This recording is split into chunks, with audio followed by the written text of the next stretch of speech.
JB, you're out, huh? I'm in Chicago. I'll be back tomorrow. I'll call you then. JB, I love you.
Look, I'll take questions from one of you. You.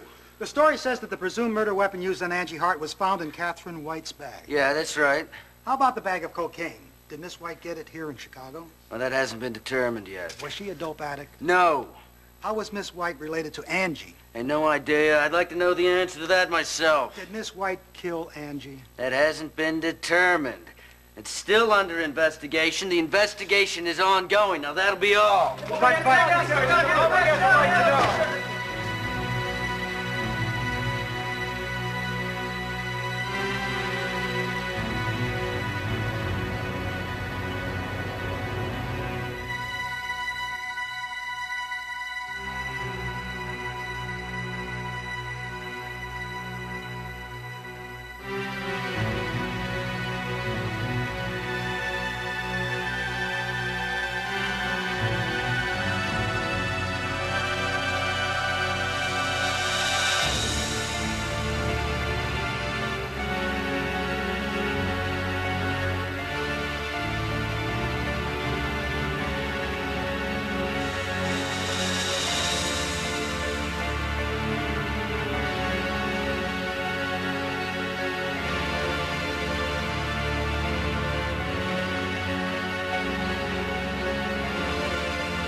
Your hotel's right up there, you see it?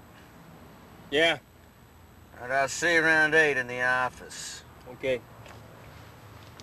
Hey, JB. You want to get a drink? Get to know one another. I know a good bar around here.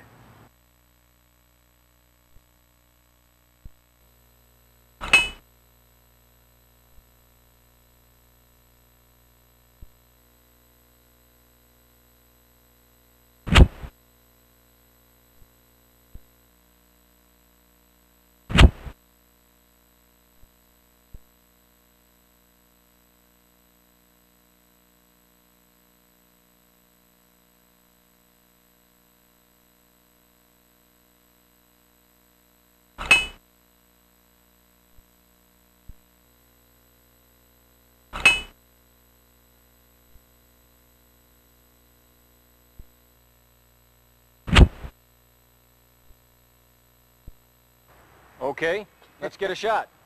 There you go. All right, the bar again's right down there. Let's have a drink to close in this case.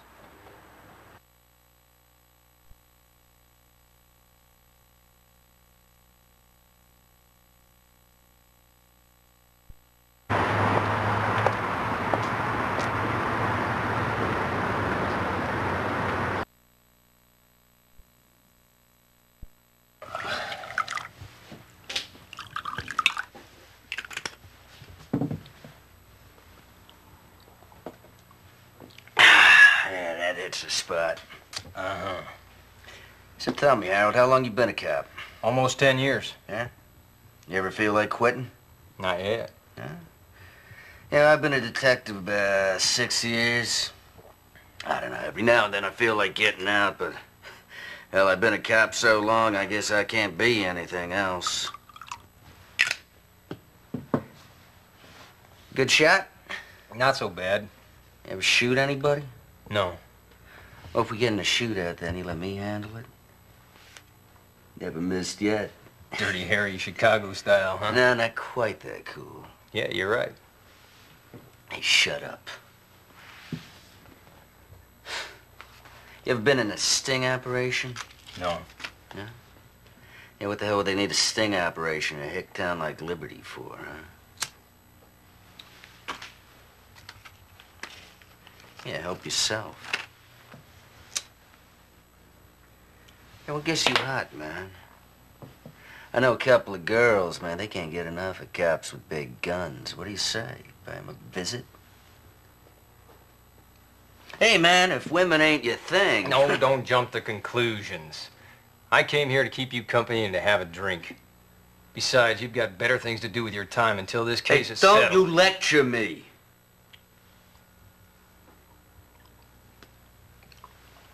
Some kind of drinker there. It's the only thing I can show off. Uh-huh. I gotta go. Where you going now? Hey, come on, don't be such a punk. Tell you what, man. You think you're a drinker? I could drink anybody under the table. Why don't we make a little bet, huh? See who the real man is? Hey, you win, you can run the investigation any way you want. How's that?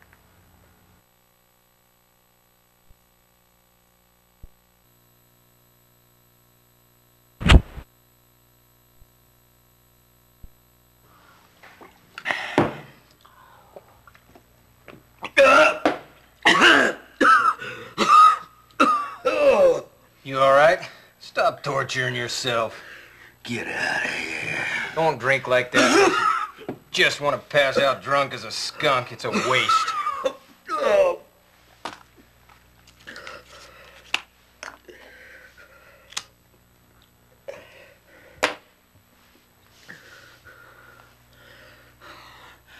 Listen.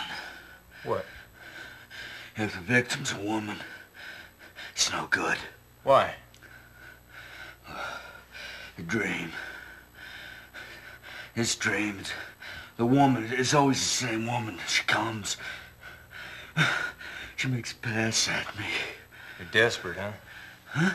What are you talking about? For a woman. What? What is that true? That's a load of crap. You don't know what you're talking about. It's not true. Have you ever Have I ever what? shot a woman before? What? I know a cop who did. The guy killed a suspect by mistake on an investigation. Since then, he couldn't take a case involving a woman without causing trouble.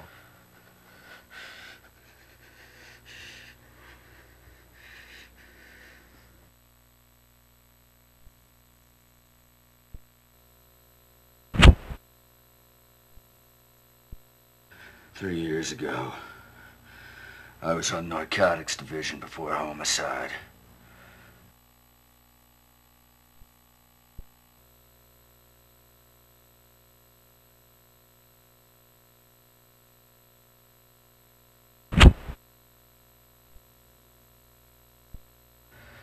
We were going after this illegal drug operation. After a lot of sweat and work, we finally located the hideout. But we needed more evidence to get a warrant. So we sent in this undercover cop, this woman. You know, seems like nothing ever goes right. It all got screwed up. And she was in love with this scumbag dealer. They tried to get away with like a ton of coke. I went after him. And I found him. Ended up in a shootout. He got hit. He died a couple of days later. What happened to the woman? She took a bullet in the head. No fucking way could she have lived. Your gun? Yeah, Harold. I'm going home. You just made me feel like shit.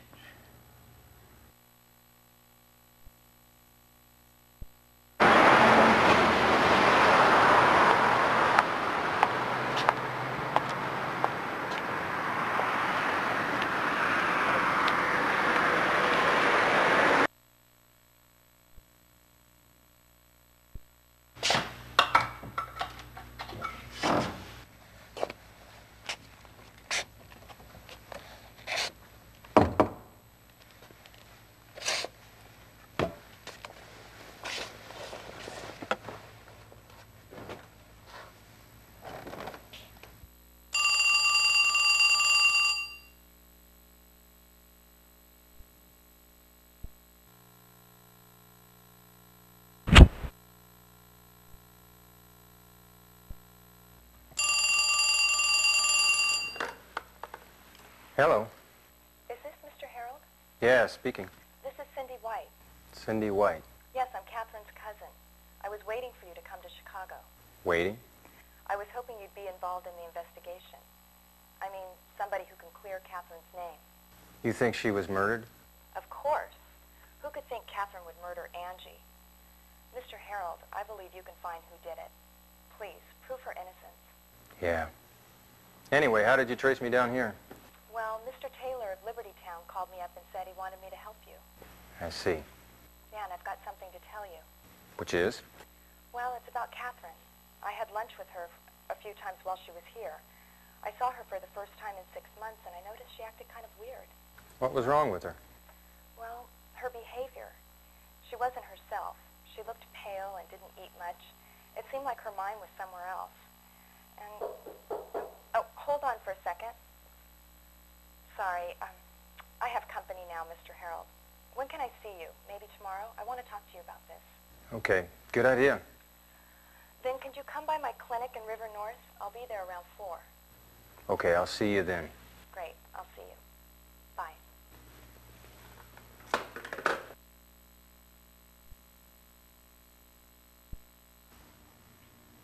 Listen to this, JB. Here's a phrase that says, people who live freely in your memory will never die. Tell me, darling, will you let me live in your mind, even if my job kills me someday?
I got you some coffee.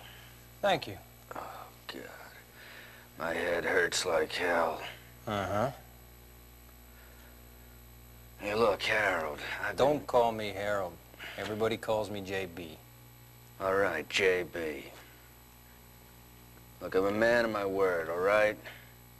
You can run the investigation any way you want. Just tell me what to do.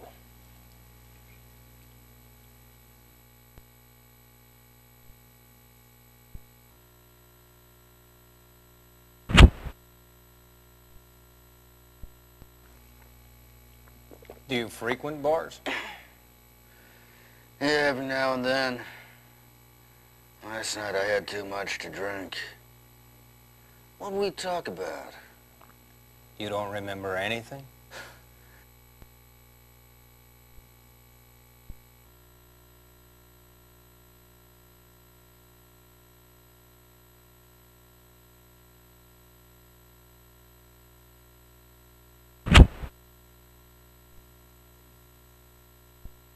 Hey, look, you know what I mean. This town's full of temptation.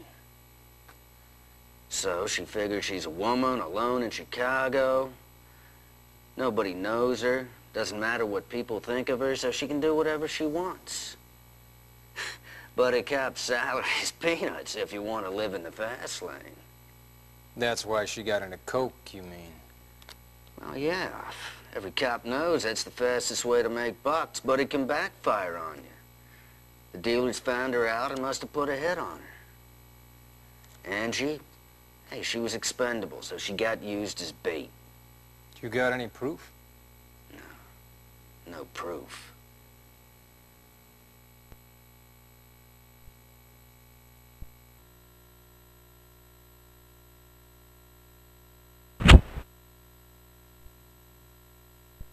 All right.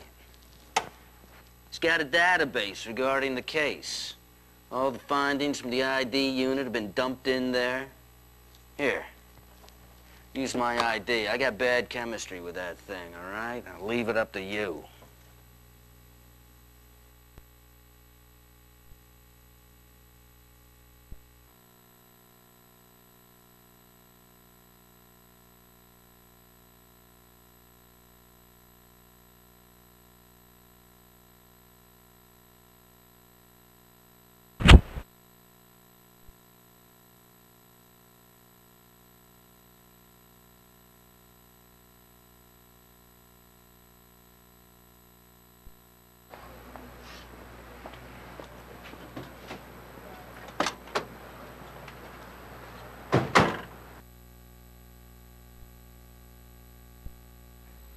So, JB, where are we going next?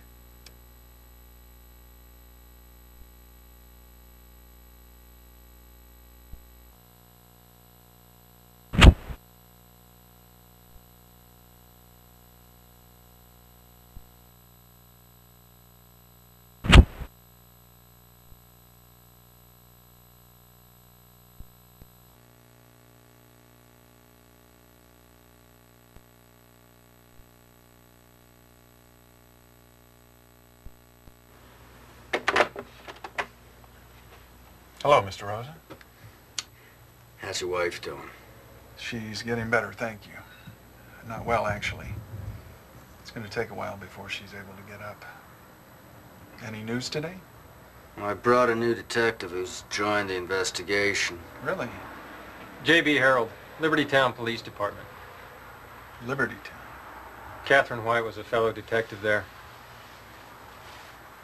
Look, can we talk inside? Yeah, sure. Come on in.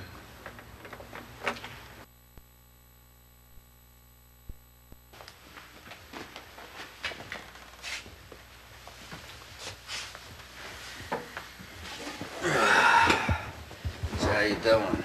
Have the day off? Yeah, I took a little time off to try to get things organized and take care of my wife. I know you've told it all before, but could you tell us about the case? Look, if possible, we'd like to talk to your wife as well. Sure, okay.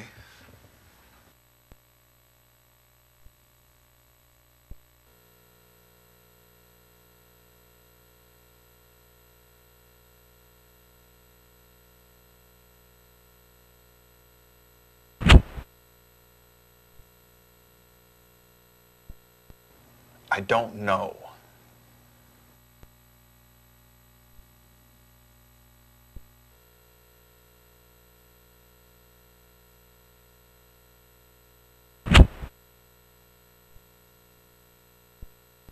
Ever seen her?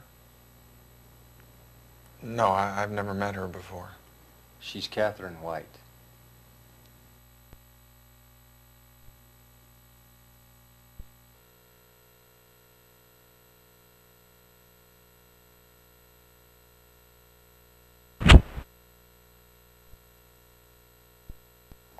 Where are you from, Mr. Hart? New York. And you moved to Chicago? Yeah, when I was 25, because of my business. Well, can we stop now? I suppose you want to see Melanie, too. Where's your wife now? She's in bed upstairs. I'll take you.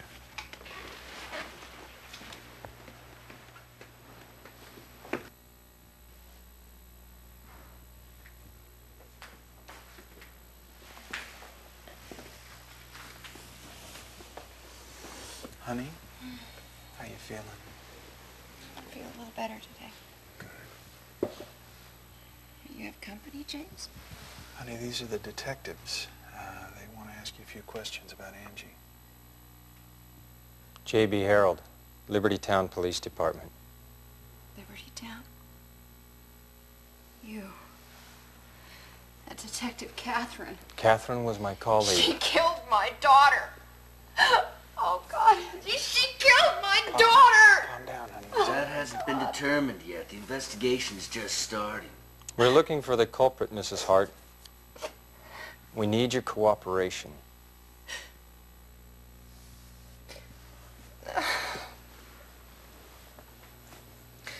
Okay.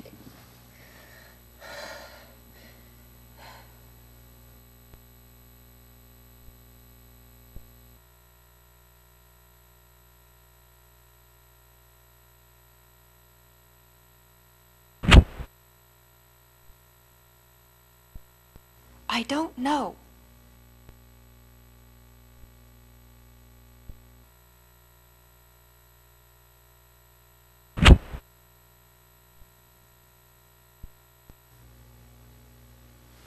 Have you ever seen her before? I've never met her before.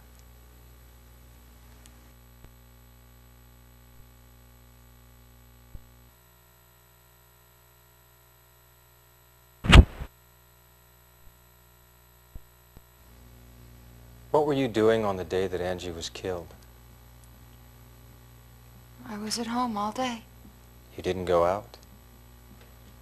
Do you remember what you were doing? I was tending the roses in the greenhouse as usual. Roses? She likes to grow roses. She raised these here. I see. And in the afternoon? I vacuumed and cleaned house, and then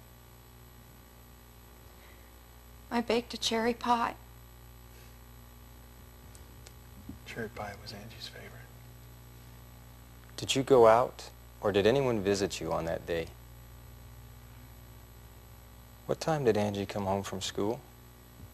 4. We had pie together. And then? Angie said she had something to do and went out. Did she mention where she was going? No. But she did say she'd be back at 9.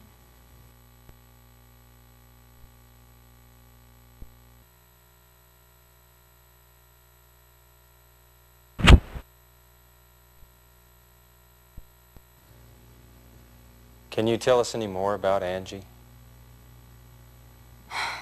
Angie.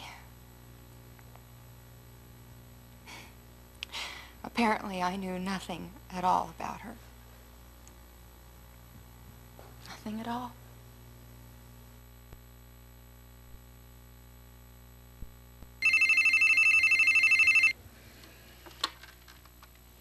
Hello? Oh, it's you. Yeah, okay, I see. Could you hold on a second, please?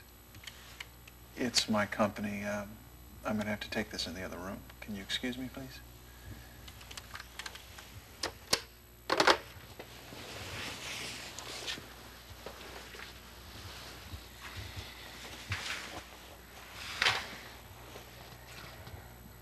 Mrs. Hart, is there anything you can tell us that might help us? Anything, even a small thing, might be important. I've left Angie's room untouched since that day. Maybe you'll find something in there. Look, JB, I'll stay here with Mrs. Hart. You go check out Angie's room.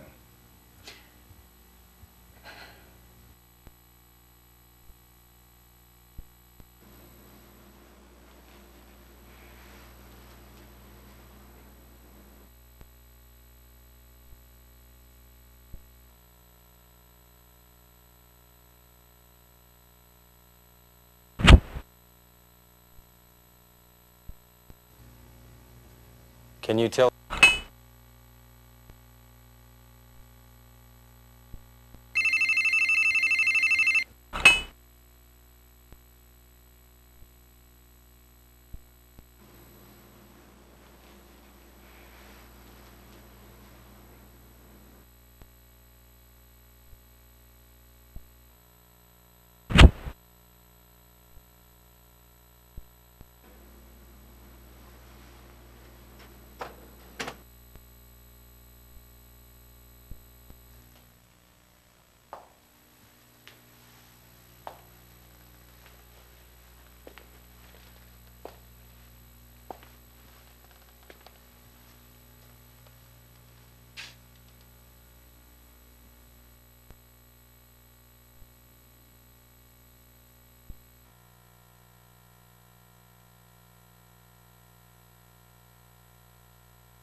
What are you doing in here?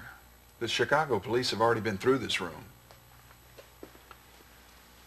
Well, they might have missed something. Did you find anything?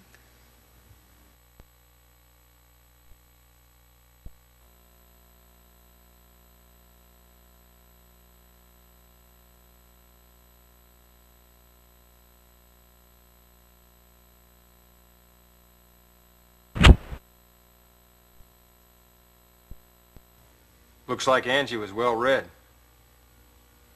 Yeah, she took after her mother that way. She wasn't a very outgoing kind of person. Mostly spent hours up in here just reading books. She once mentioned that she wanted to be a writer. A writer? I used to dream of being a writer myself once. Guess I was a bit naive.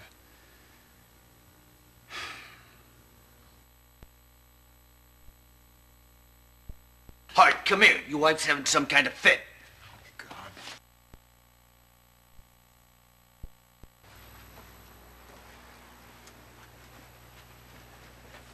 She took some medication. She should be okay soon. Take care. Yeah, I really hope you find the person who did this.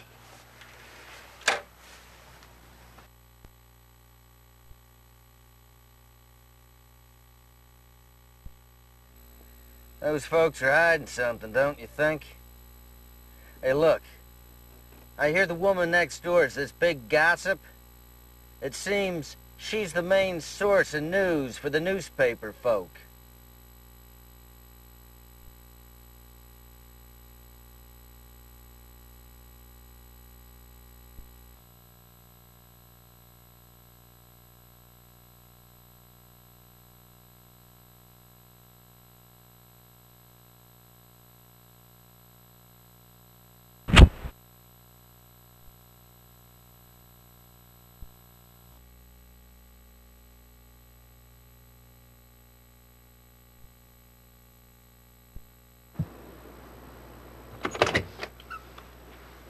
J.B. Harold, police.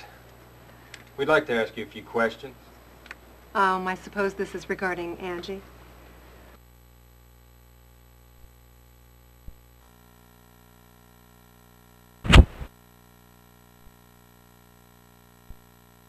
Oh, that was a terrible thing that happened to her. I feel so sorry for her family. And they seem to be getting along so well, going out and doing things together. Well, actually, they went out for holidays, but I rarely see Melanie and James together anymore. In fact, since Angie went to high school. Now it seems that Melanie never goes out and James is rarely home.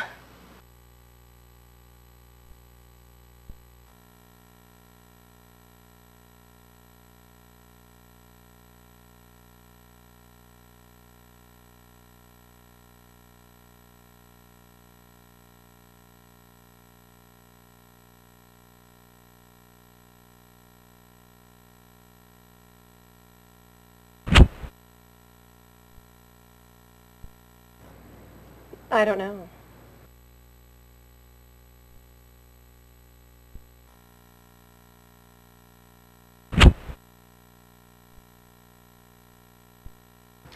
Well, that reminds me of something, Mr. Harold. What's that? About Angie. She used to go out every Monday and every Friday. I'm wondering if this is giving you any clues.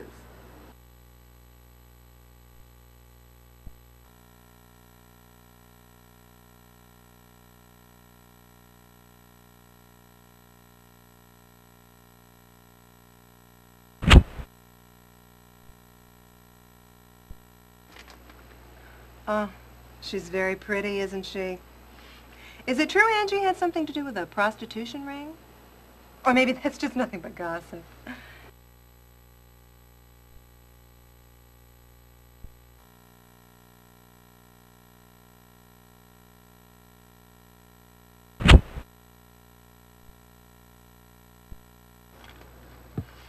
Oh, I've seen her. When was that? Well, it was in the afternoon, I think last Monday. Yeah, she was asking directions around the neighborhood. She showed me the Hart's address.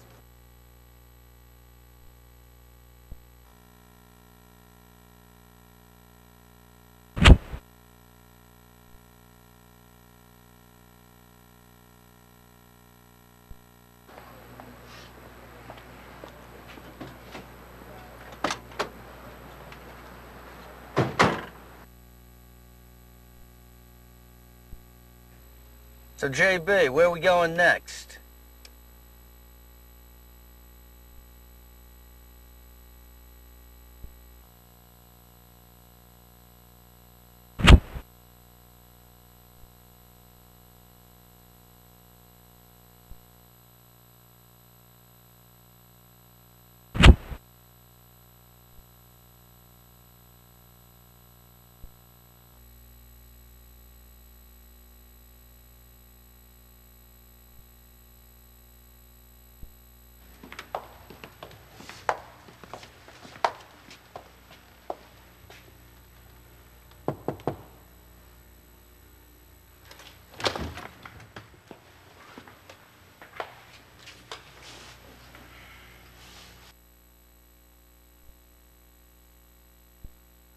Hello, I'm Mary Sayer, Angie's teacher.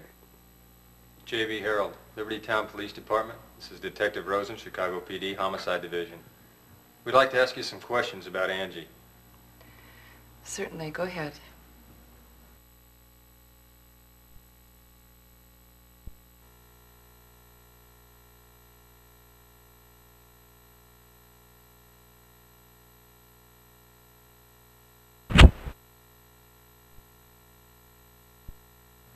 She never missed class and was a very good student. She used to do well, but I was concerned about how her grades had dropped off recently.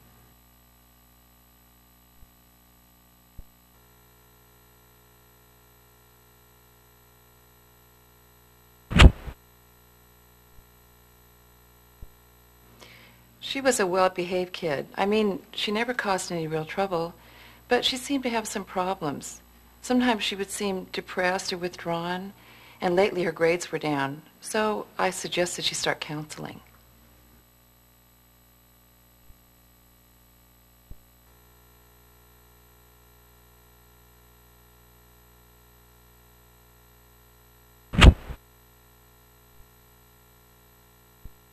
Mr. Rivers was in charge of counseling. You might want to see him for details. Will you call him in here, please? I'm sorry, he's out today attending a conference of the Board of Education, but he'll be available tomorrow about 3 o'clock.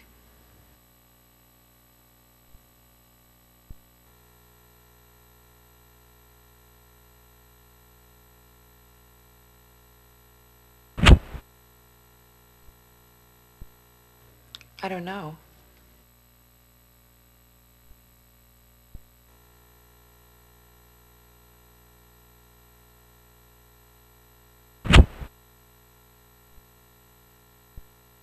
That was the toughest thing to see happen, you know?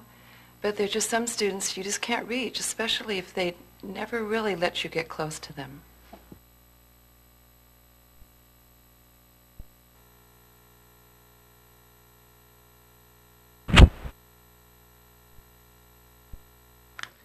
I don't know her.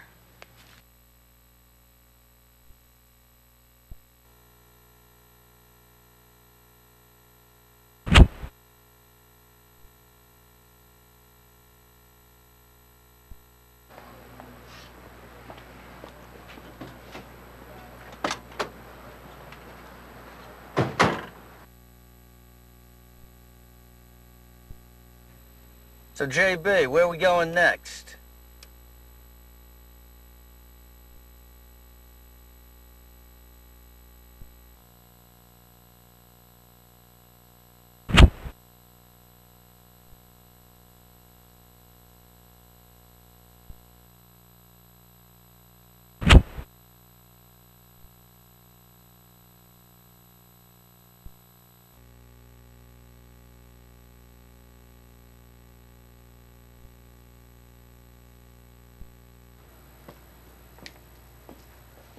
What can I get you guys? Police. Oh, so you ain't buying, huh? Can we ask you some questions?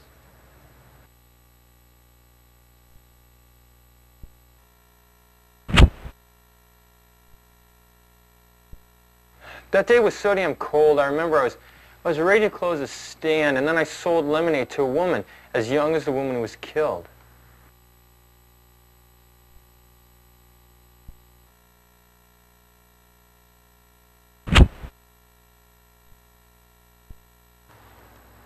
I closed the stand early.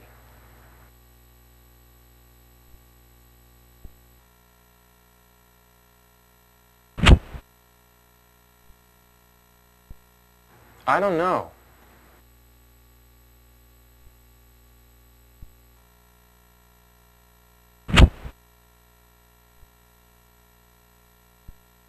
I don't know.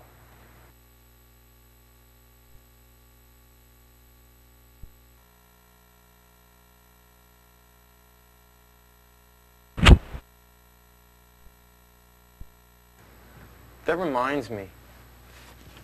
The woman who bought the lemonade, she dropped it, and there's something written on it, but it's Greek to me. It doesn't make any sense, but I kept it anyway because I thought it was weird. Dear Diary, I'm hanging on the end of a rope. It's too far off the ground and I can't jump off. I don't know how long I can hang on. Thanks. We'll keep this as evidence. It's weird, huh?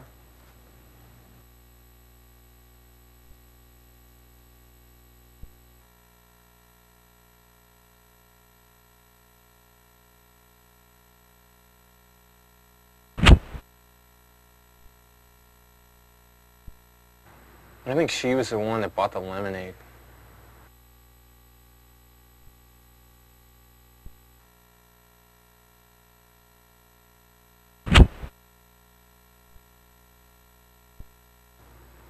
No. No, I definitely don't know her.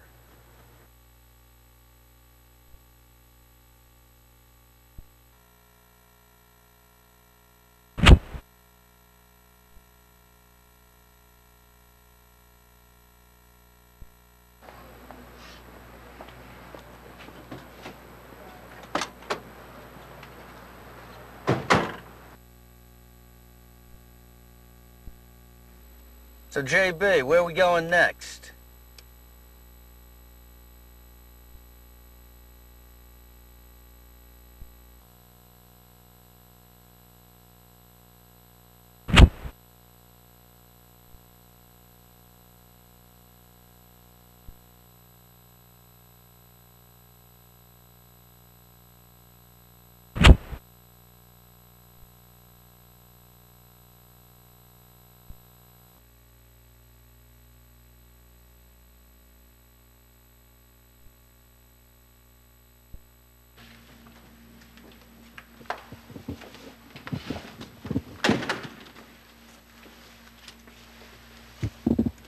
I assume you work under Mr. Hart? I'd like to ask you a few questions about the Hart investigation. Sure.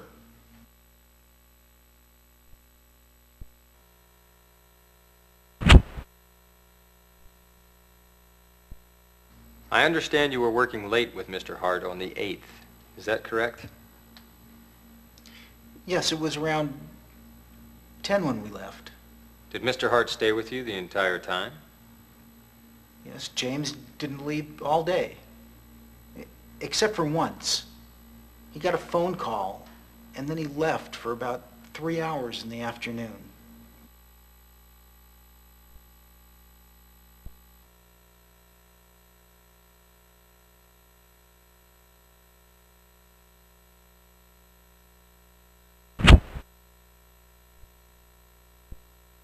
That reminds me, when I heard about his daughter being killed with a knife, I remembered something. What was that? James used to collect knives.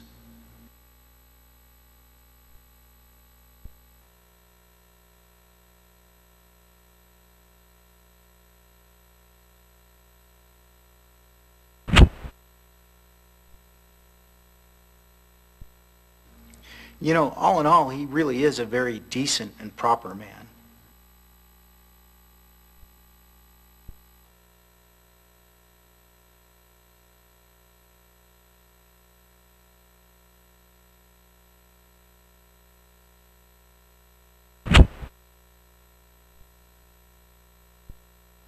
I don't know.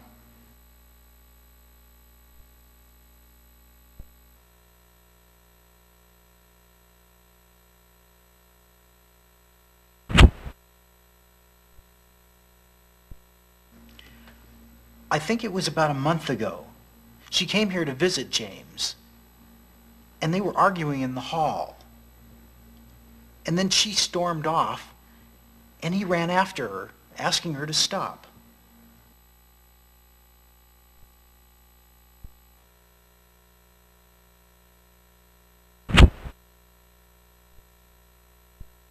Yeah, I remember.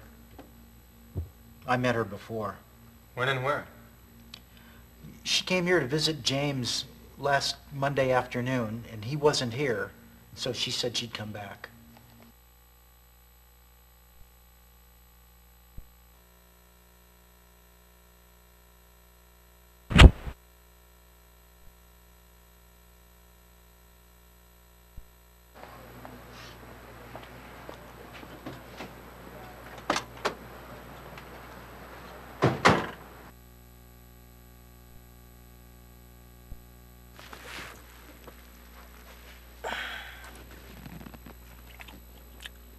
Hey, want a bite? It's not bad.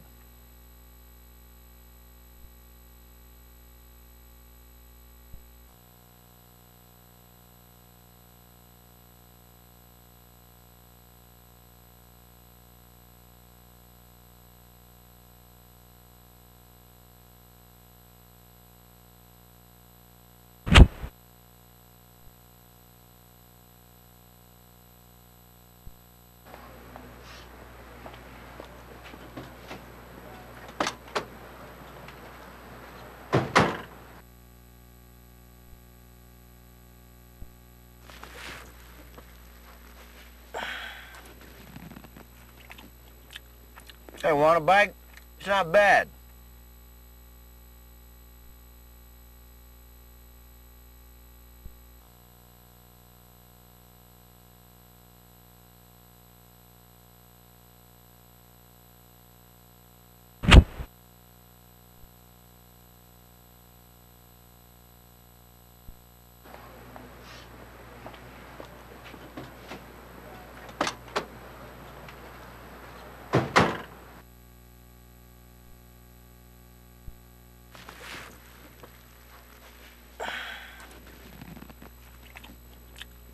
Hey, want a bite?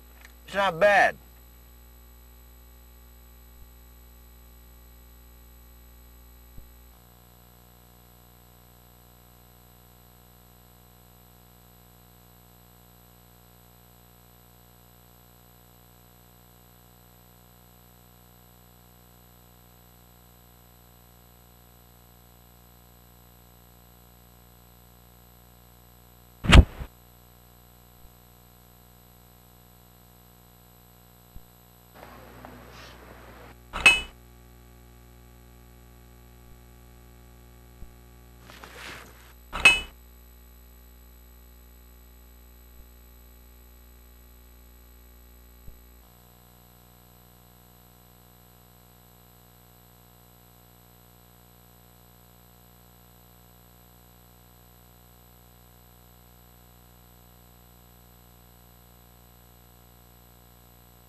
That day was so damn cold. I remember I was ready to close a stand, and then I sold lemonade to a woman as young as the woman who was killed.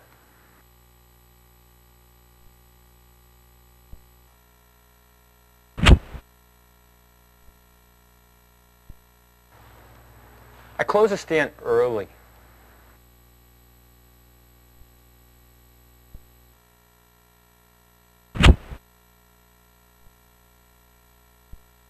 I don't know.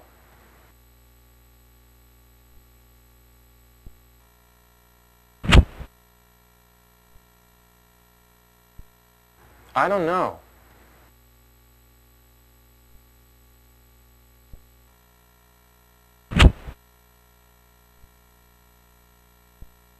I don't know.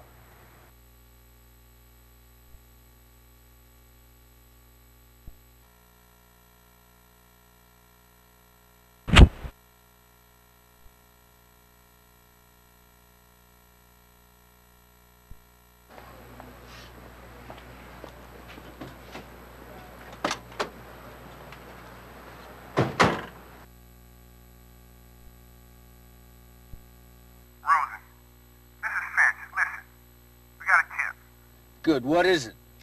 There's reports Angie was seen earlier on the day she was killed. Really? Yeah, some guy saw Angie on Michigan Avenue around 5 p.m. on the 8th. She was in a white Ferrari.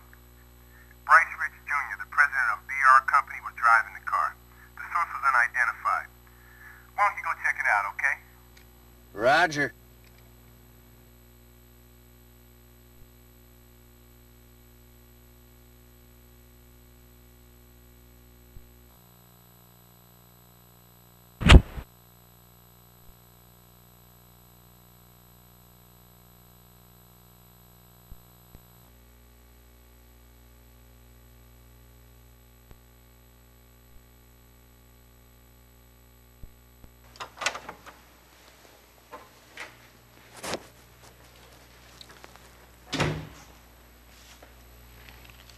We'd like to see Mr. Rich. I'm afraid you don't have an appointment with him. Chicago Police Department. We need to ask Mr. Rich a few questions regarding a murder investigation. Okay. Right this way.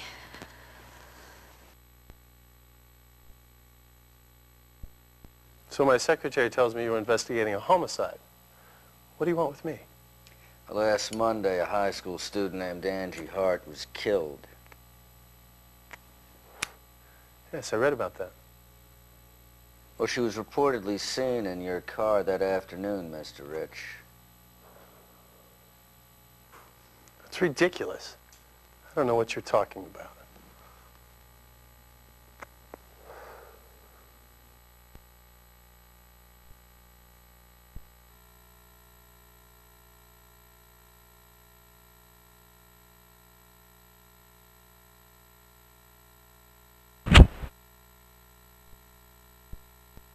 How about this woman?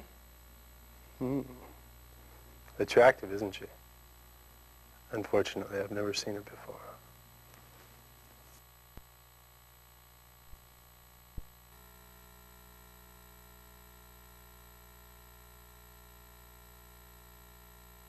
Are you checking my alibi? Don't waste my time. Be wiser to answer the question if you don't have anything to hide. No, I don't think so. I don't have time for shit like that.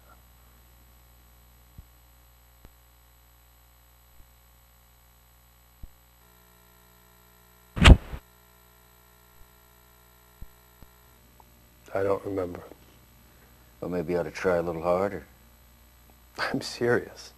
My interests are concentrating on tomorrow, the future. I'm not interested in the past.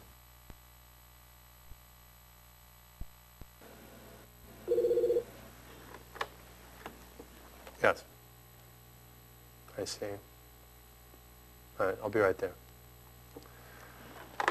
If you gentlemen will excuse me, I'll be right back.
Sorry, guys.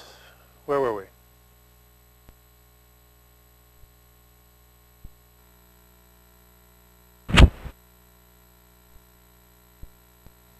Where's your car parked? It's in the garage being repaired. What happened to it? Well, I messed up in the parking lot. Got a little dent on it.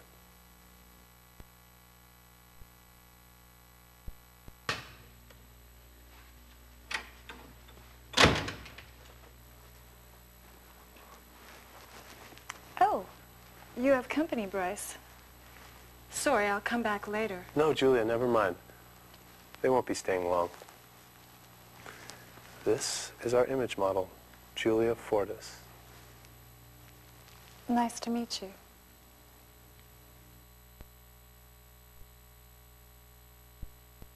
Julia, this is Detective Rosen from the Chicago Police Department, and... J.B. Harold, Libertytown Police Department.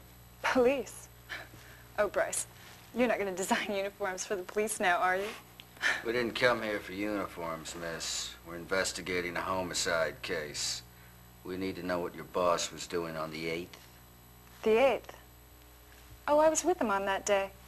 Lucky guy.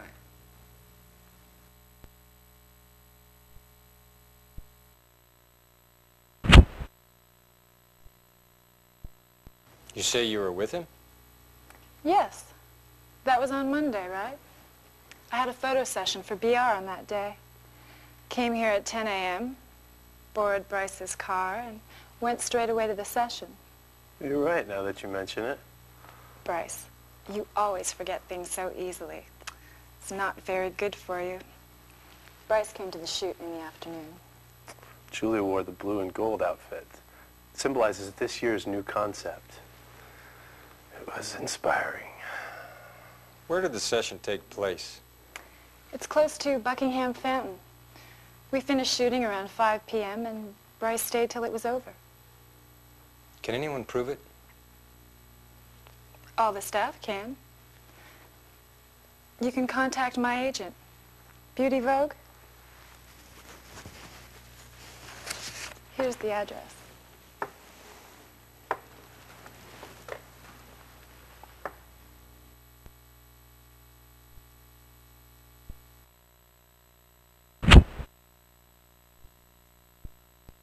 Where did you go in Mr. Rich's car on the 8th? He came to the session in the afternoon, and then we went out together later. What were you wearing? Do you remember? My clothes? The red dress, Julia. Ah, yes, that's right. Then what? We had dinner together. Where? At the restaurant in the Height. It's where I'm living now.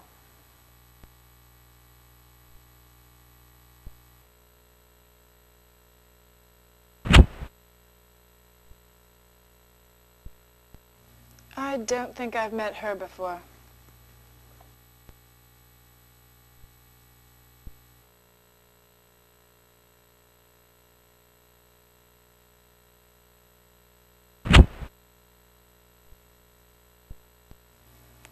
I don't know.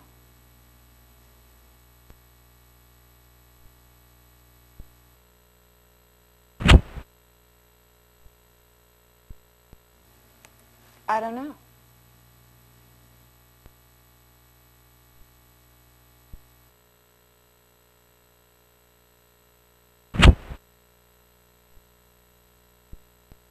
Have you heard about the murder of Angie Hart, a high school student?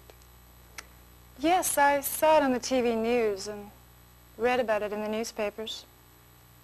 So what? I don't have anything to do with it.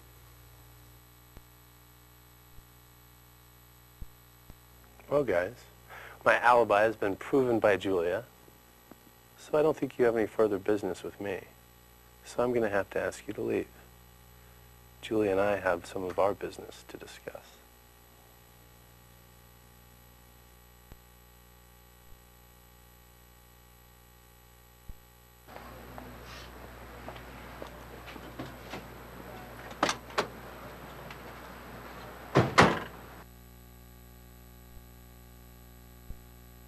Those guys are full of shit. So, JB, where are we going next?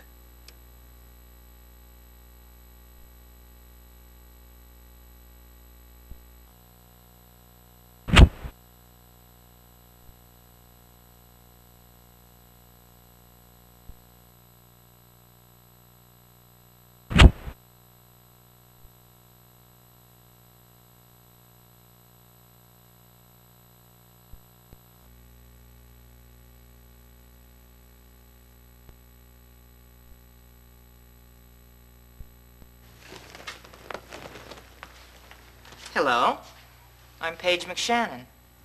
Have a seat.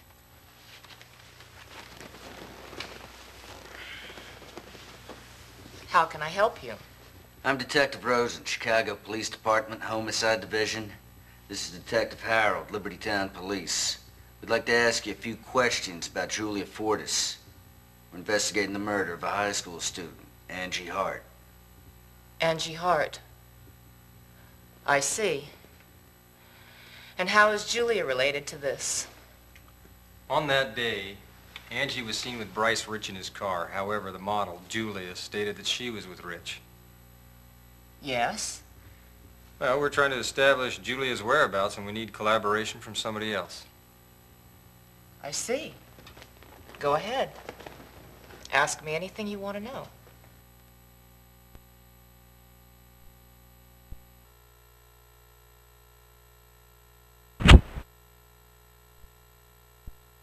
What was Julia's schedule on the 8th? Do you remember?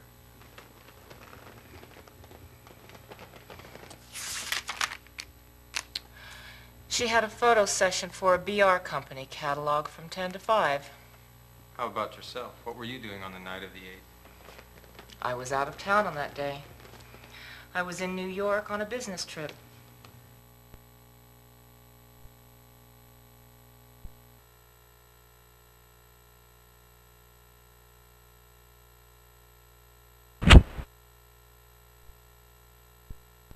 Came back here straight from the airport that evening and had a meeting with Julia. Until what time were you with Julia? Until 8. I left Julia here.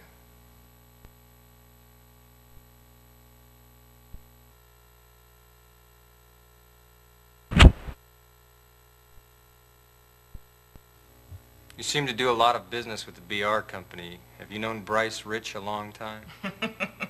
Of course I have. He's wonderful. Bryce's designs are incredibly beautiful. And he's very sharp in business. Basically, he's a very good client.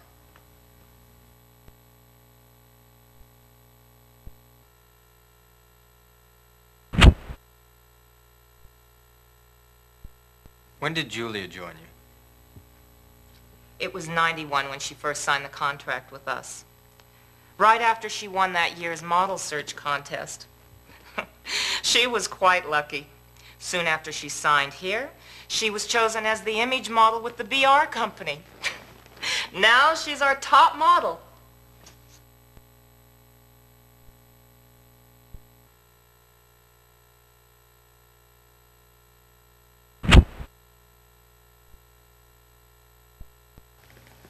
Detectives, I want to cooperate fully with your investigation. I feel that it's my duty as a citizen. But to be blunt, I don't want anybody to think that my company or my girls are involved with this in any way.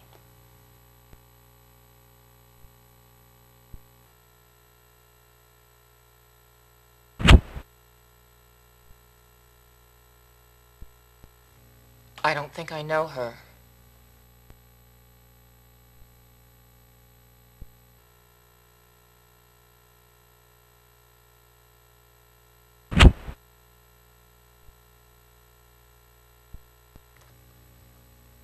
Never met her.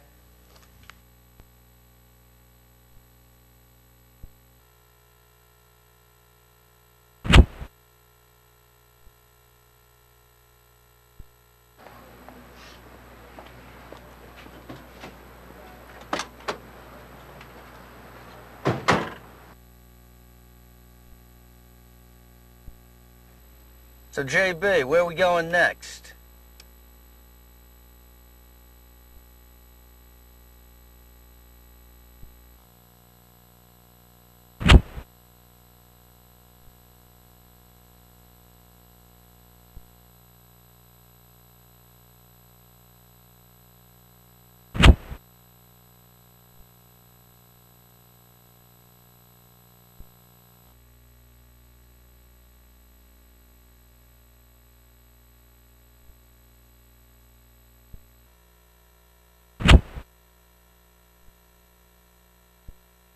I understand you were working late with Mr. Hart on the 8th. Is that...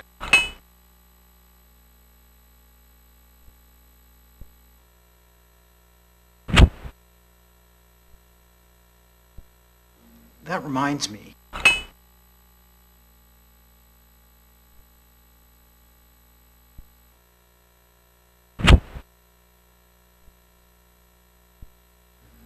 You know,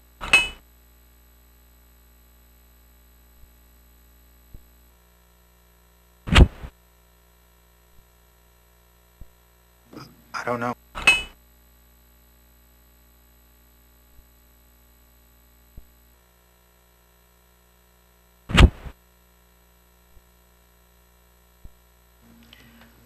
I think it was about a month.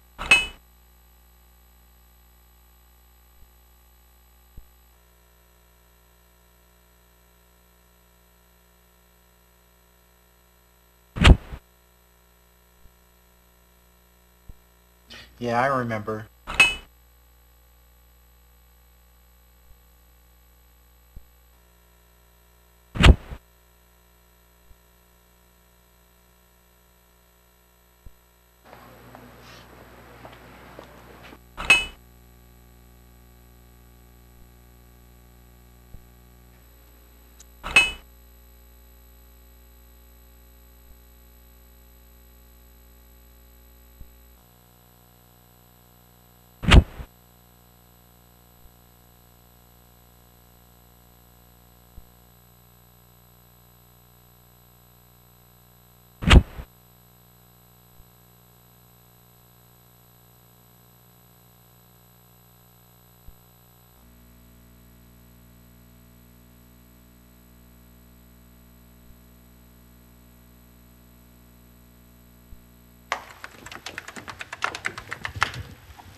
Hi, you must be J.D. Harold. Thanks for coming down here. Cindy White. Good to meet you. How you doing? You're looking good as ever. Yeah, so are you. Are you working on this with him? Yes. Must be hard for you. Yeah, what the hell's that supposed to mean, huh? Have a seat.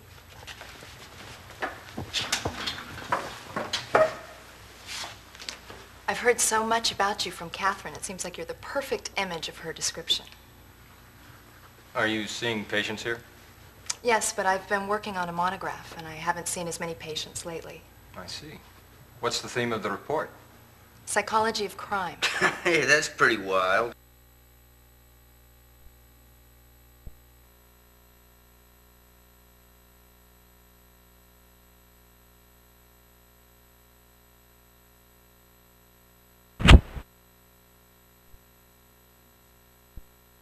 Catherine.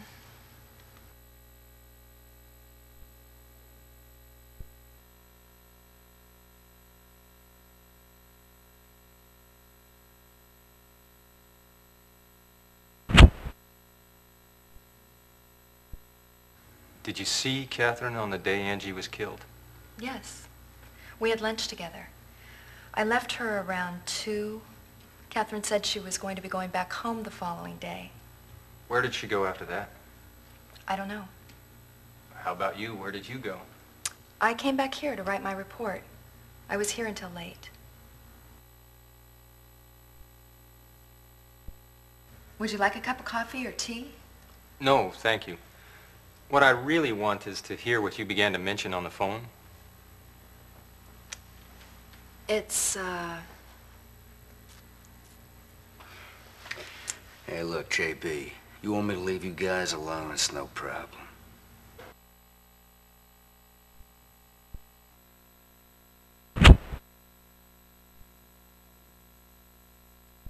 So, could you tell me about Catherine when you saw her last? it's obvious she had problems. She looked frightened.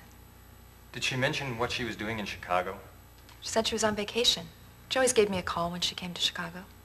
Did she have any friends other than you? I don't know. I mean, she came to Chicago for a change of pace for 1 or 2 days. I mean, you knew that. She did tell you that. No. She didn't tell you? And to think this is someone you were going to pop the question to? How did you know about that? She told me she was seeing this man named J.B. She said he was a real piece of work. very stubborn, but attractive. At first, I thought she just had a problem making a decision about marriage. What? Am I surprising you? It's never occurred to you that she might have trouble making up her mind? I mean, she knew she was deeply in love, but she wasn't sure if she could handle married life. I mean, love is one thing, marriage is another. I mean, it's not surprising she would have a restless life being married to someone like you. But JB, marriage was not her problem. She said there was something she had to clear up before she could marry you. Something she had to clear up. Yeah, she said that's why she came to Chicago. To clear up? Mm-hmm. Did she ever have any problems at work? No, I don't think so. So when I asked her about work, she suddenly became very edgy. She said things shouldn't have happened this way. That's been nagging me ever since I left her. The news about Catherine has been very startling to me. I felt as though my premonitions had come to reality. I didn't want Mr. Rosen to know this. I thought it could be a disadvantage to Catherine, even now.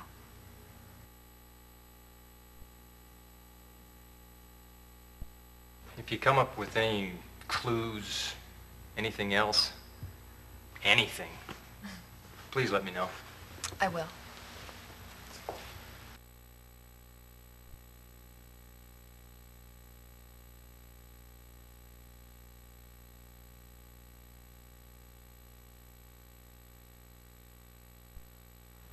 Hey, so what's the story, huh? She got the hots for you?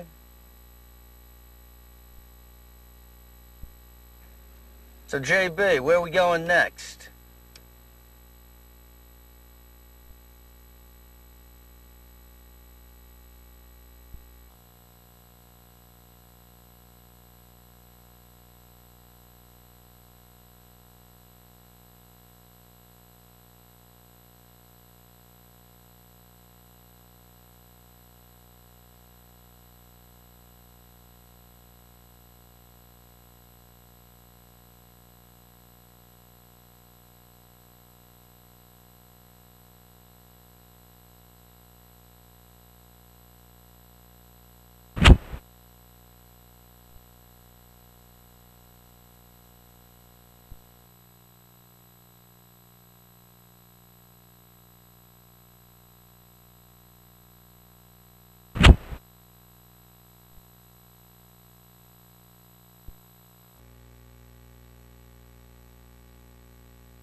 I don't know.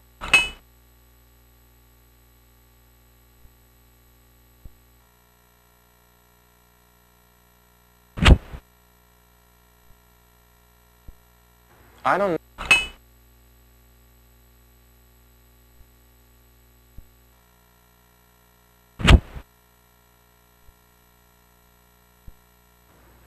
No.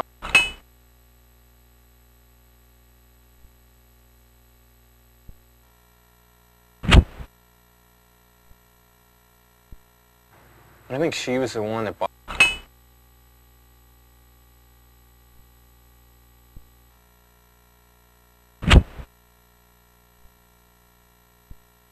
That day was sodium.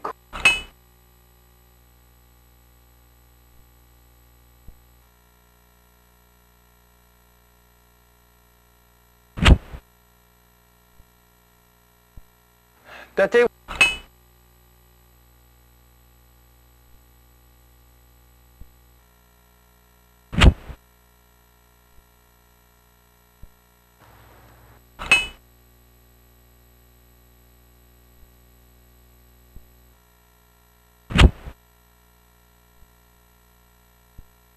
I don't know.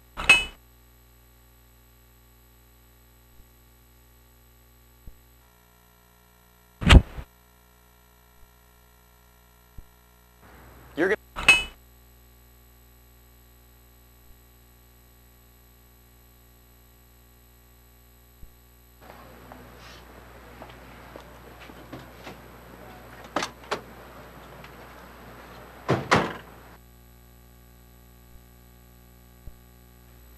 So, JB, where are we going next?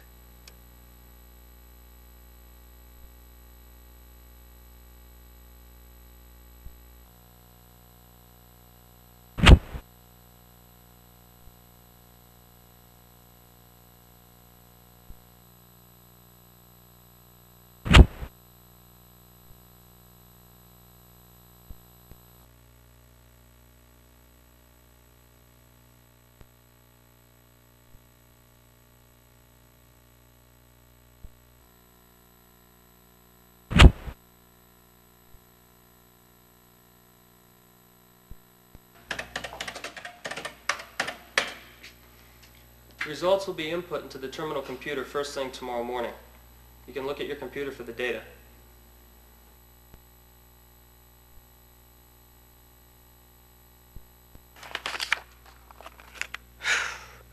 I gotta get a pack of smokes.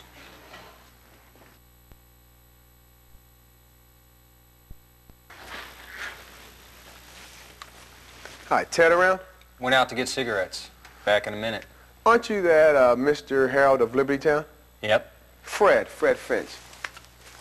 I work with Ted. You can sort of say he's the one who got me started in this. Well, gotta go. Talk to you later. Oh, by the way, how you getting along with Ted? Barely.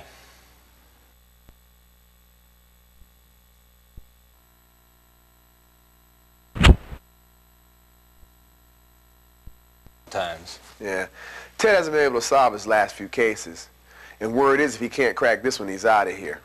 Yeah, but they'll probably just transfer him. I like him. I hope he can do it. Look, Mr. Harold, if there's anything I can do to help, just call me, okay?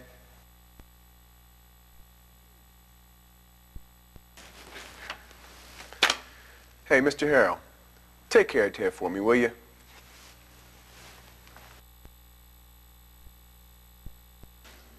I went down to the crossroads, fell down on my knees. Goddamn cigarette machine was broken. Here. Have one of mine. Hey, thanks, JB.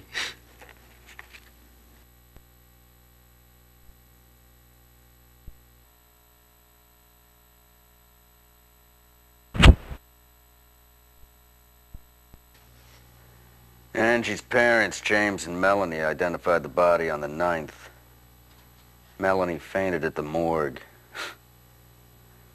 There was a rose found by the body. What a cocky thing to do.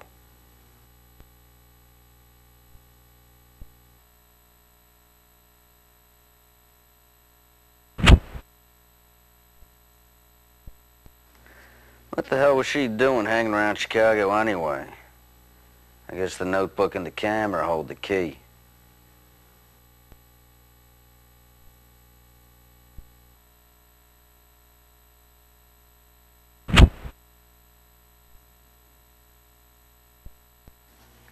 It's obvious Rich and that model Julie are lying.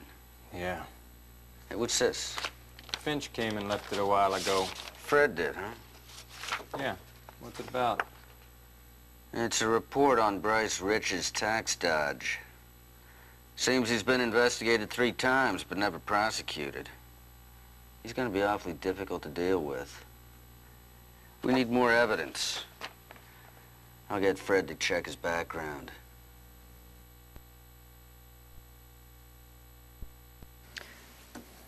Hey, what are we gonna do now? I suggest we split up. Okay, whatever you want. God, I'm tired. It's been a long day. I need a drink. Yeah, well. Hey, you call me if you need anything. All right. Take it easy. Taylor called a little while ago. Said he'll try to catch up with you at your hotel around 11. So you better try and be there. Got it.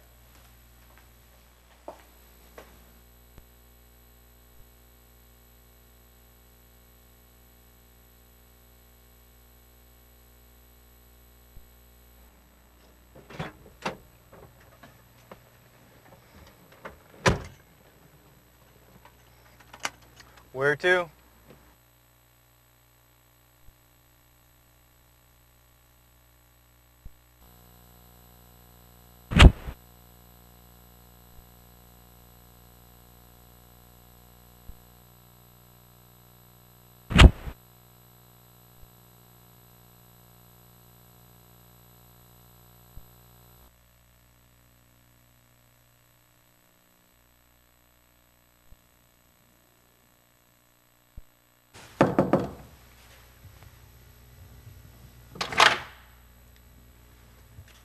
Sorry for bothering you so late, but I need to speak with you. Okay. Come in.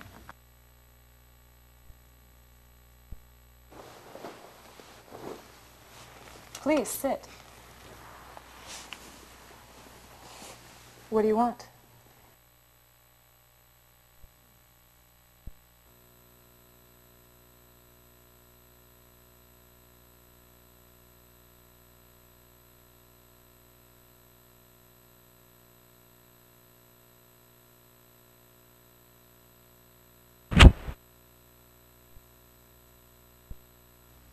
I don't know.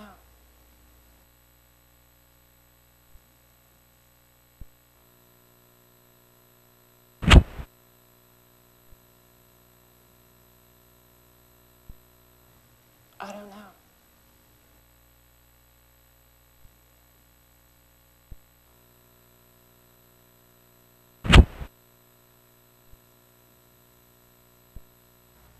I know you lied when you told us Bryce's alibi today. 2 people have been killed. I want you to explain why you lied. Well, Bryce asked me to. Go on. What I said was mostly true. I had borrowed his car, and we did have dinner together that day. I just wasn't with him between 5 to 8. I don't know what he was doing during the hours.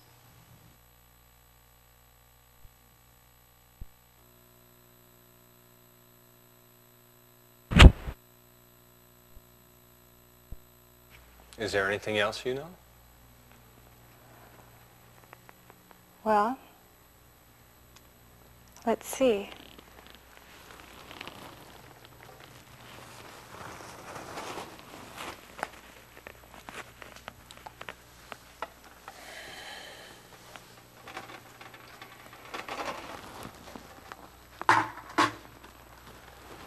Would you have some brandy?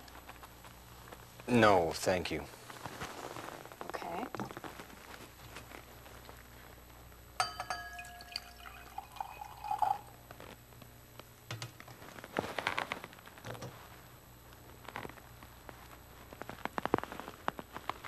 I said I didn't know that woman.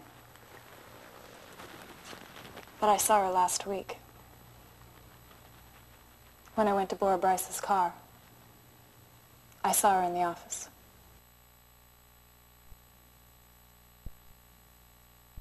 Thank you for telling me. God. I told Bryce I didn't want to be involved in a scandal. It must be difficult to say no to your most important client.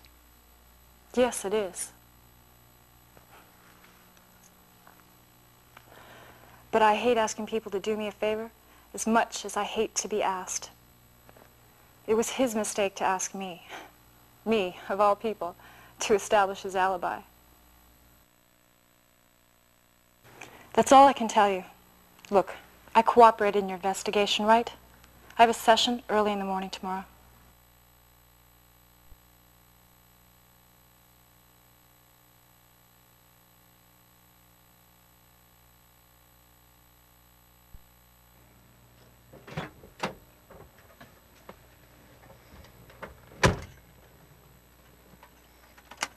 Where to?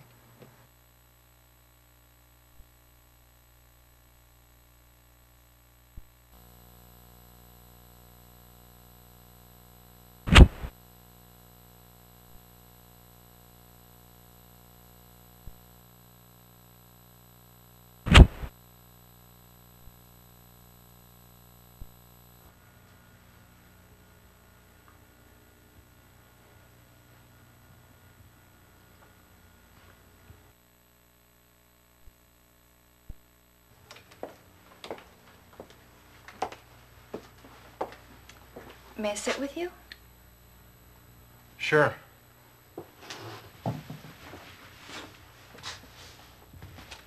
You alone? Yes. I saw you going into this bar. You followed me? Right.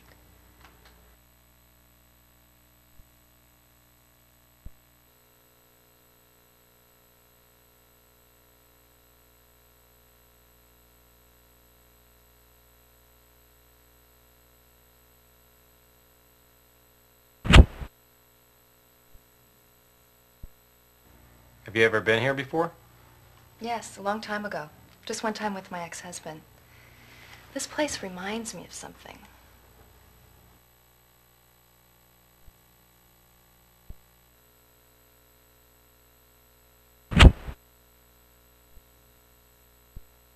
I still can't figure out what was troubling Catherine. I want to know what was on her mind, too. It must be the clue to this case.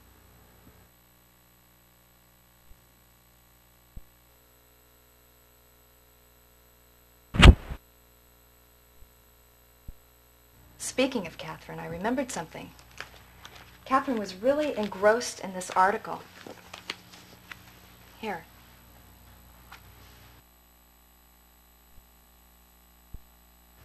Oh, I didn't realize it's so late. I gotta go. I might stop by the clinic tomorrow. Okay, I'll be out during the day, but I'll be there at night. Good night.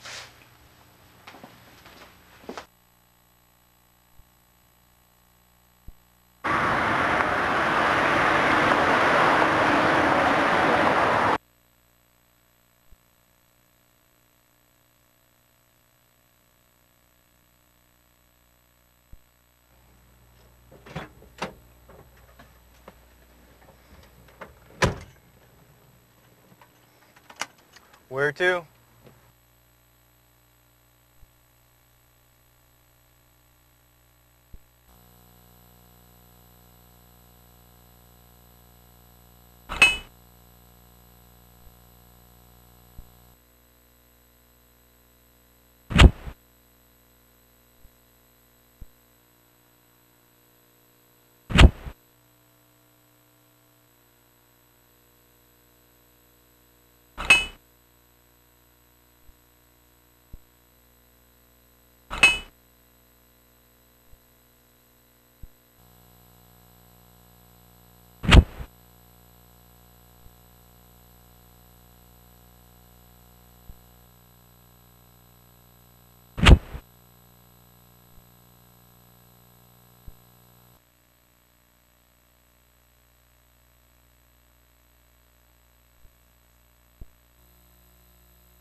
Hello.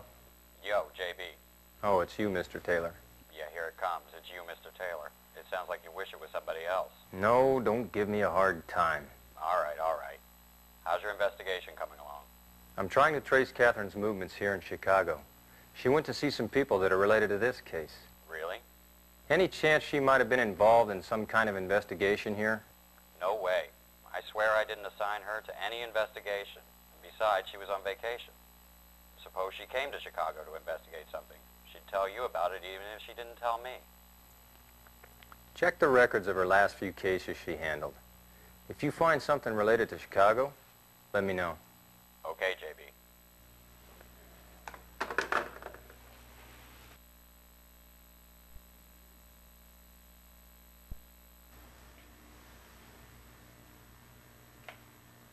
Look, JB, What? I'm going to Chicago.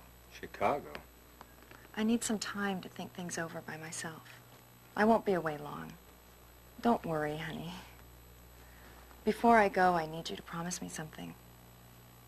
Don't drink too much while I'm gone, okay?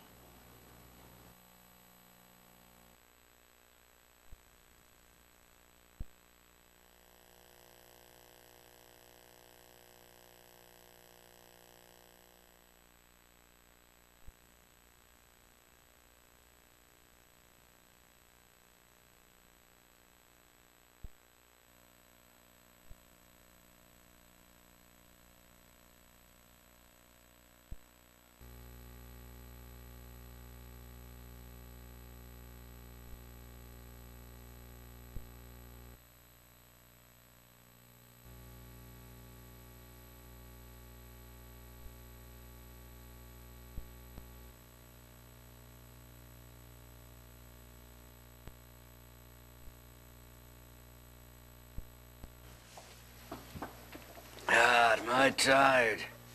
Morning. You look like you went a bit wild last night. Yeah, well, who's asking you? Did you release this information? Now, those guys are good at making up stories. Watch out, they don't quote you wrong.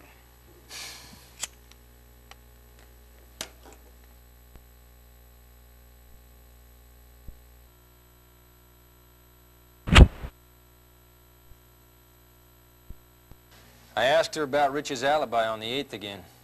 What'd she say? She said she wasn't with Rich from 5 p.m. to 8 p.m. Now, that's odd. She'd change a story like that without it being sweated out of her. She told me Rich asked her to lie. She also said she saw Catherine in his office on the morning of the 8th. I see. You don't trust her, do you? Now, you can't trust a bitch like that. Change his story so quick.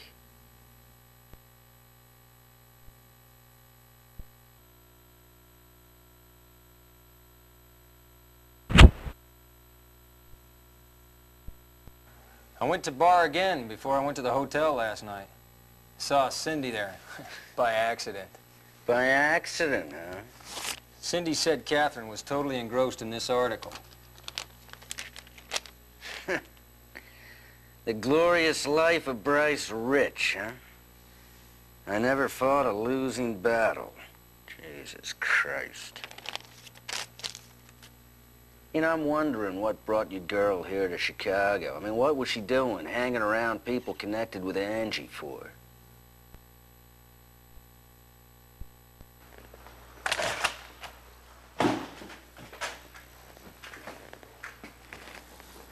Yo, pal, you better have a damn good reason for busting in here like this. So you the dicks handling the Angie Hart case, or what? Come on, fess up. Sounds like he's looking for us. What do you want? You the fucking losers? Detectives. Ted Rosen, J.B. Harold. Now, if you want an interview or some goddamn pictures, you better talk to our boss. Man, hold up. I didn't come down here to take any fucking pictures, all right? I don't waste my film on dicks like you anyhow. Dicks, who are you, asshole?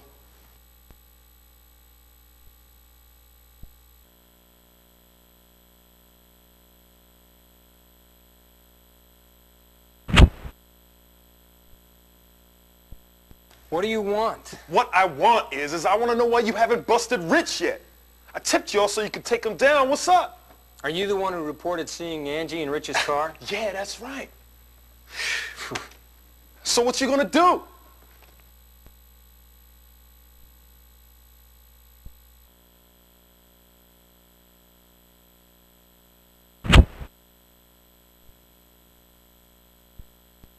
Before that, why don't you introduce yourself? I'm Arnold Phoenix, freelance photographer. You want to check my identity? Are you an athlete or something? You look pretty solid. Yeah, I used to be. I played in the NBA for a while. You want an autograph? Yeah, well, when'd you change jobs? 3 years ago. Have you known Rich and Angie long? Yeah, I known them for a long time. I photographed Rich for a couple of magazine interviews. And I know Angie, too. Yeah, well, did you take her photograph as well? Yeah, that's right. I scoped her on the street one day, rolled up on her, asked her if I could take a couple of shots. She said, cool. Took them and sent them into Babe. You know, the magazine?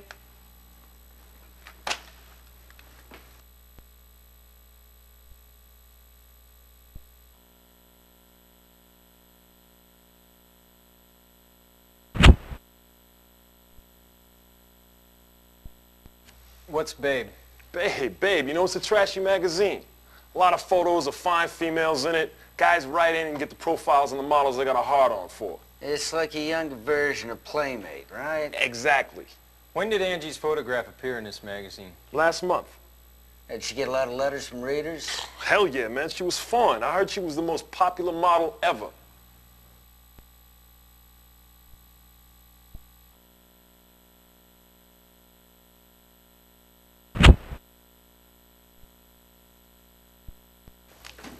Yeah, I'm sure that's her. I know it. I photographed the bitch, okay? You're sure? Yeah, I'm sure. Look, y'all gotta understand something. This motherfucker is pure evil. Ain't no thing for a cowboy like Rich to whack a little girl.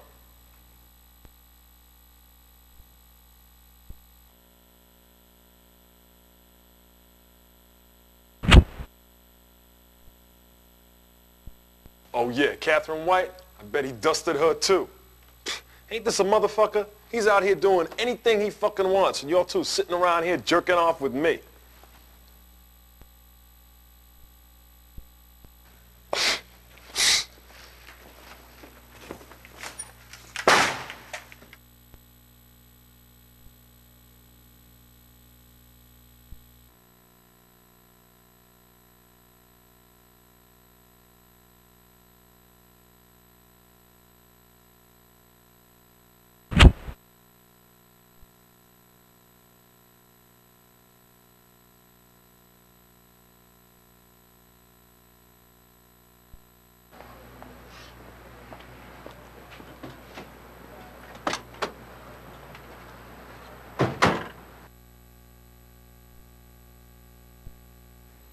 So, JB, where are we going next?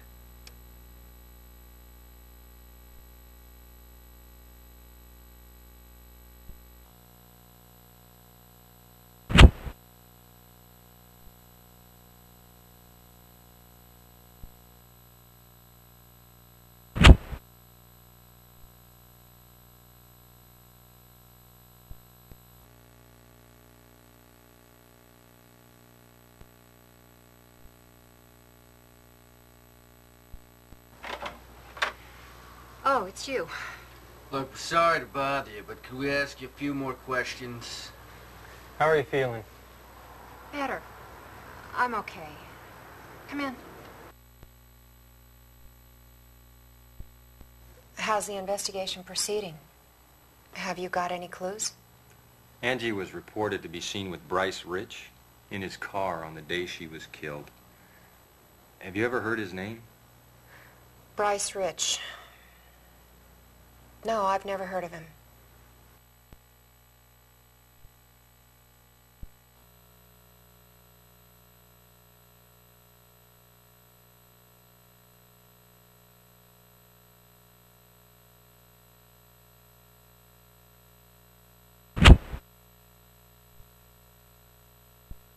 Is Mr. Hart out now? He's doing some shopping. Should be back soon.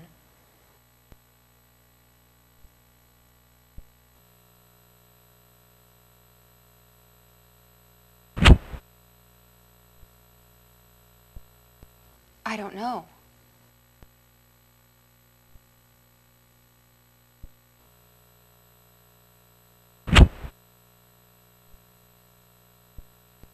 I don't know.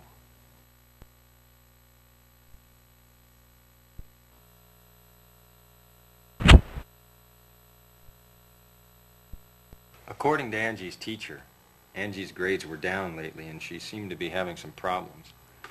I'm wondering if you had noticed anything unusual with her. If you have something on your mind, please tell us, Mrs. Hart. Here. Angie gave this to me for my birthday about 2 weeks ago. If that's a natural stone, I'd say that's a bit too expensive for a high school student to buy. Yes, I thought so too. I asked Angie how she could buy such an expensive ring, but Angie got mad at me, saying I should have at least have appreciated it. She wouldn't say how she got it. Do you mind if we take this ring back to the station and have it checked? No, go ahead. I haven't mentioned this to my husband, so please keep it secret.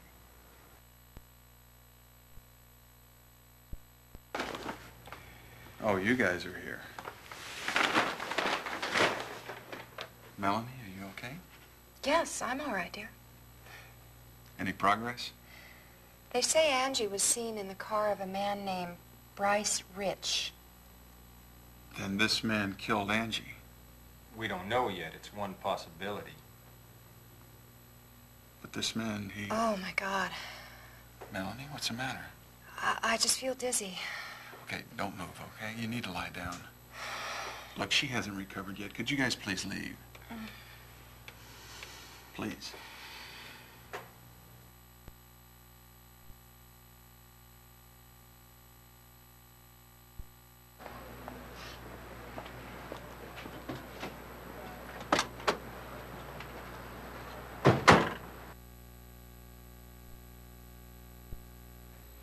So, JB, where are we going next?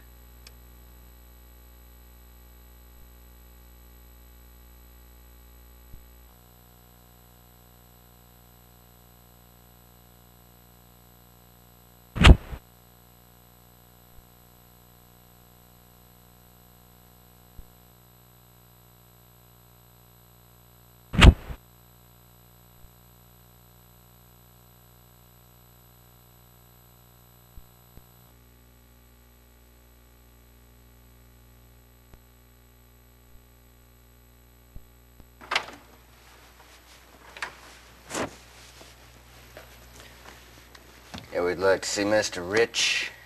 I'm sorry, he's out. Where is he? Well, You don't know? I'm sorry, I don't.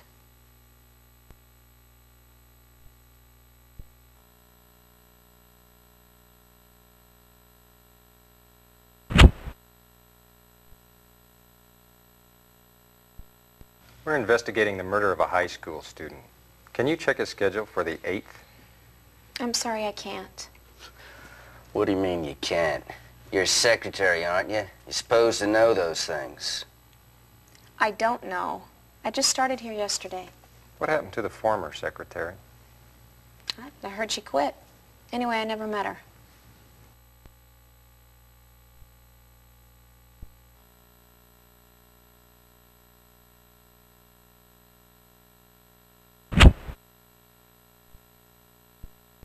Do you have any idea where he's gone?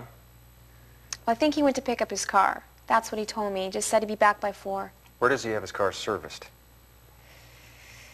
Let's see, it's... Come on, think a little harder, sweetheart. Well, they called here. That's when he left. Okay, good. Where to? Come on, speak. Auto Repair 25? Something like that. I know that. It's on the loop.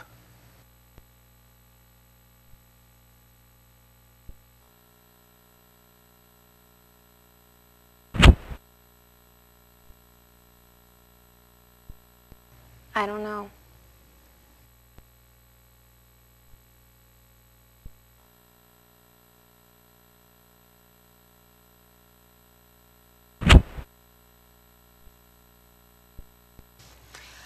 I've never met her before, but she looks familiar.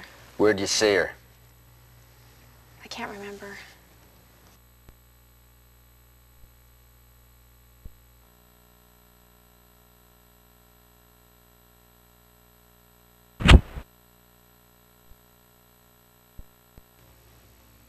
I don't know her.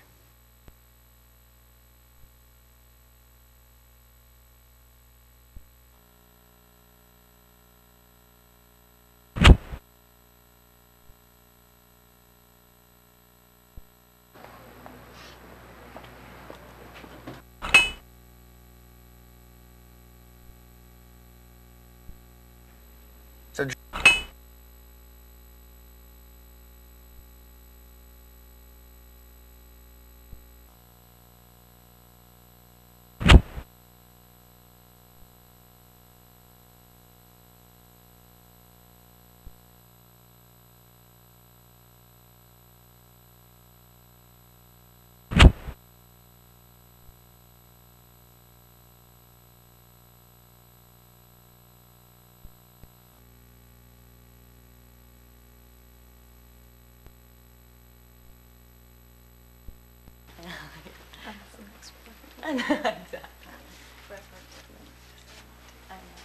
Hey, where are you going?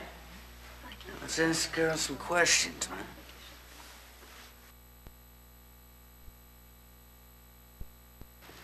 Do you have a moment? Yeah, what is it? We're with the police. We'd like to ask you a few questions. Police? Hey, look, you're scaring these beautiful young ladies, huh? Will you let me handle it?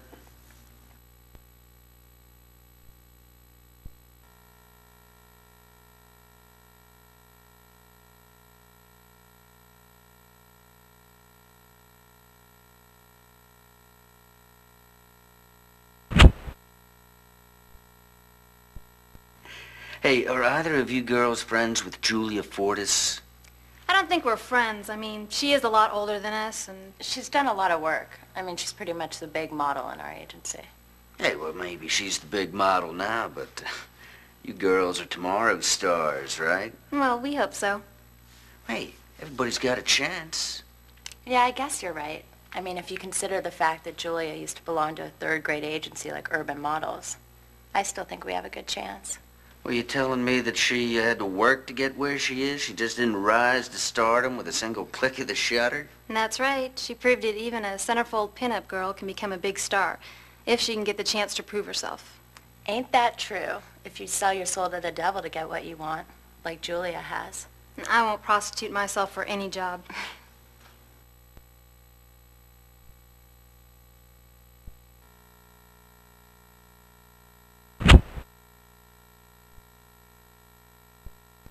I don't know. I don't know either.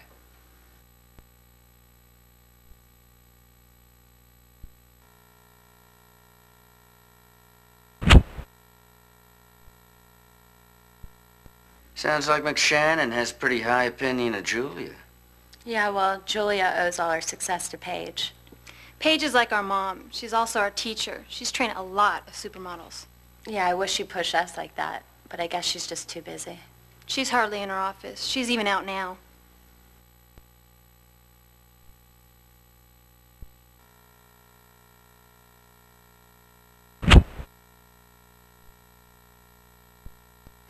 Have you ever heard anything about the president of the BR company? Oh, yeah, of course we have. He's famous and infamous. Yeah, well, what do you mean? Well, he's generous when it comes to money, but he screws everything that moves. Rachel.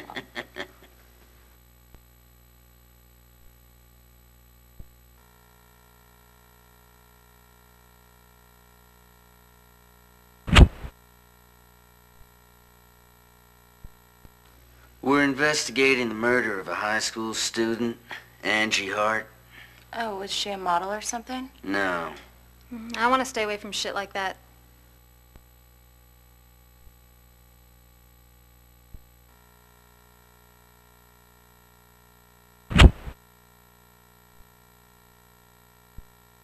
Well. Hey, isn't that the one Paige brought by here a while ago? Did you see her? I think so, but, I'm not sure.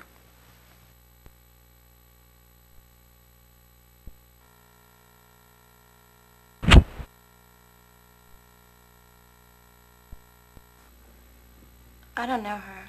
Never met her.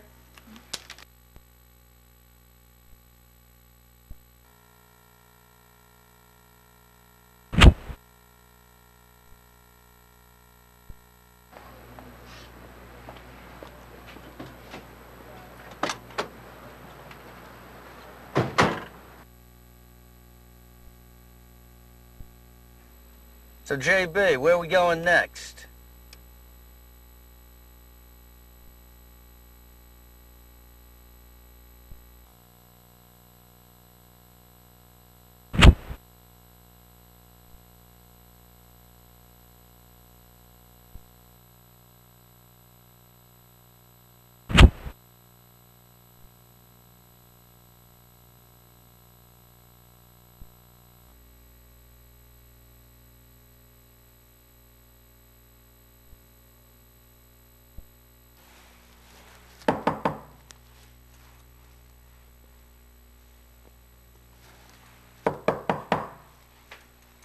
Yo, Ted. Oh, Joe, man, what's up? You still a cop? Yeah, I'm surviving. Look at you. Never thought you'd sober up and get a job. Oh, shit, I'm a decent worker, you know, unlike you. Anyway, what's up today? Investigation? Yeah. Do you need my help?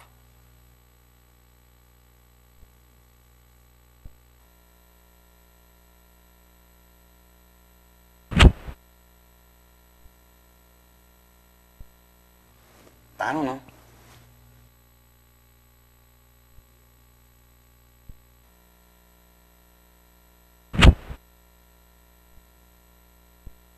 Yeah, do you know this model, Julia Fortis, who lives here? Sure do.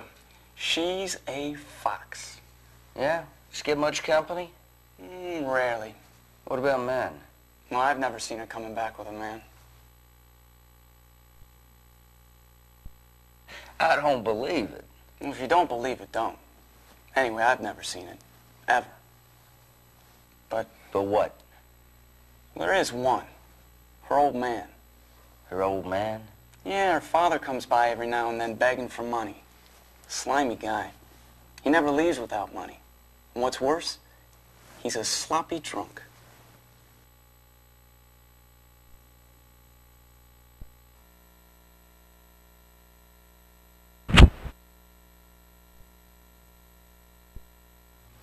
I don't know.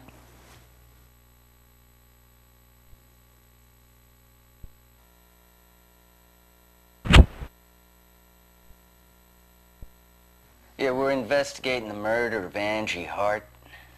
Yeah, read about that in the newspaper.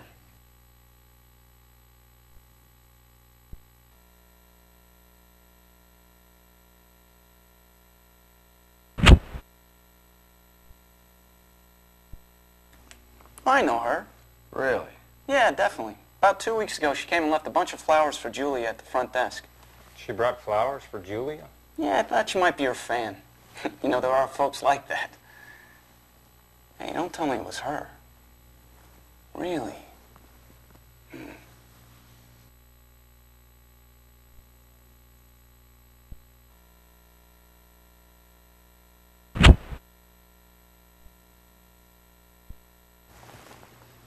Never met her.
Chicago Police Department. Got some questions to ask you?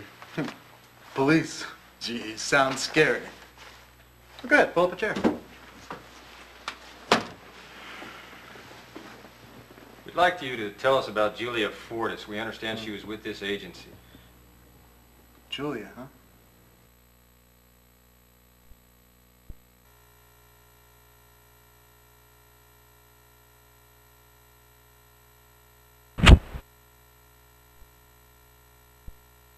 When did you represent her? It was about 4 years ago. And she was with me for 2 years. Who did she work for mostly? Mostly? Centerfolds, pinups, trashy magazines. You know, I never dreamed she would have been so successful. She was just damn lucky. Was she a model before she came to your agency? I'm not sure about that. I mean, she was with this slimy leech who was taking advantage of her. Do you know, she begged me for a job. I mean, she would do anything she could. If it paid the bucks, she'd go for it. Yeah, well, what happened to the slimy leech? He died. Died. Yeah. And you know, right after he died, luck just flew into her life.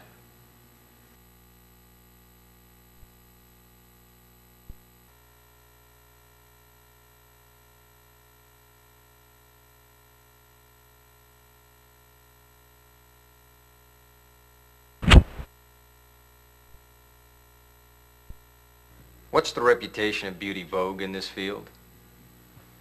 Paige? Well, she's one hell of a wheeler dealer. And let me tell you, when it comes to raising the pay of her models, there's none like her. Of course, she has the greatest models, and she charges the most for them, too.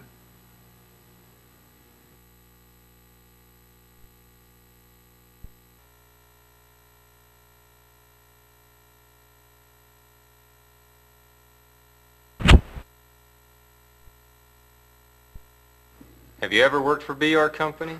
Of course not. I don't have a lot of big clients. You know, back then I tried to push Julia on them, but it didn't work.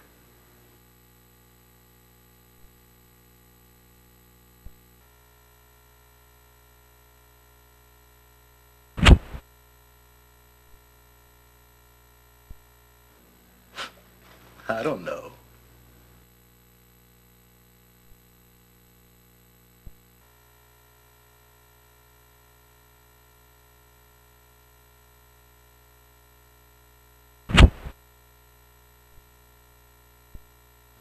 We are investigating the murder of a high school student named Angie Hart.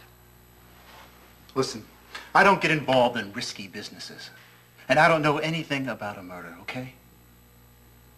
There's no way.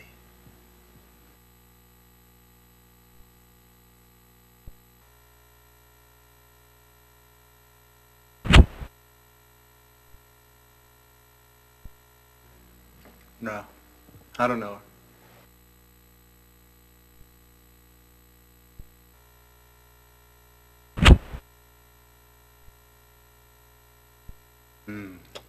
Yeah. Now she's my type.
Just a minute.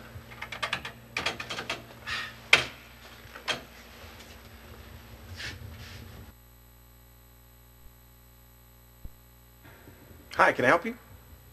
What kind of sports you into? We got a wide variety of selections. We got baseball, football, basketball, wrestling, hockey. Oh, I should add, we're also into sumo. Sumo? Yeah. We're not buying anything. We're detectives. Is Arnold Phoenix around? Arnold, he's gone already.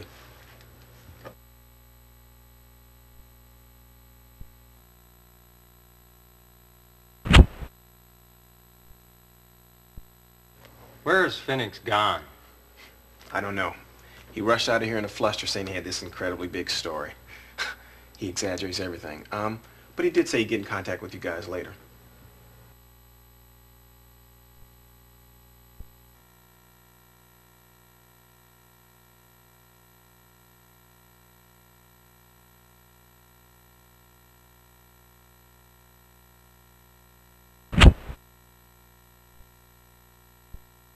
What do you sell here? We're selling dreams. Dreams? We sell fictionalized contracts with pro sports teams for the customer under the condition they want. They not only get contracts, we give them press releases and newspaper articles praising their abilities.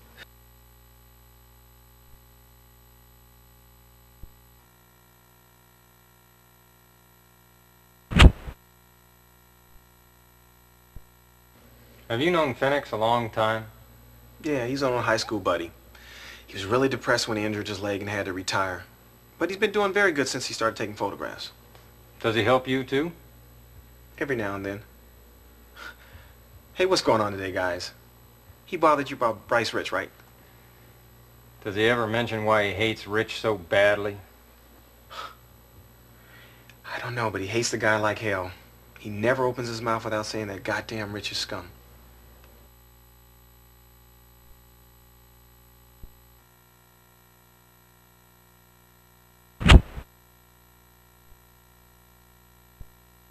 I don't know.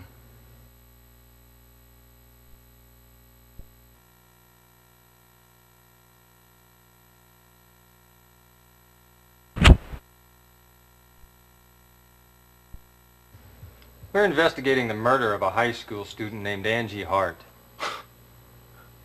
Hey guys, I don't want no problems with the police. Arnold's my buddy, but I don't want nothing risky.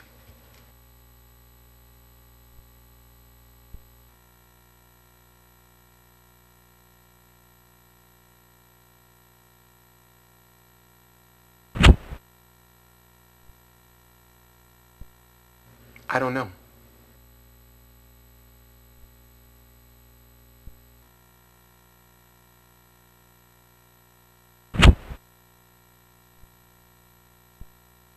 I don't know.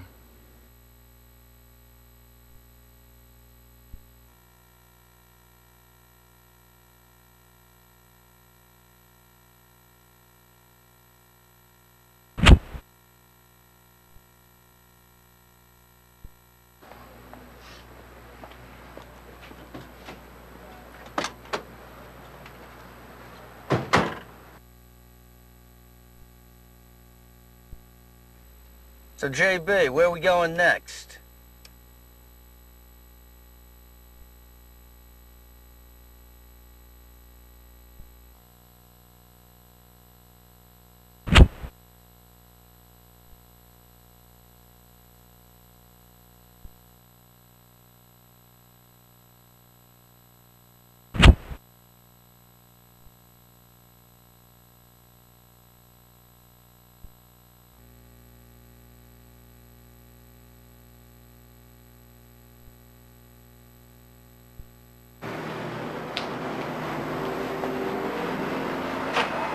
Where the hell's goddamn Rich gone?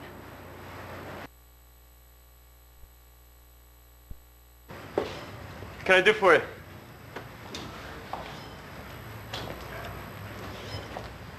We're detectives. Can we talk? Yeah?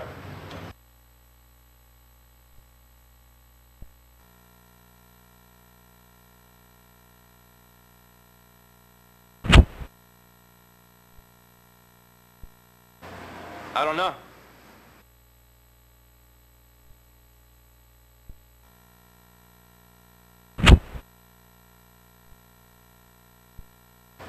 I don't know.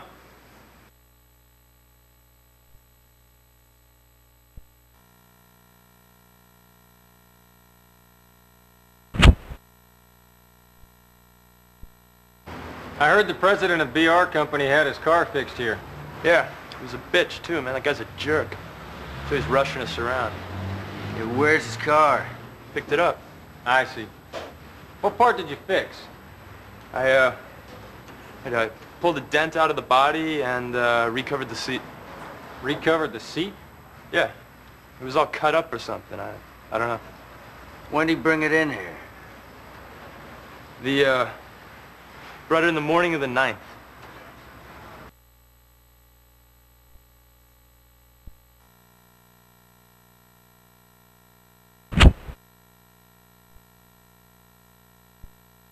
Have you heard about the murder of Angie Hart, a high school student? Yeah. Yeah, it's the one they found dead up at the planetarium, huh? You know, I heard some female detective did that. One of your buddies, huh? Did I say something wrong? Yeah, you did. You know, man, that reminds me of when Rich was in here reading the paper. When was that? The day he got his car fixed. He came in and there was a guy reading the paper and he snatched it out of his hands. Got all serious about it, you know? I figured maybe he knew the chick or something. I made a joke about it. I said, what, that's the chick you've been hot with? And he just flipped out, man, started yelling at me.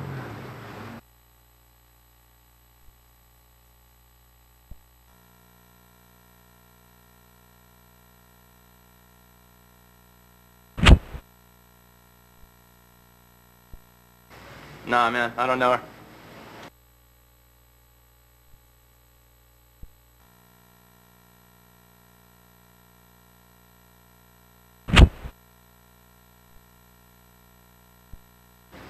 Nah.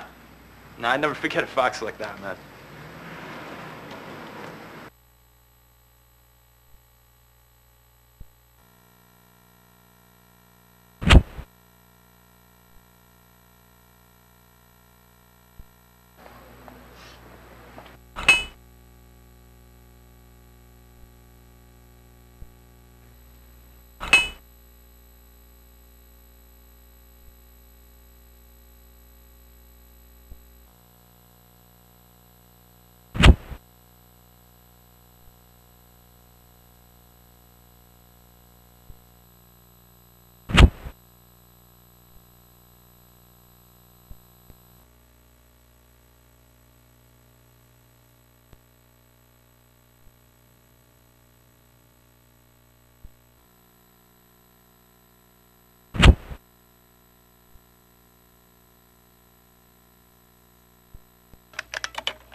Results will be input into the terminal computer first thing tomorrow morning. You can look at your computer for the data.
Good afternoon. I'm J.B. Harold, Liberty Town Police Department. This is Detective Ted Rosen, Chicago PD Homicide Division. I'm Mr. Rivers. Nice to meet you. Sayer told me you wanted to know about the counseling I had with Angie. Is that correct? Yes, that's right. Could you tell us about it?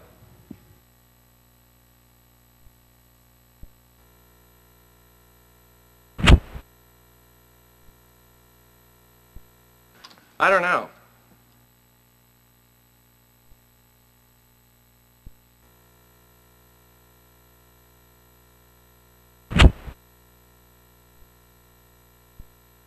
I don't know.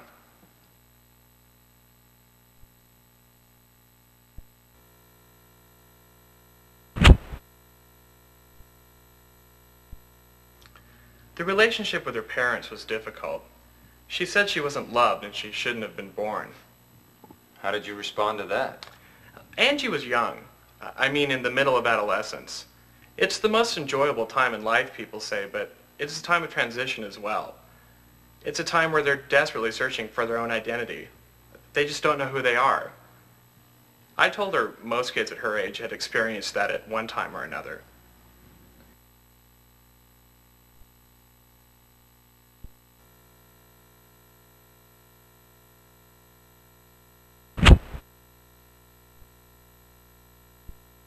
Can you think of any information that might help us out?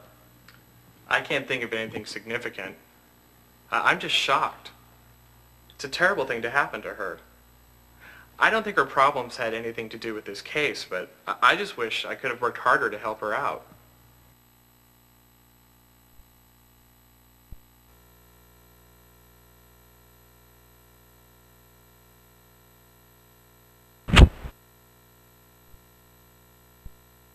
Angie was very sensitive.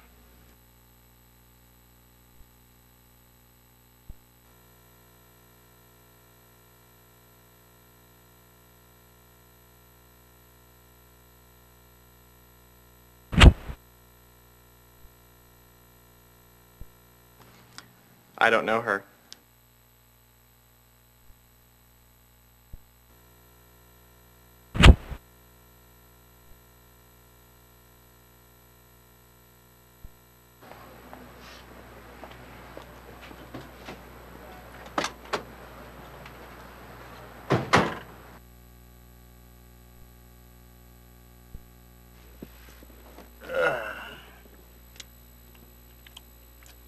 Hey, want a piece? It's not bad. Hey, look. There's James Hyde. Hey, he's in a hurry. Hey, he's getting in that taxi. Hey, let's tail him. What do you say?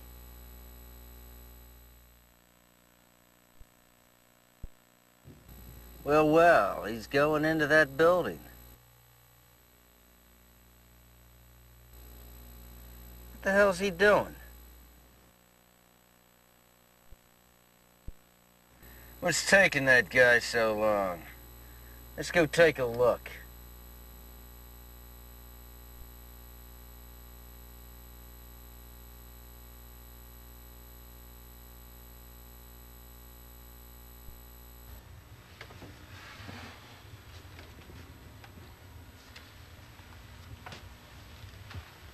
Pardon me, can I help you? Yeah. There was a man in here. Oh, you must be talking about Hart. Yes. He's the father of Red Shoes. He was here a while ago. Red Shoes?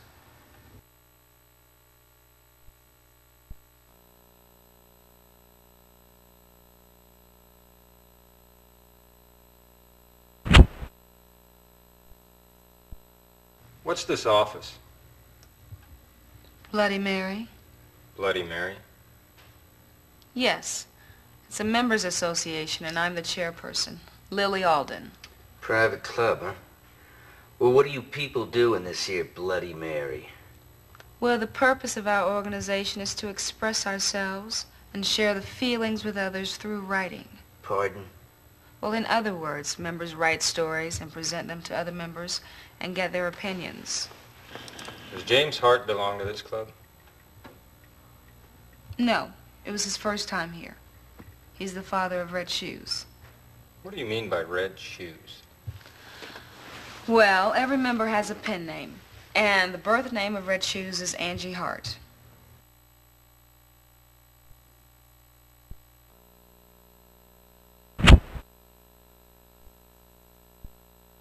Where has he gone? He left through the back door.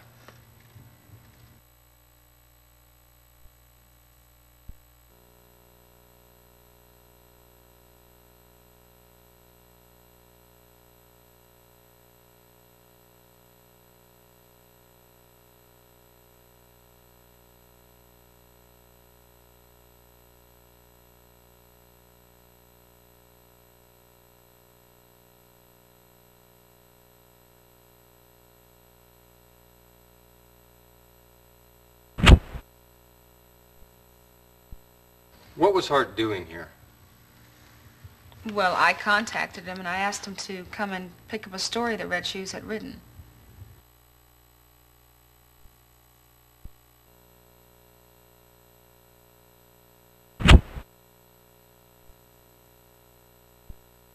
I don't know.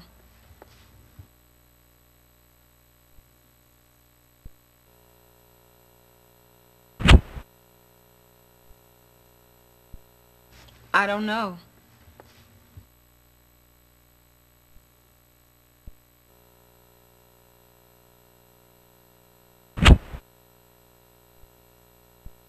Did you hear about the murder? Of course I did. It was on the television and the newspaper. I remember her, Red Shoes. She came here every Monday, but she didn't make it here on the 8th.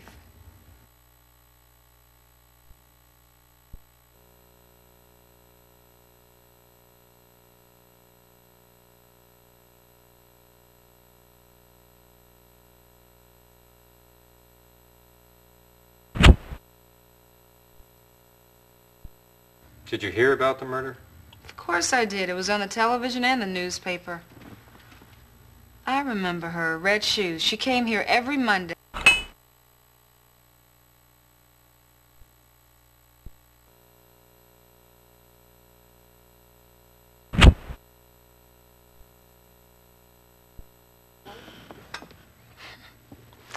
Oh, yeah, I know Red Shoes. She joined the club 6 months ago. What kind of stories did she write? Passionate, tense, and romantic stories. They were becoming to her personality. She also wrote mysterious, intense detective stories. You know, everybody loved her work.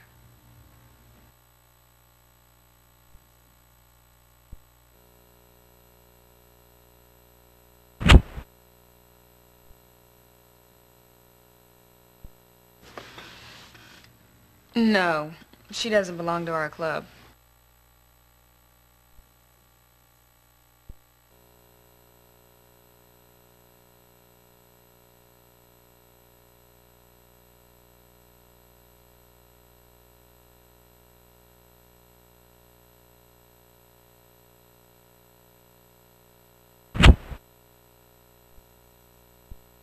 What was Hart?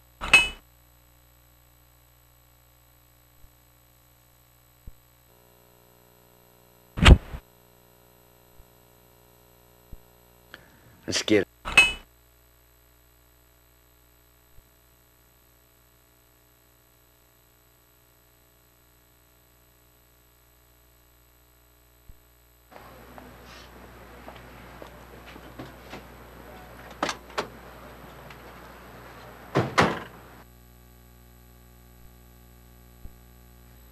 So, JB, where are we going next?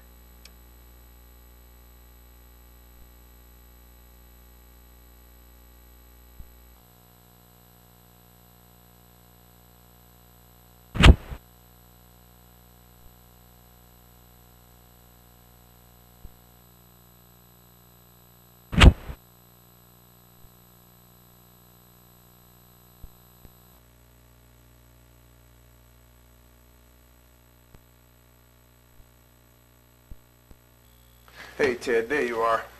Yo, Fred, what's up? Look, an officer found these in a coin locker while on patrol.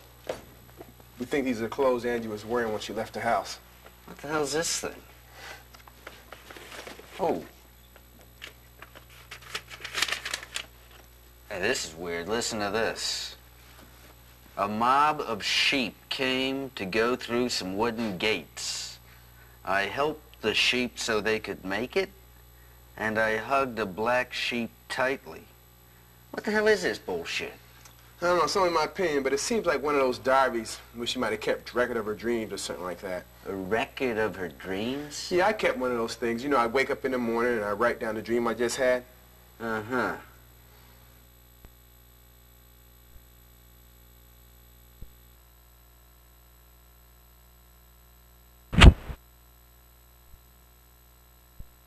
Do you think this is connected to the case?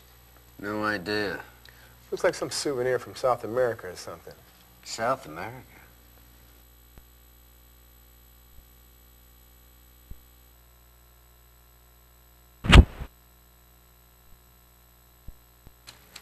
Doesn't make any sense.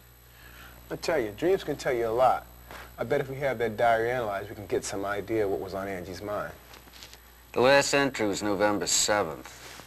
Now, if we could get that diary checked out, it might tell us something. I can't deal with shit like that, though. Why don't you have that woman Doc check it out?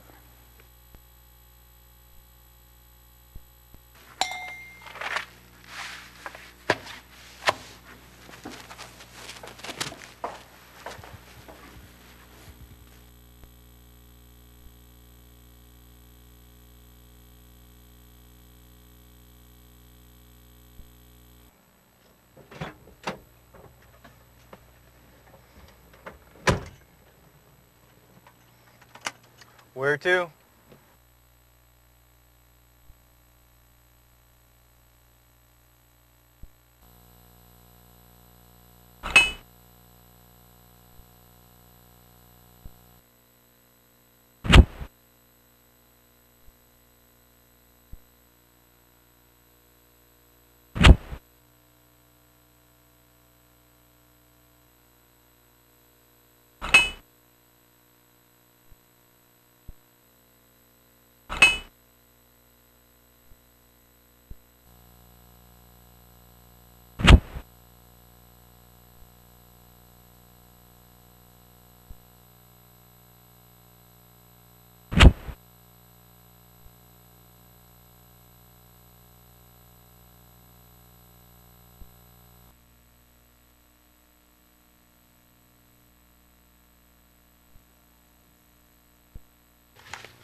Hi, I've been waiting for you. Hello. Sorry to bother you. I want to ask for your help. I know. An analysis of Angie's diary, right? Rosen just called and said you were on your way. I see. This is the diary. Okay. Be happy to do that. How long do you think it will take you to finish? I know you're in a hurry. I'll do it ASAP and let you know when it's done. Why don't you take a break? Have a seat.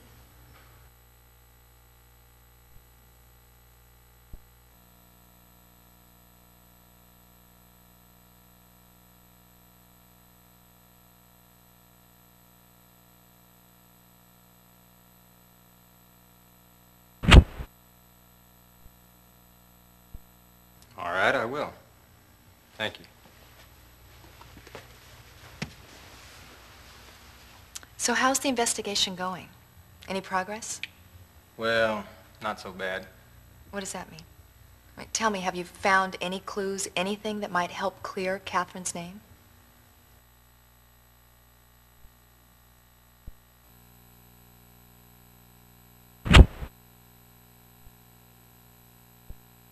We found that Catherine visited some places related to Angie, such as Angie's house, Angie's father's office. What? Why would she do such things? I don't know. Well, I've got to go.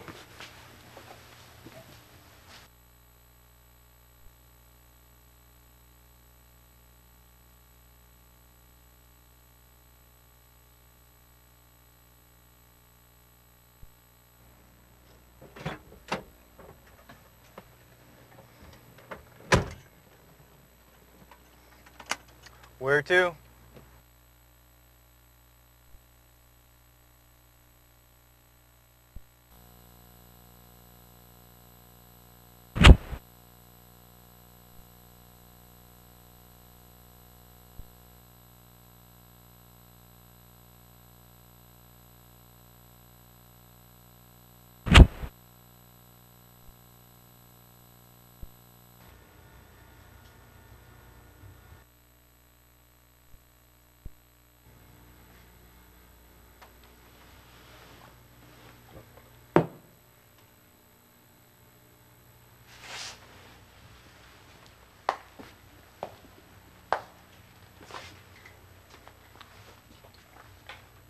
Evening. My man in blue. What's up? You left us standing at your buddy's shop. Yeah? Can I sit? Go ahead, man.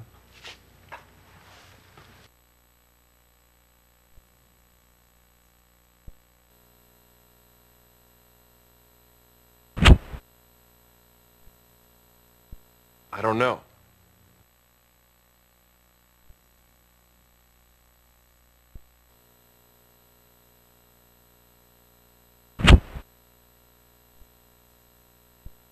Sounds like you got a big story, huh? Yeah, well, I thought I might step by the precinct tomorrow and give you all a little gift. And what would that be? Nothing, just definite evidence that Rich did Angie Hart. I'll have it in no time. Don't beat around the bush. Tell me now. Chill out. Be patient, babe. You're gonna have a lot of fun tomorrow.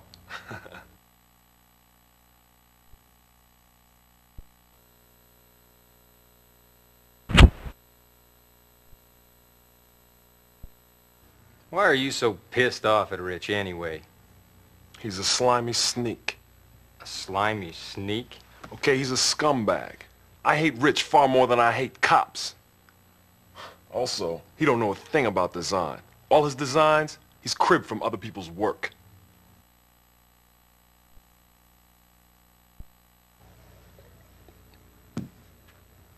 I got a break, man. Got an appointment. All right. Take it easy. I'll see you tomorrow, huh? Word.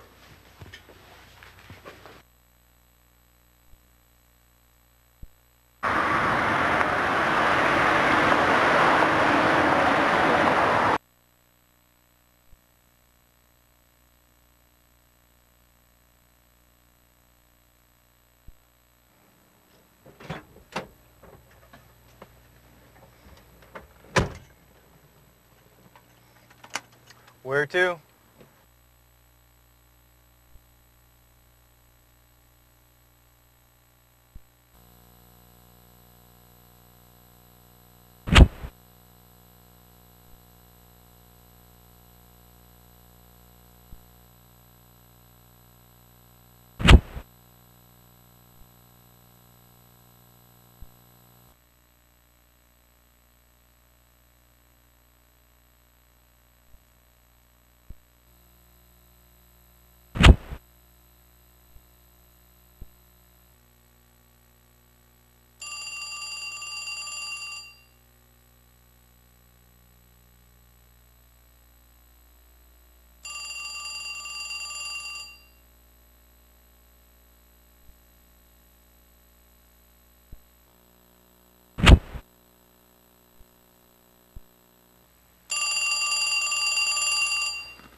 Hello.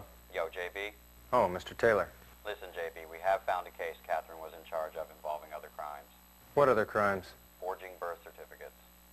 She was investigating this guy, and it's reported that she had inquired to the Chicago police several times about these criminals. JB, this is nagging me. She must have known something. I'll talk to you later. Bye.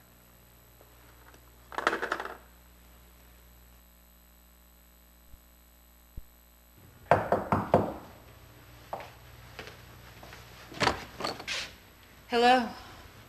What's the matter?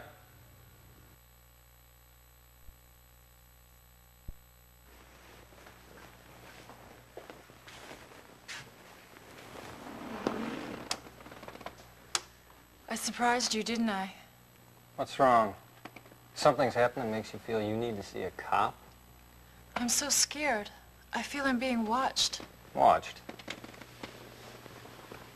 When did this begin? I don't know. I just don't want to be alone tonight. Tell me in detail.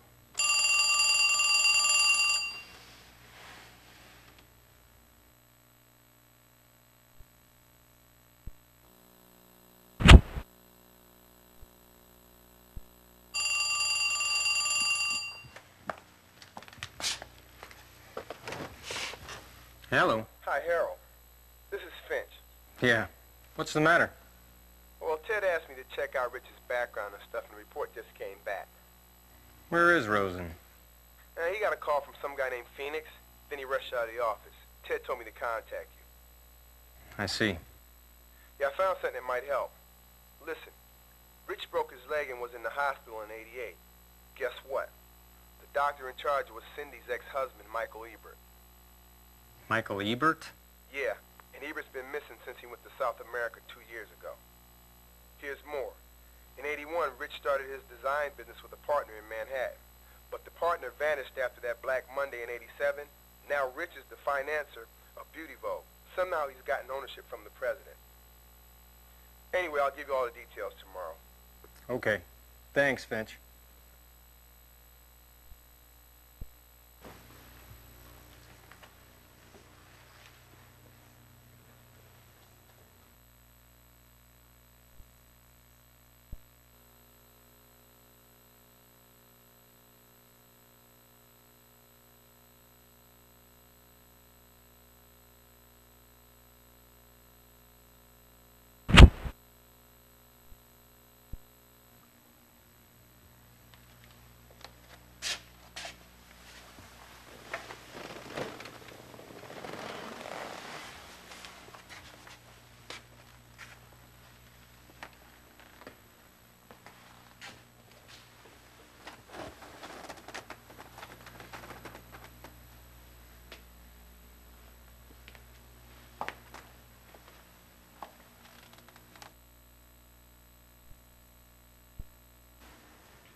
I'll be back this weekend. I told Taylor I was taking a vacation.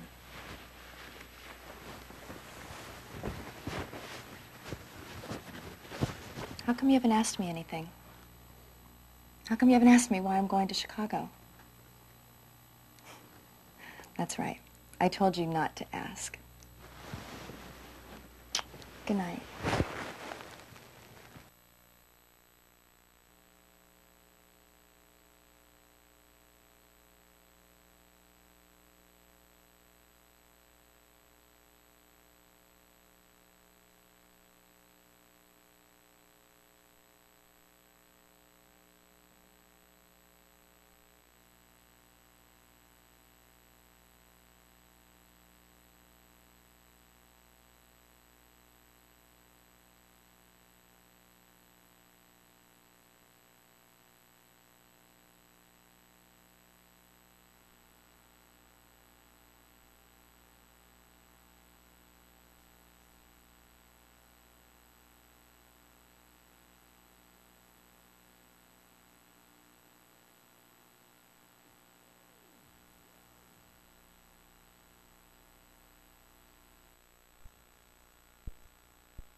Well, well, this is a sweet surprise. What's happened? And goddamn Fred trapped me. Fred called me last night. Said a report on Bryce's personal data had come out. Yeah, the shithead dumped all the data into this computer. That's why I'm sitting behind this fucking machine losing my fucking mind. Why don't you have Fred do it?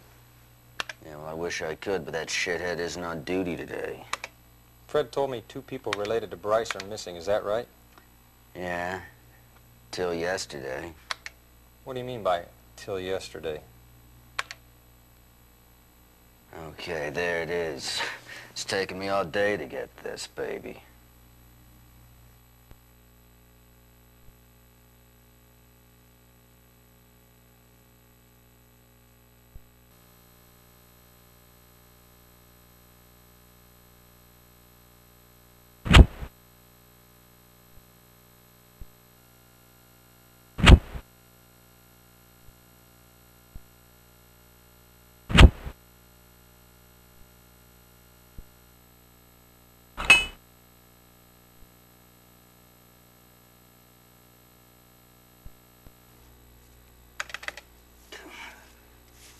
Fuck, I hate that fucking machine. Fred, what a dickhead. Leaves me this note. Ted, I set up a program to allow you to search for information regarding the people concerned and the data of criminal cases which are still unsolved.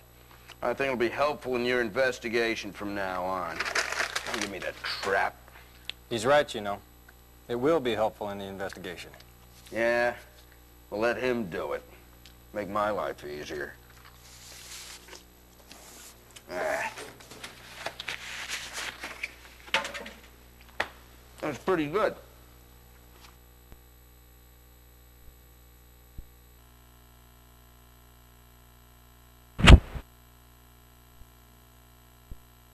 Fred mentioned Phoenix called you last night.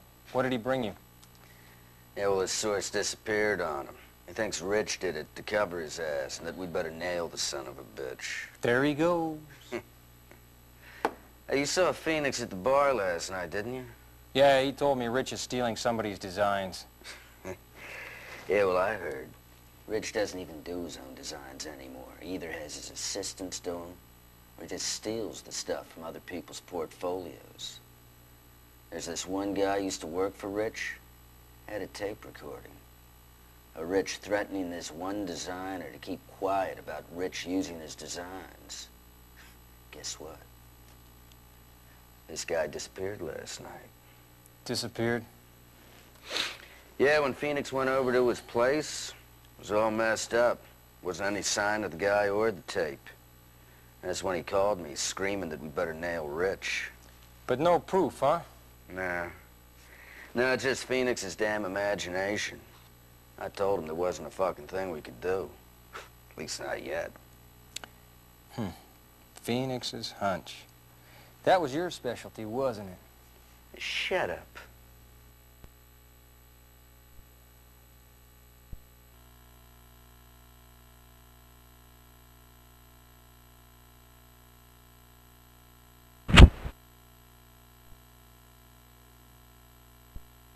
I've got new information regarding Catherine from Liberty Town Police. What is it? The last case Catherine was in charge of involved various crimes, including counterfeited birth certificates. She had called Chicago Police Department several times regarding these crimes. Counterfeited birth certificates?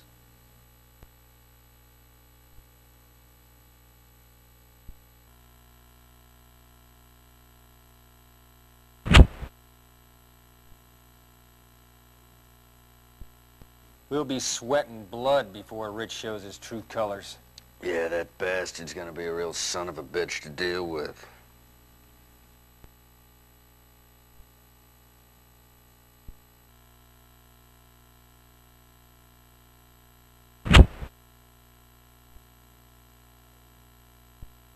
What do you think of Cindy? The woman, Doc? I don't think she had anything to do with this case, but I don't like her. You can handle her better than I can. There's something about her ex-husband is bugging me.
What are you looking for, man? Do you happen to know what office Simon Osborne's in? Simon Osborne? That old man retired. What do you want with him? I need information from him regarding an unsolved case he dealt with. You know, he's living on his pension. I dropped by his place once, so I know where it is. You want to stop by later? Yeah.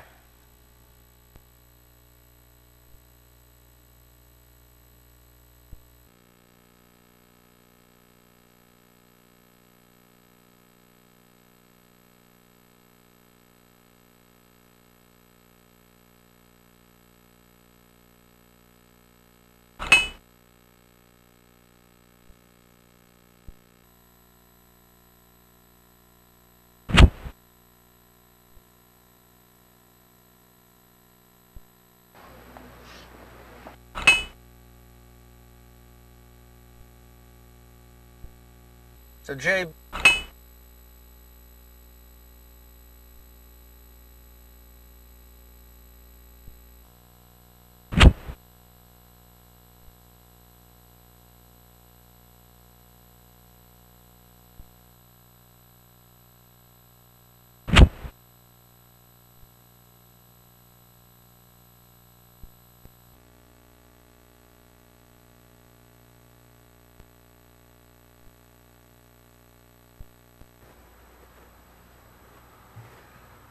Look, I guess nobody's home.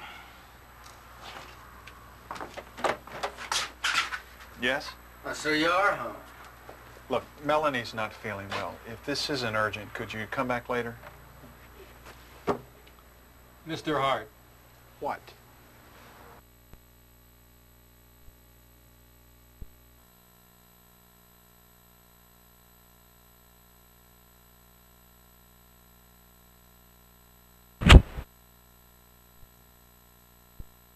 We want you to show us a story Angie wrote. Look, I don't know what you're talking about. I'll tell you.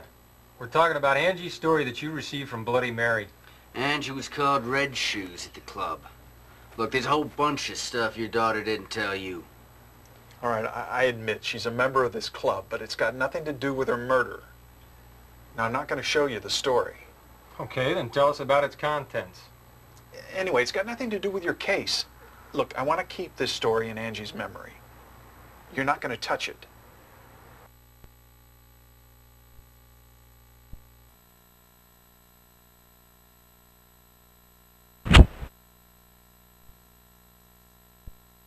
In the afternoon of the day Angie was killed, Catherine White called on you at your office. Did you know that?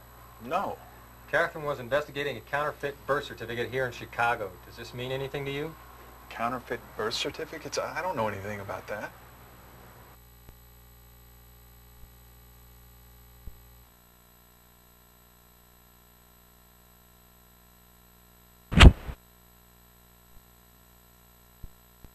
I heard you collect knives. I used to, not anymore. Did you ever own a dagger?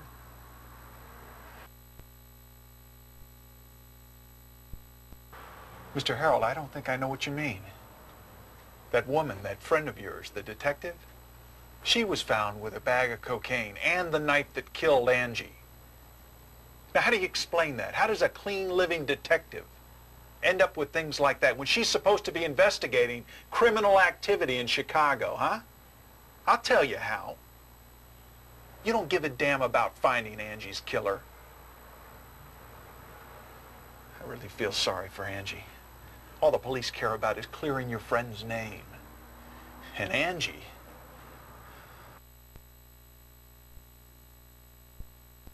Go away. I'll tell you nothing.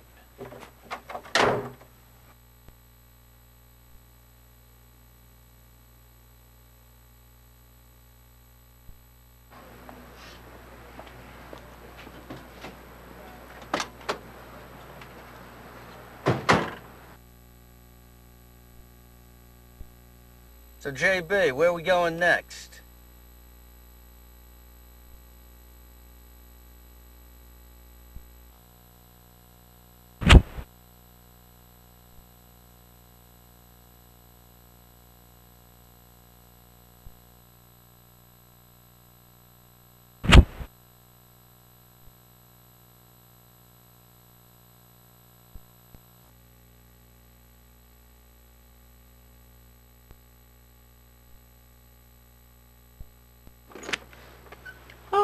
Hello, dear. I knew you were coming. You went up to the Harts, didn't you?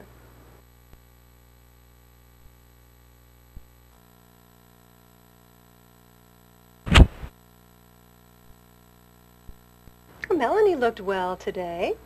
That's good for her. Pardon? Oh, I saw her in her garden this morning.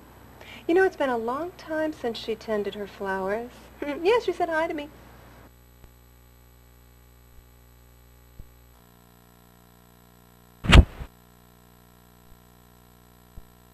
Speaking of the Harts, I remember something very interesting. What is it? Well, it happened just after they moved in, about 10 years ago. Angie was involved in a traffic accident on a nearby street, and it was so bad that she had to be taken to the hospital in an ambulance.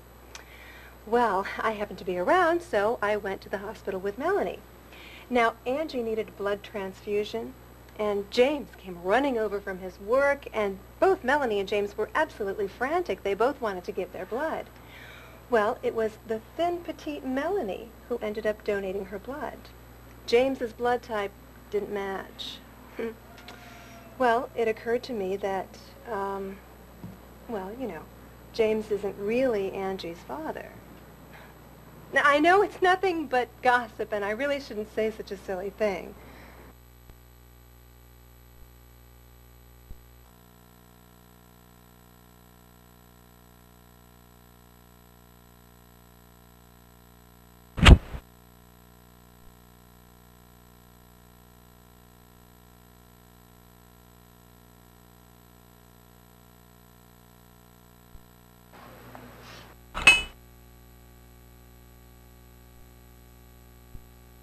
So, JB,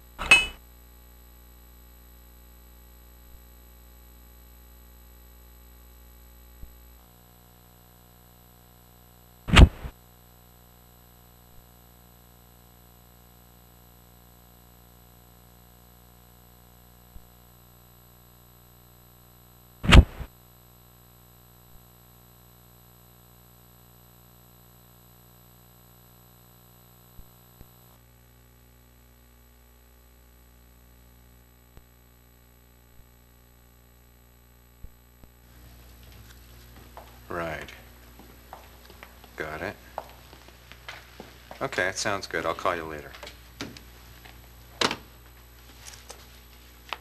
Dr. Green? Yeah? We'd like to ask you a few questions about Michael Ebert. He used to work at this facility, and we have a moment of your time. Sure. Anything I can do.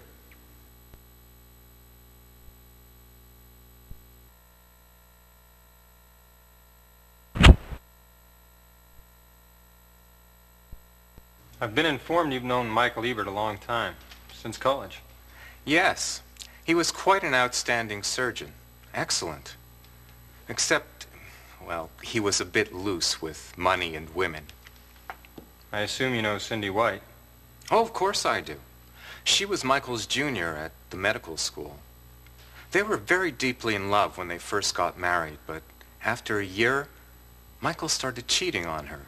He was having an affair with a young woman doctor. Is that the reason for the divorce? Not exactly. Michael was also screwing around with money. It seems there was this patient of hers who developed serious complications after surgery. This was during the time that they were having their affair. Well, the patient's family sued for malpractice, and she was forced to pay quite a substantial sum. So Michael withdrew money from Cindy's account without telling her to make up for it. And, well, shortly after that, they were getting a divorce. Did Dr. Ebert continue to see this woman doctor after that? No, they broke up. She quit her practice and returned to her hometown. Michael was totally devastated after Cindy left him. He started using drugs very heavily and, well, 6 months after the divorce came through, he quit his job and left. Have you kept in touch with him since then? No, but I did get a postcard from him. Postcard? Yes. It was from South America, or at least I believe it was from South America. He said that he was on a trip and had found a new job, and I'm afraid that's the last I heard from him.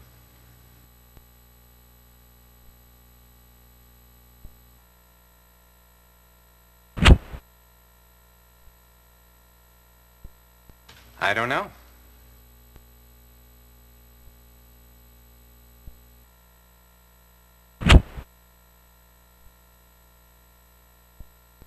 Do you remember Bryce Rich, one of Dr. Ebert's patients? Bryce Rich. Yes, he was in the hospital while Michael was having all that difficulty with his divorce. It kind of seemed like they were getting along very well together. They were becoming friends. You know, I don't think Michael would really appreciate this. I think he'd be embarrassed, but I think he was borrowing money from Bryce.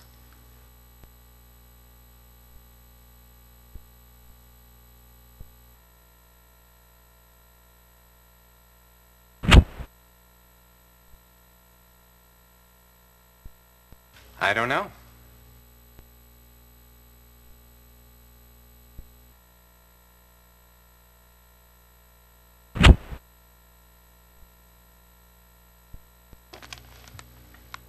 No, I don't think I know her.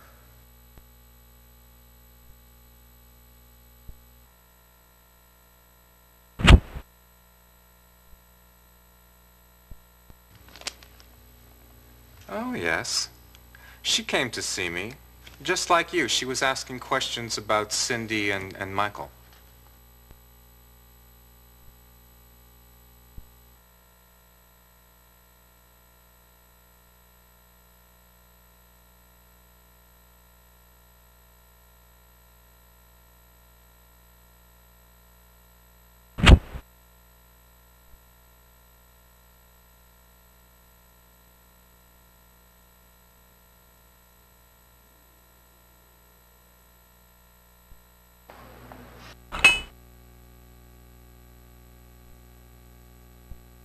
Shall we go to...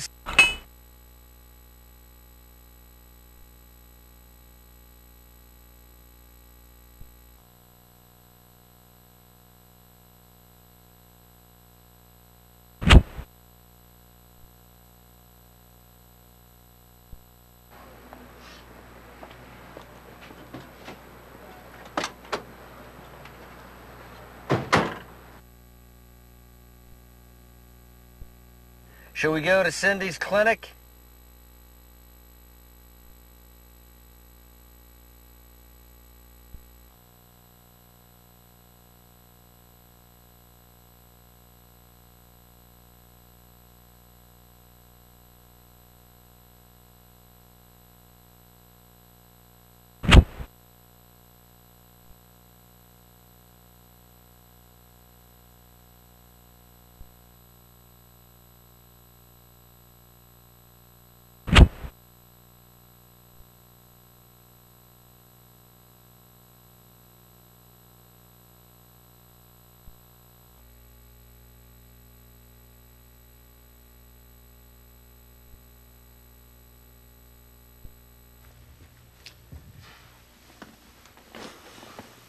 So what do you guys want from an old man? Talk to him. Well, sir, I need some information regarding the Kevin Grady murder case in 1975. Kevin Grady. The report said the assailant was Danny Jackson. Danny Jackson. Yeah, I remember the case vividly. And the truth about the case is unknown.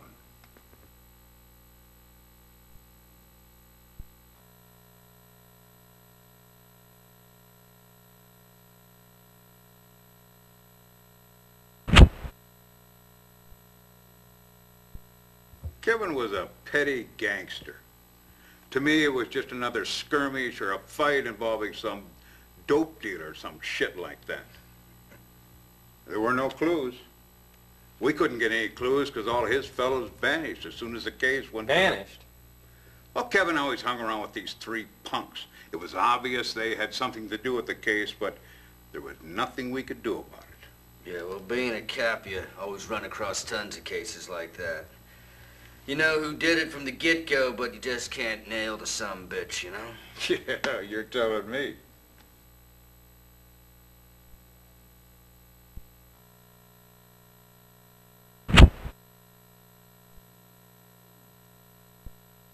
I think he had a mother in poor health and a sister. Yes, Sister Maggie was one of those that vanished. Then his mother died in 7 years.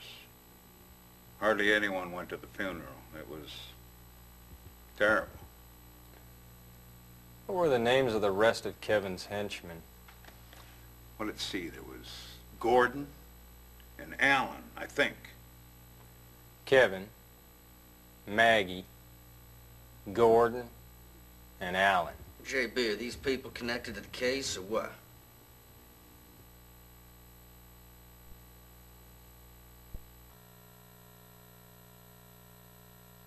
Yeah,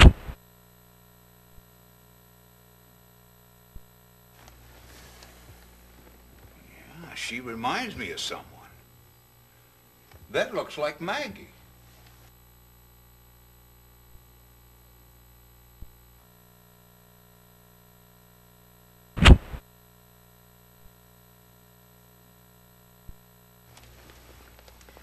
That's Catherine White. She was a co-worker at JB's. She was killed on this case. White? Yeah. What's wrong, Osborne? JB, you go back to the station and you look up everything involving Danny Jackson. He died in '75.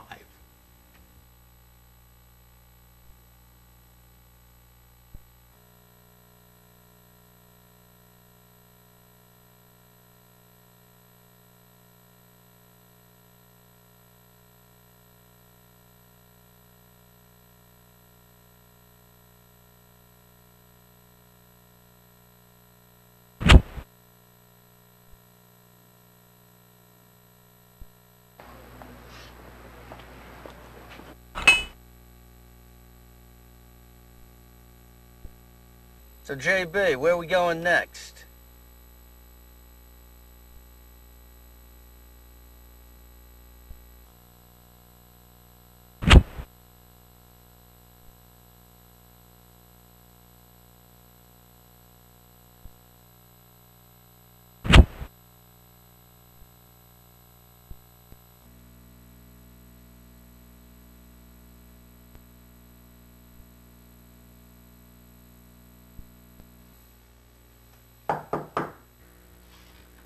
Come on in. Have a seat.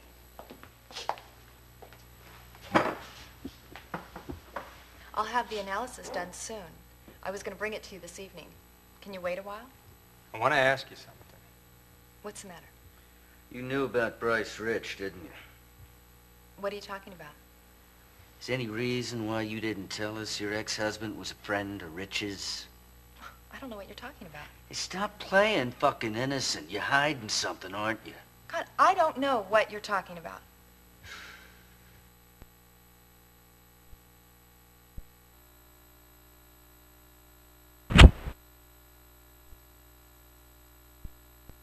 Could you tell us about Michael Ebert? Did you know that Michael was missing? I divorced Michael 3 years ago. I haven't seen or heard from him since. I have no idea where he is or what he's doing. Did you know that Bryce Rich was once a patient of Michael's?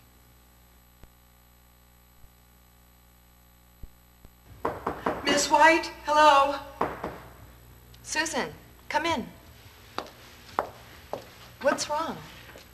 I'm not feeling very well, Miss White. Did you not sleep well last night? No, not at all. I see. Why don't you go wait in the consultation room, okay?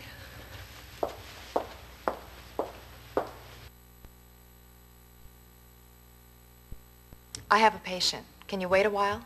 I'll be right back.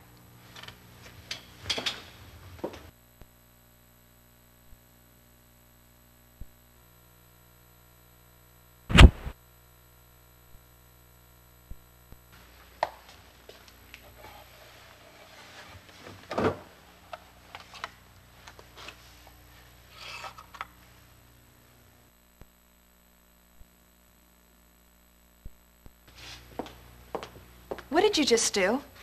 I can't believe you just searched my office. You're suspicious of me, aren't you? I see. You count me amongst your suspects.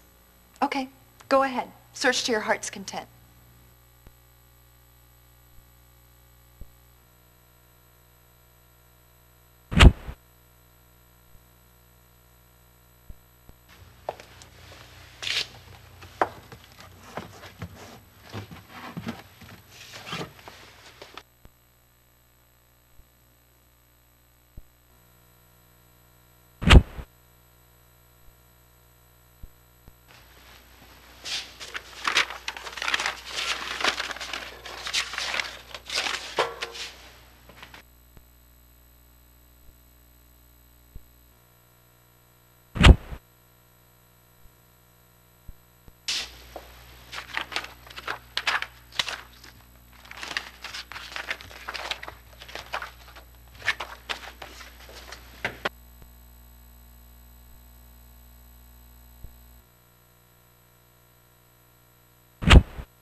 Are you satisfied now? Hey, look, we didn't mean to offend you, all right? Yeah, I'm sure you didn't. Listen, I've got patients to see. I will be by around 7 with the results of the analysis and to talk to you about Michael. Goodbye.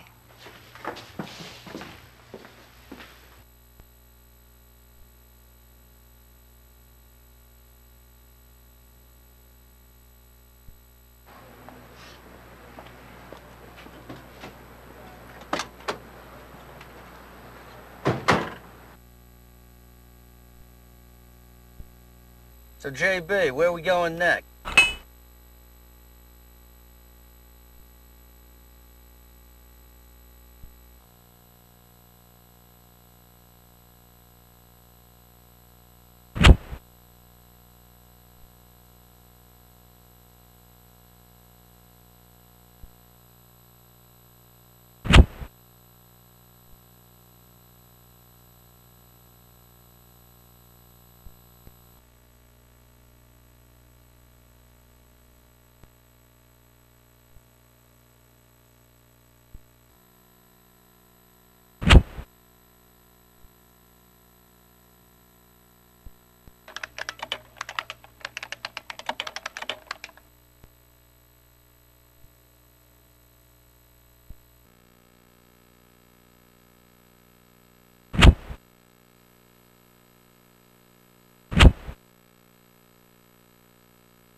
You want a bite? It's not bad.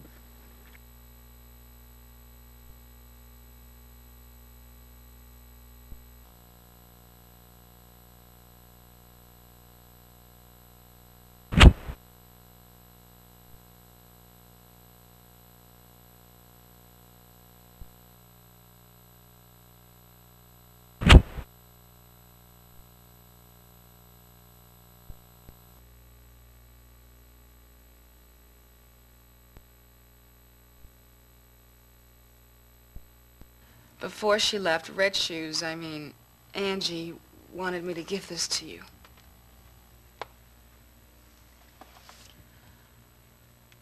Thank you. Thank you very much. No problem.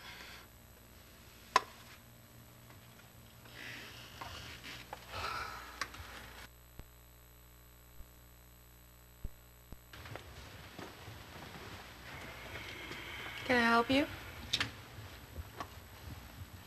Today's our meeting day. The members will be here soon.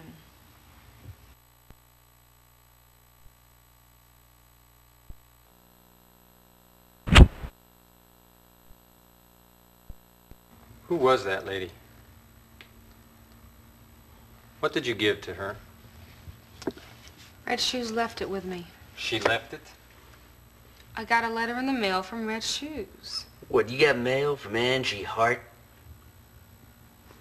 Red Shoes wrote me a letter and said that she had a premonition about her death. Oh, my God.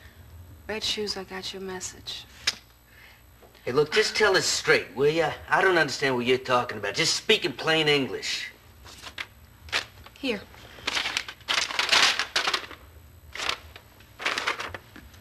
Dear Lily, could you please return this to Paige McShannon, the Vice President of Beauty Vogue Modeling, for me? Thanks. Red Shoes. What was in the package? I don't know what was in the package. It's her secret. I am not going to open up her secret by myself.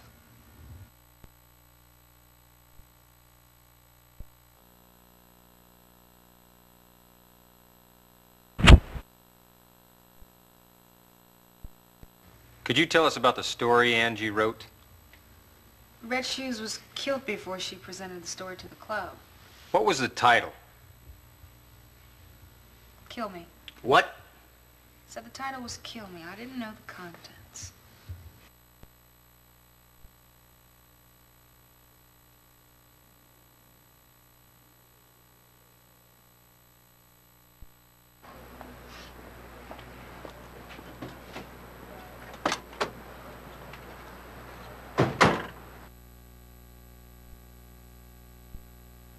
Why don't we pop in at Beauty Vogue?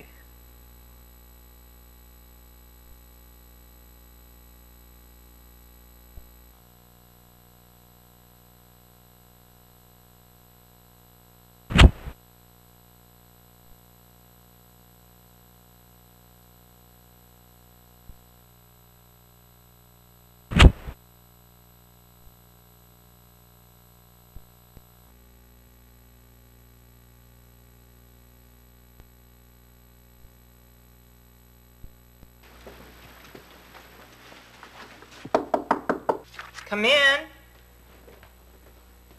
I'm sorry, I'm expecting company. Yeah, well, we just came by to see the nice little package you got from Lily at the Bloody Mary. What are you talking about? Please tell us about Angie Hart.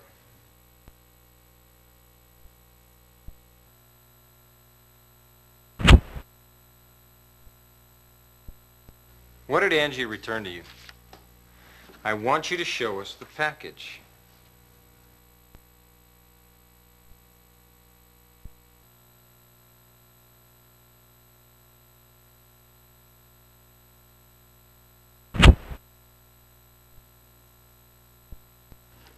Where did you see Angie? If you don't say anything, I'll begin to wonder if you're hiding something. You know, I'm starting to wonder if you really were in New York on the day Angie was killed. I didn't kill Angie. Yeah? Then who did? I don't know. Well, tell us what you do know.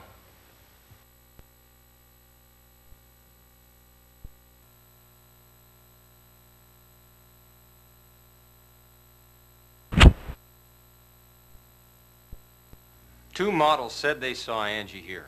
Your relationship with Angie will come out if we take action. I scouted her. As soon as I spotted her picture in Babe, I went to work. I got her telephone number from the magazine editor and I called her up. She answered the phone and she agreed to see me. As soon as I met her, I just knew that she had it all. I mean, she had star quality. I knew Bryce was going to be happy with my choice. You introduced her to Bryce.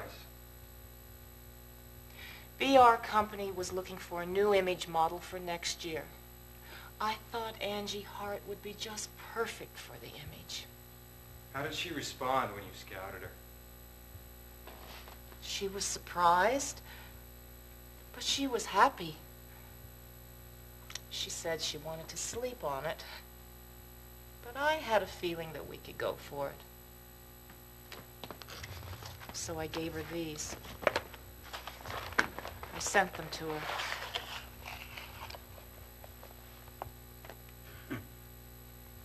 Some kind of present, huh? Could Angie accept this? I expected her to. I mean, it usually worked. But she was different. But you forced her to take him anyway.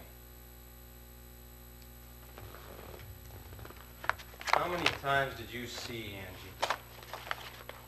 Twice, and that's it. When was the second time?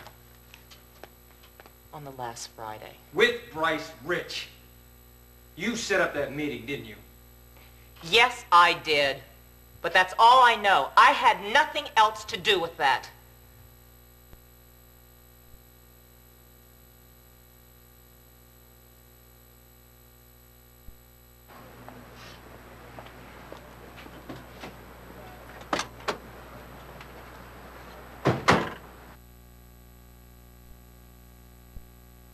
Rich. That son of a bitch.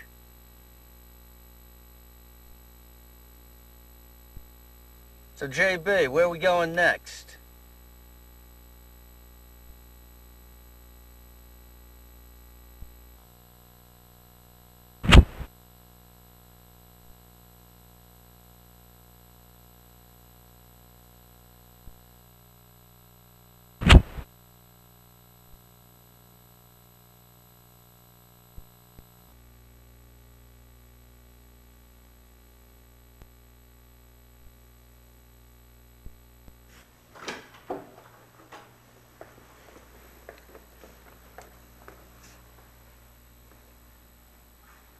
Did somebody just pass by?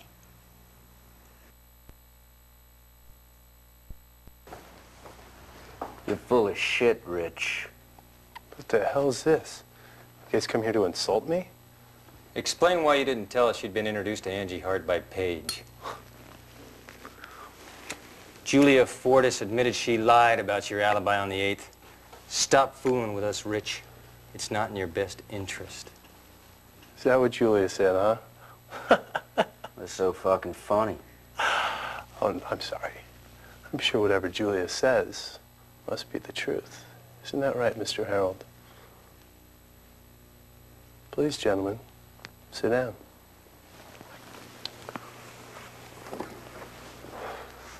So, Mr. Harold, who were you with last night? I suppose Julie would probably say anything you want her to, wouldn't she? Hey, JB, what's this dickhead talking about? I mean, you've got some nerve. Letting a woman involved with this case into your hotel room? Seems like a pretty unprofessional thing for a cop to do.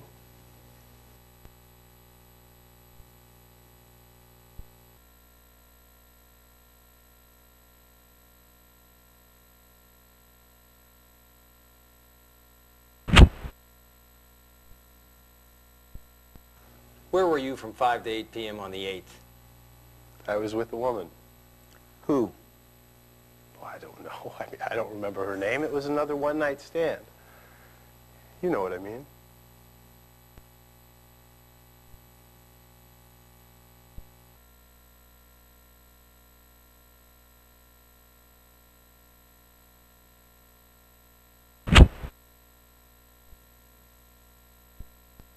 Why did you have your car fixed? I bumped into something in the parking lot. I thought I told you that. And why did you have your seat reupholstered? I don't remember.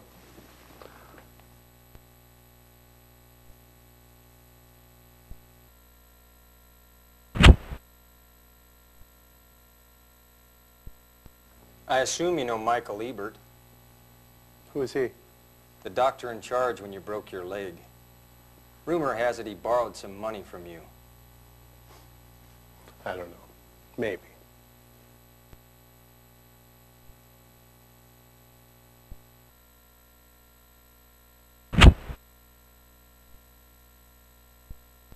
Why did you say you didn't know her?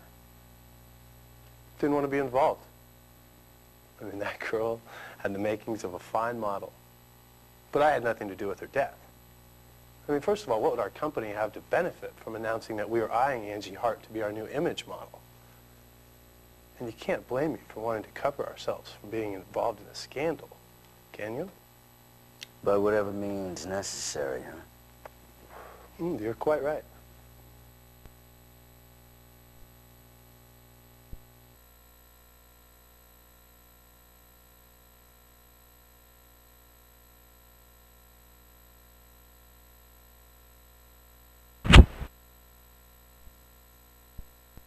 The whole story surrounding you stinks.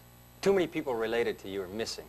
Your old partner, the doctor, and the man who has a tape recording of you threatening a designer to keep silent. Stop talking nonsense. I can't just pass over remarks like that. You make me out to be some sort of a criminal or something. You better be careful, Mr. Harold.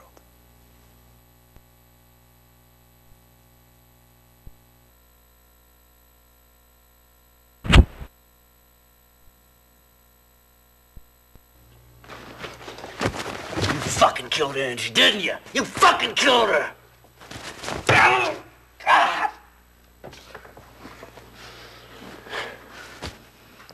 Stupid people like to use muscle.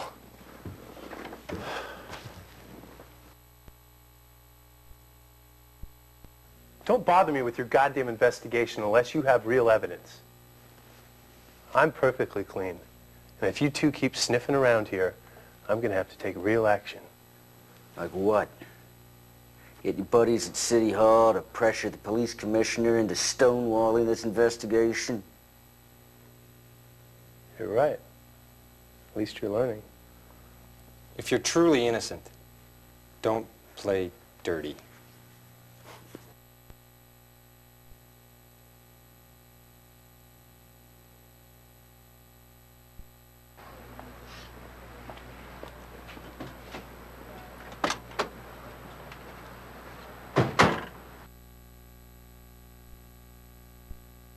So, JB, where are we going next?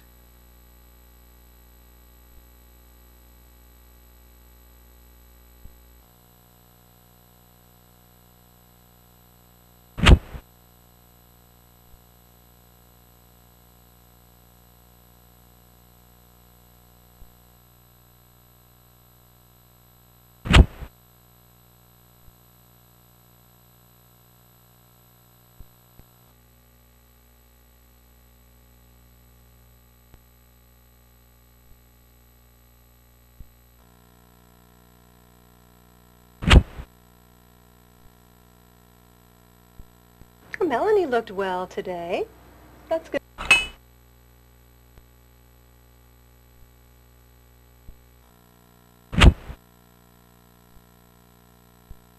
Melanie looked well.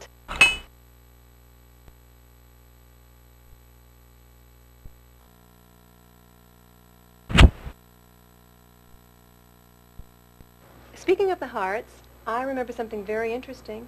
What is it? Well, it happened just after they moved in, about 10 years ago. Angie was involved in a traffic accident on a nearby street, and it was so bad that she had to be taken to the hospital in an ambulance. Well, I happened to be around, so I went to the hospital with Melanie. Now, Angie needed a blood transfusion, and James came running over from his work, and both Melanie and James were absolutely frantic. They both wanted to give their blood. Well, it was...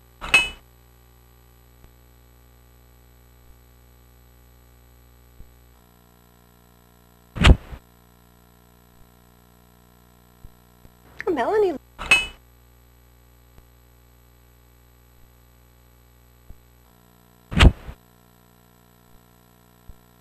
Melanie...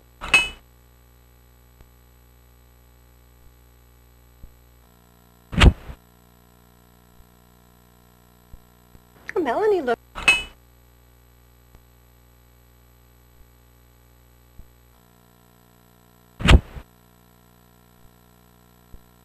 Melanie looked well.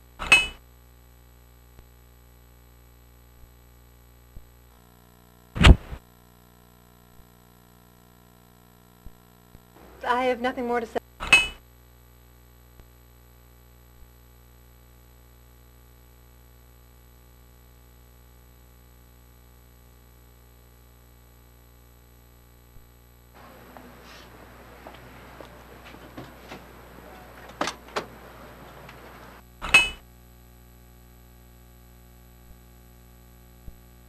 So, JB, where are we going next?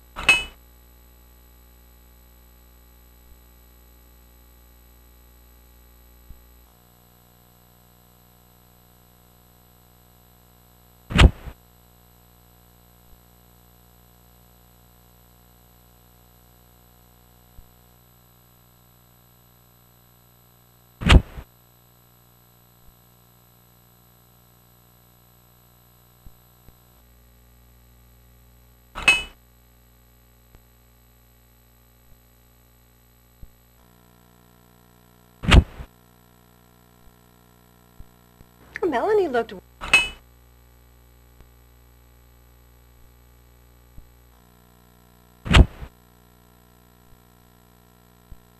Melanie...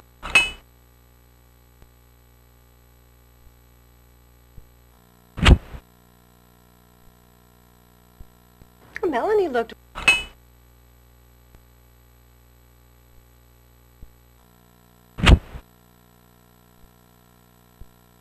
Melanie looked well today.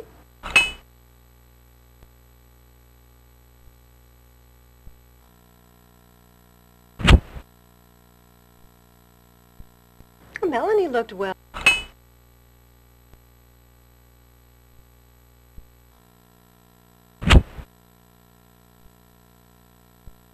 Melanie looked well.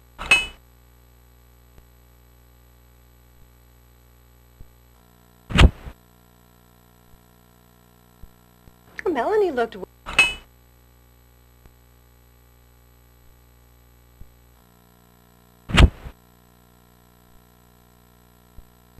I have...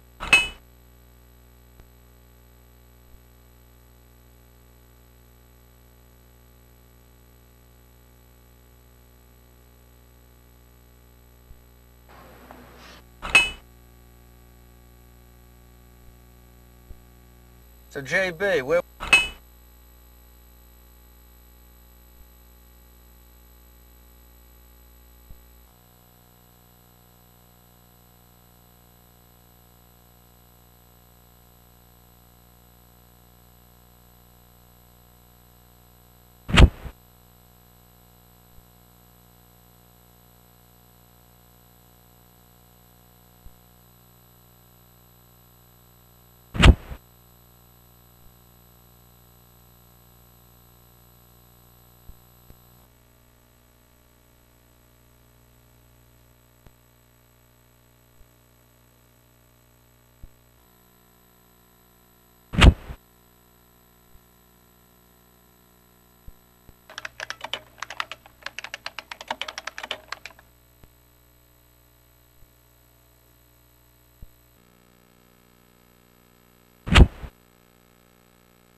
Hi.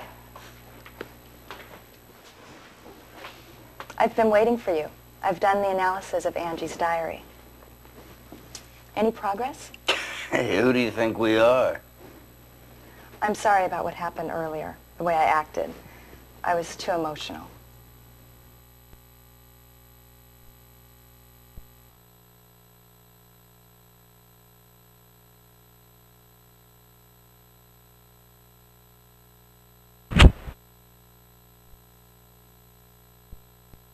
So tell me about the results. A mob of sheep were waiting to go through some wooden gates. Dad and I helped the sheep so that they could make it, and I hugged a black sheep tightly. In this case, sheep means the warm, good-natured part of Angie. Wooden gate suggests something that she got over that was an obstacle to her. And black sheep means something Angie's denied from her past. Yeah, well, so what? The shit still doesn't make any sense. Mom led a bull into a room where I was, and it made a dash towards me. I was furious and climbed up the wall to protect myself. I didn't hurt. Instead, I was in the next room full of Feast. Hey, I get it, the bull, right? Some kind of sex fantasy, huh? In this case, bull suggests her healthy animal instincts, suggesting that she'll be stronger. What she says, the bull dashed towards me and I was furious, this represents Angie's state of mind, that she couldn't control the anger that was just coming straight out of her. Climbing up the wall means she wanted to get away from the feelings that she just couldn't handle anymore. And Feast suggests broadening your horizons once you swallow it and get over yourself. In short, it seems that Angie was unwilling to accept something from her past, and it was troubling her all the time. But she was struggling to make it through somehow. Are there any hints or suggestions in the diary as to what her problems were? Well, there was one word used frequently that did catch my attention. That word was glass key. What does it mean? Mom and Dad locked the door using a glass key. I found the key and tried to put it into the keyhole, but there was no keyhole. I looked for a door that matched the key all night long, but there was no such door. Now, this is only an example, but if Angie's parents had something to hide, knowing that secret would have bothered her like hell. I would say it's possible.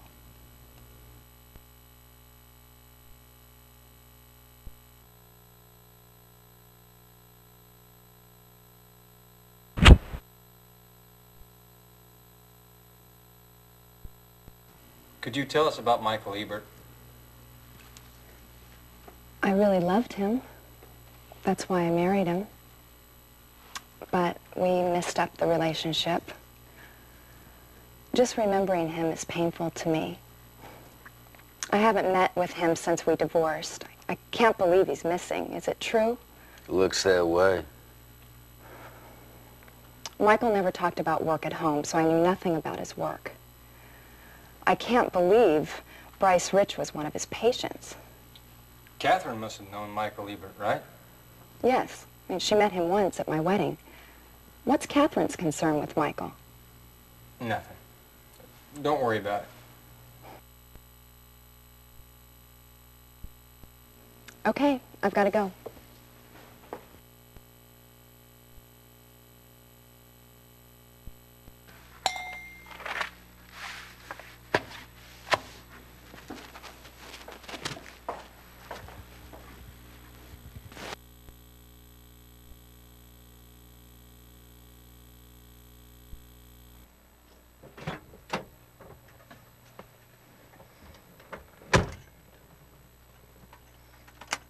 Where to?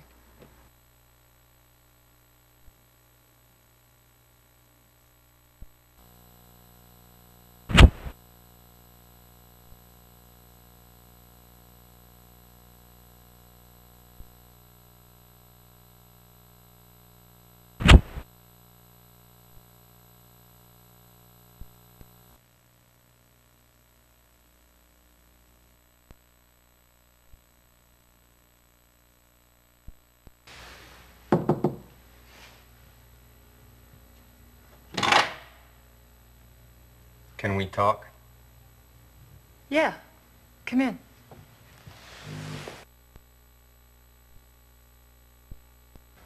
I want to ask you something. What? Everything going all right? Feel like you're still being watched?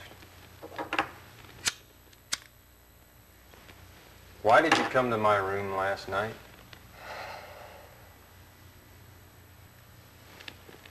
I've just gotten out of the shower. Let me get dressed.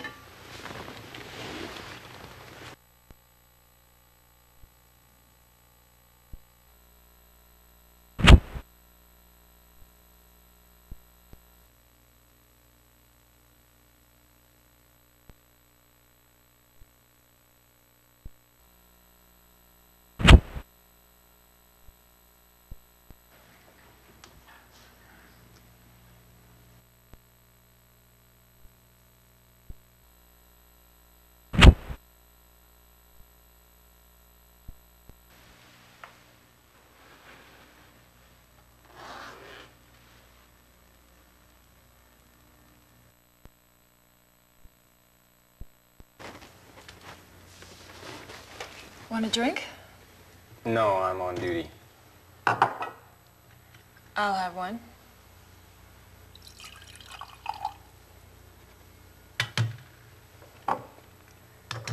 The detective you work with. Rosen, you mean? I know him. You met him before? I wish Steve hadn't existed in my life. When Steve died, I felt I could start over again. I thought I could erase the memory of him. You checked things about me, didn't you? You should know that I was with a slimy guy who took me for all I was worth. Yeah. A cop shot him. But I feel like he's still alive inside of me. When I saw that cop, the memories came back. Rosen has no clue about it. He doesn't know about me and Steve. Steve was a dirtbag. He was nothing but scum. I wanted to leave thousands of times. But I loved him.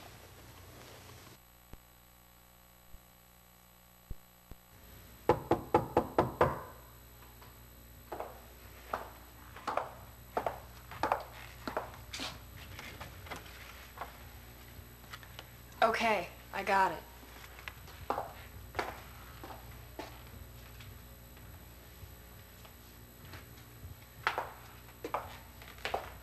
Don't drink too much, okay?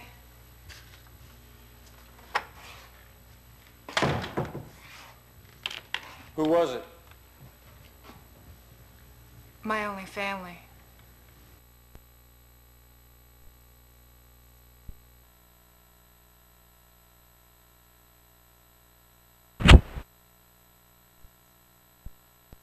He took advantage of me.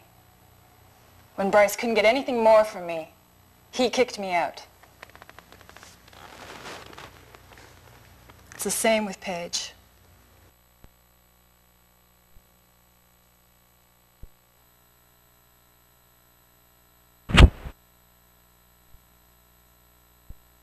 I heard Angie was a big fan of yours.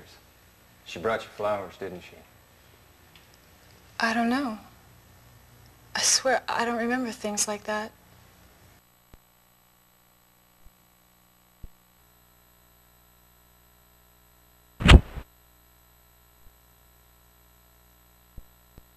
I want you to tell me everything you know. What are you hiding? I know you have something to do with this case. Get out of here. Tell me what's on your mind. Go away. Catherine was trying to break open memories which shouldn't have been opened. That's why she was killed. What the hell does that mean? Just leave. Get out of here.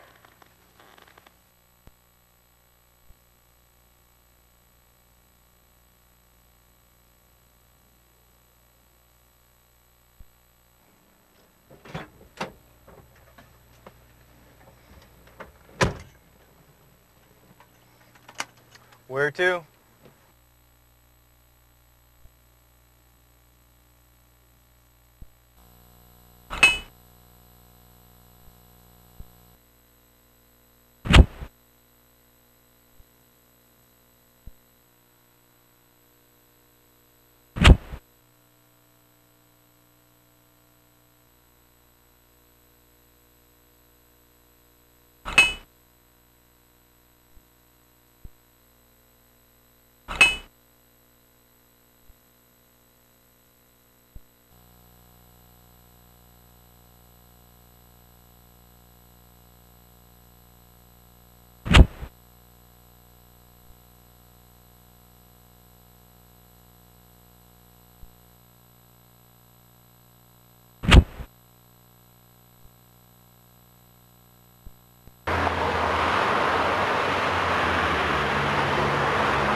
Yo!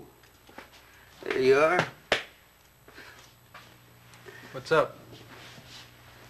I got these from the identification unit after you left. These photos, they were developed from the roll of film that we found in Cindy's drawer.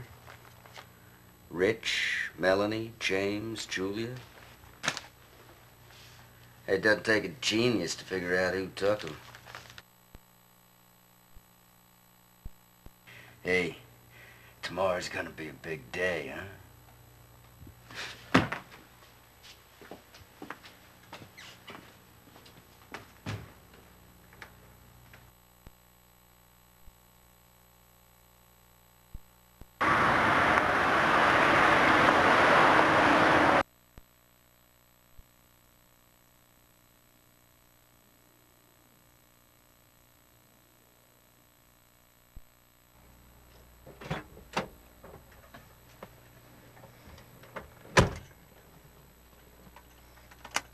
Where to?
Hello. JB, how's it going? Well, apparently this case is related to a murder case that occurred here in '75. Mr. Taylor, have you ever heard of Frank White? Frank White? Yeah, he was Catherine's uncle. I heard that she became a detective because of him. It seems like this background's getting a little complicated, JB. Mr. Taylor, Catherine seemed to be investigating the people concerned with Angie. JB, you have got to clear up this case with these clues she found. Yes, sir.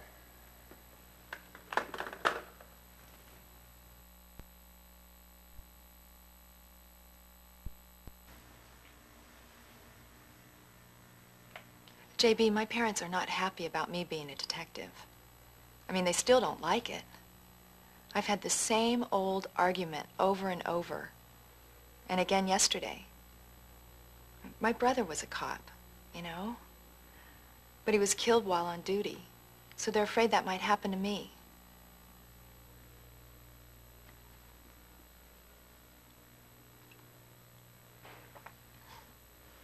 I'm just wondering what they're going to say when I announce I'm going to be marrying a detective.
What's wrong?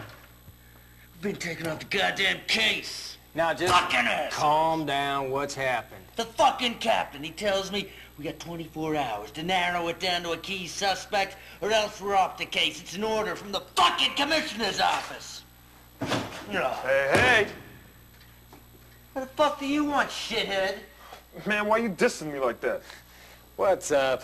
Have you found your source yet? Nah, not yet. Yeah, well, what the hell you doing here, then? Man, you know, you keep sweating me like this. I'm not gonna tell you all about the sweet surprise I brought down to you. Yeah, well, what is it? Well, I tailed Rich yesterday. Yeah, you tailed him. Well, that's well done, Mr. Marlowe. Well, somebody's got to do some investigating around here. Thought I might find something interesting.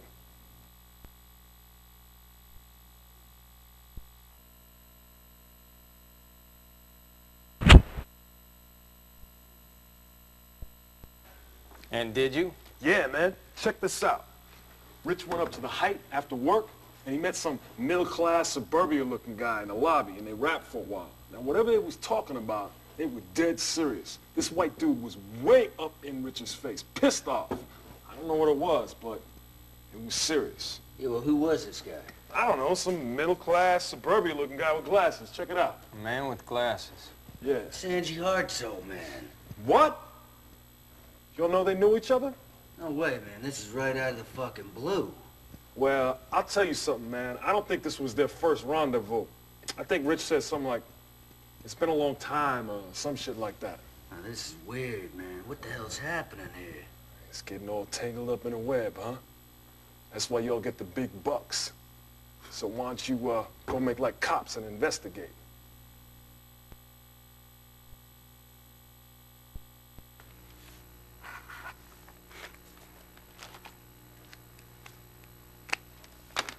Don't you think it's time we drill him? Yeah, I guess so. All right, listen, I'm gonna go bring him in. You grill him, you get it out of him, okay?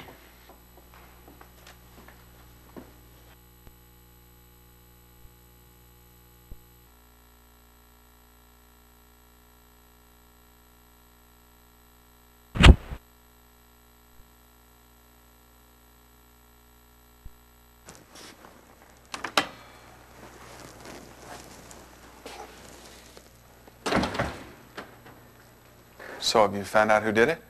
No. But we're getting very close to figuring out why Angie was murdered. Mr. Hart, there are a few things I'd like to ask you. All right. What is it?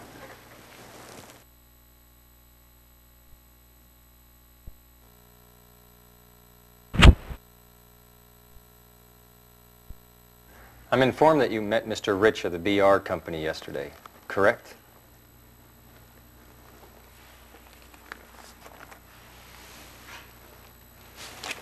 It is you, Mr. Hart. What did you meet Rich for? The truth is, I found his business card. It was in the pages of Angie's story that I was reading. I don't know, it kind of nagged me, so I called the number. This Mr. Rich, he wanted to meet with me, so he suggested we meet at the Height. Actually, I was surprised to find out he was scouting Angie as a fashion model. She never said anything about that to us. Oh, and he's pretty annoyed at the police investigation, too. He's got nothing to do with this. So he asked me to keep it a secret. How did you respond? We had told you there was a possibility that Bryce Rich did it. I would say it's rather strange you did him a favor anyway. You've known him a long time, haven't you? No, that's ridiculous. I've never met the guy before.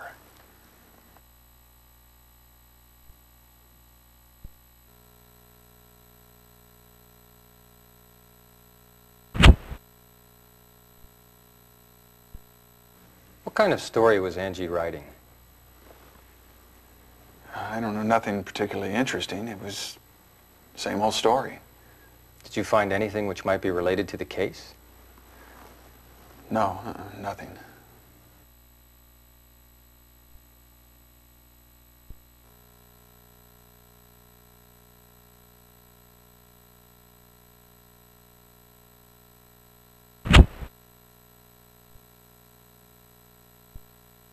Mr. Hart, let me ask you something personal. Was Angie your real daughter?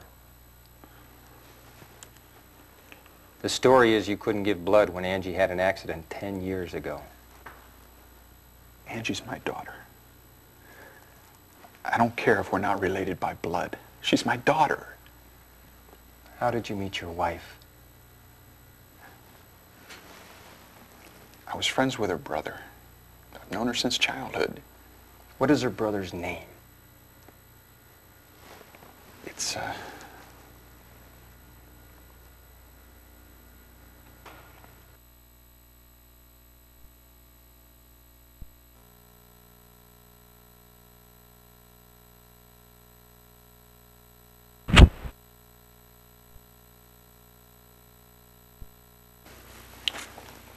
Have you seen this photograph before? The man in this photograph was a detective and was killed 17 years ago. I don't know.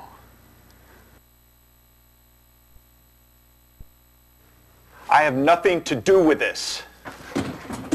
I know that's not true. You're hiding something. I can't let you go before I get the truth. Mr. Harold, my childhood was miserable. You understand that? My parents were killed when I was little. But I've been devoted to my family. See, I've got this dream. Home sweet home, trust, love. But sometimes that reality is just a little too severe.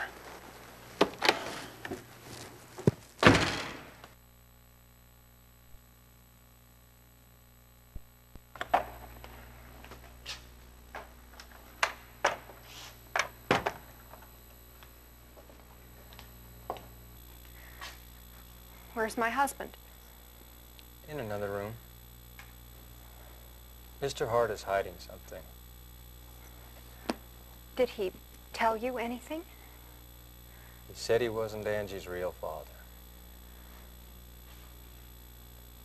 He also said he wanted to be devoted to his family, but he's sorry it didn't work out that way.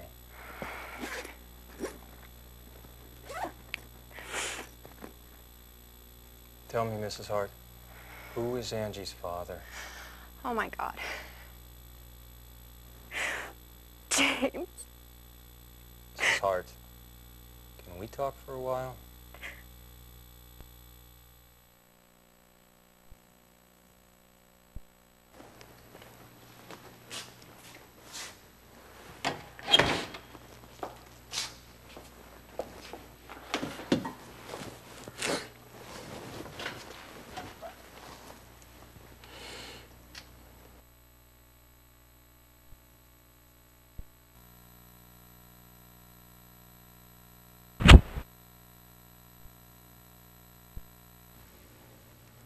This is Angie's diary. She implied in this diary that you and James had some secret. She sensed your secret and was suffering because of it. Mrs. Hart, can you tell me what it is?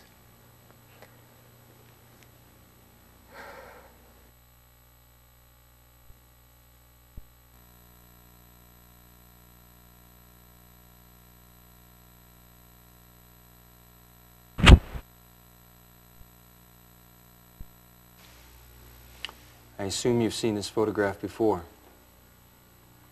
I found this photograph in Angie's room. These are you and your husband when the two of you were younger, right? Kevin Grady, the man standing between you, was found dead at Chicago Harbor in 1975.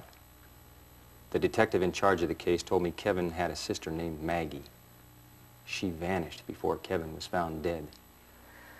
If you happen to be that Maggie, then your husband is... It's... Alan Black, right?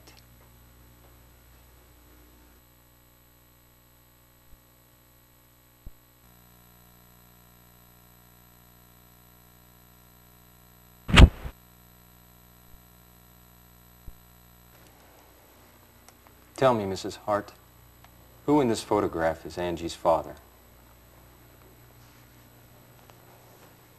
Angie could have been murdered because of your former life. Please, Mrs. Hart, tell me the truth.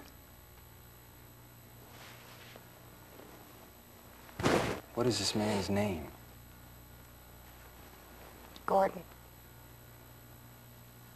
Gordon Lewis. Did you tell Angie about that? Do you know what happened to this man or where he is? I don't know anything.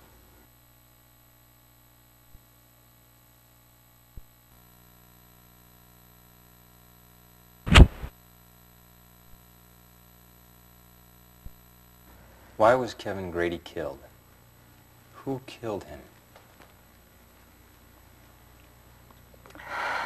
Kevin was...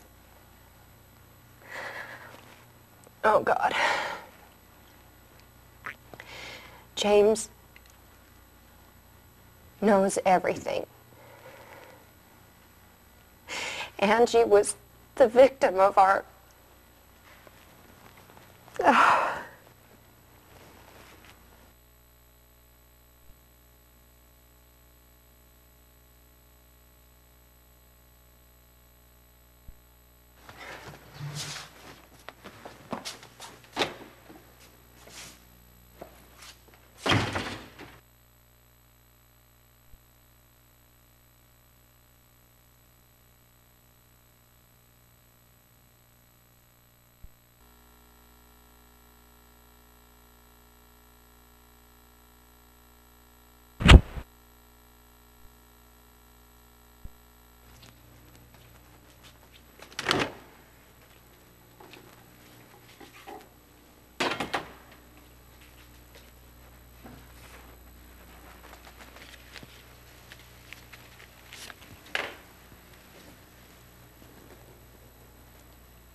What do you want from me?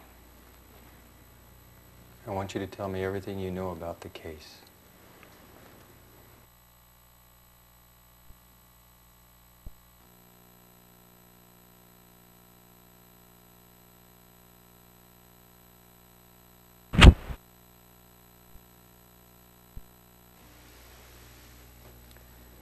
I found it in your room.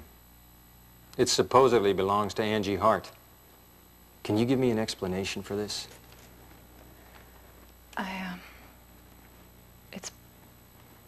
I don't know. Related to Bryce Rich, huh?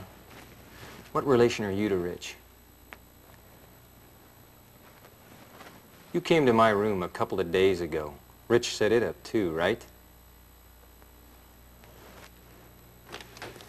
You said you hate asking people to do you favors as much as you hate being asked. Now I know it was a lie.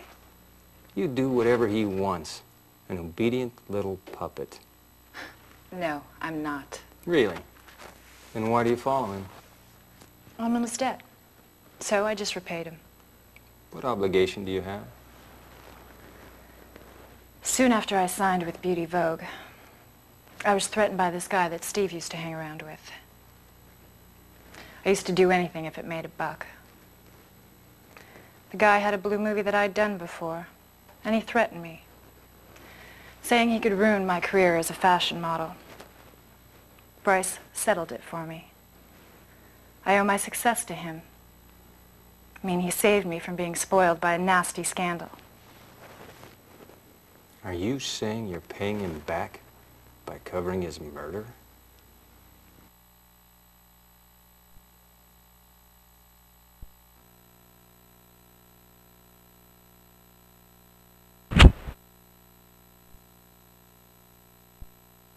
One of the doormen witnessed a woman in a red dress visiting your room on the day Angie was killed. I don't know. Can you explain what the stain is on the carpet in your room? I spilled coffee. It's not coffee, Julia. You should know that. It's blood.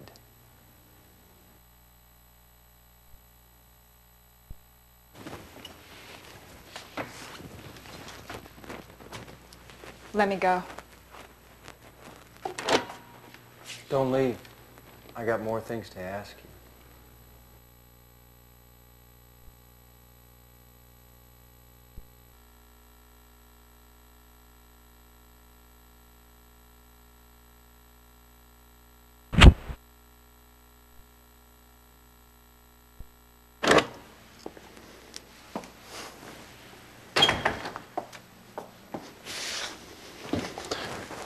What do you want now? I'm surprised you came here. Well, my theory is you never turn your back on the enemy. So we are your enemies, I presume. It's a figure of speech, you know.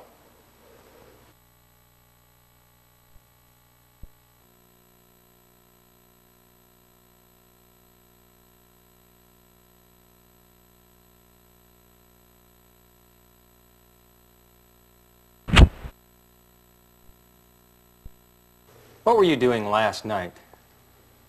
I forgot. I think I've already told you, I'm not interested in the past. I'm concentrated on the future. What did you talk about with James Hart? I don't know, I forgot. Have you known him long? What? Wasn't the first time you met him, was it?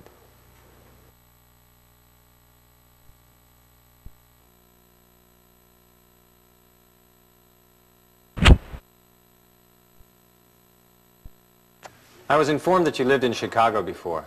When was that? Have you seen him?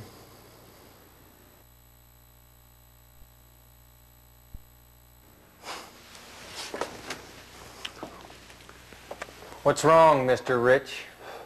This is ridiculous. I don't have time for your shitty little investigation. I'm leaving. Because our progress in the investigation might break open memories you've kept locked up. I can't let you go before you tell me the truth.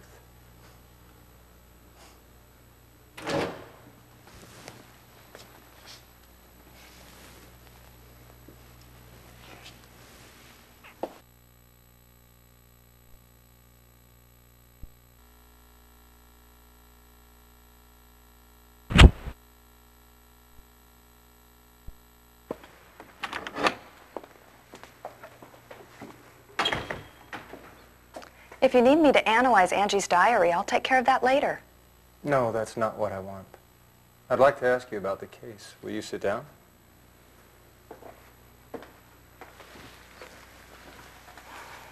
I don't understand. What's going on?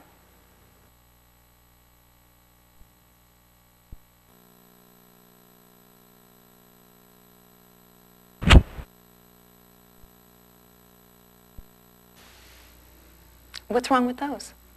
These were developed from the film that we found in your drawer. I want you to explain why you took these photos. I didn't. Catherine gave them to me. The film was hers. Catherine did.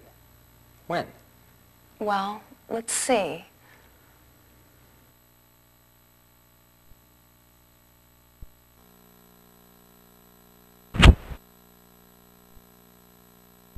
What? He's the one who introduced Angie to your clinic. You met Angie before she was killed. You knew her, but you didn't tell us that. And yet you offered us cooperation. I find it very strange, Cindy.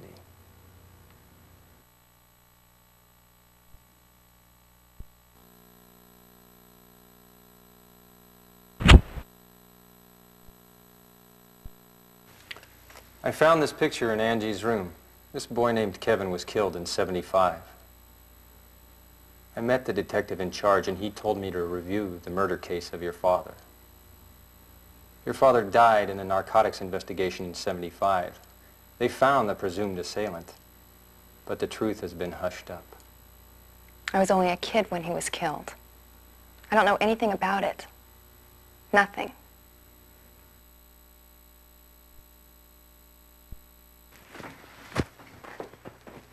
I'm leaving.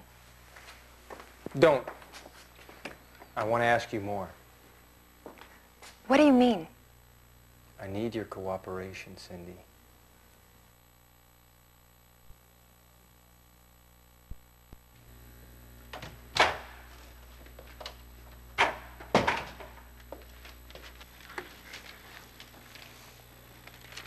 Hey, Mr. Harrell, here's that fax from Mr. Taylor at Liberty PD.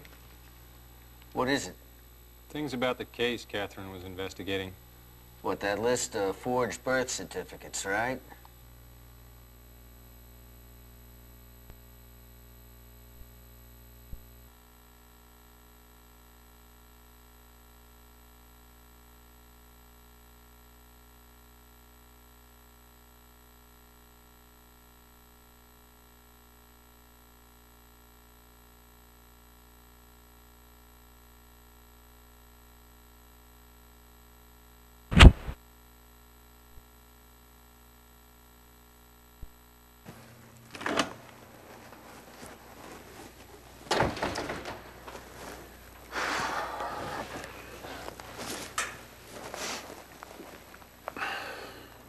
Can we hurry up and get this thing over with?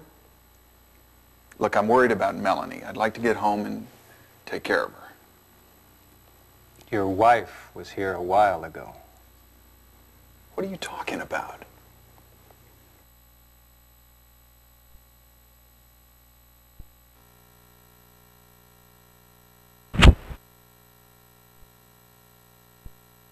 Angie was killed with this knife.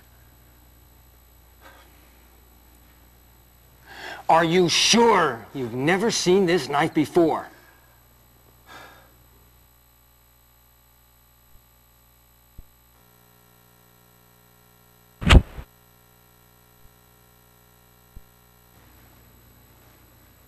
I don't know.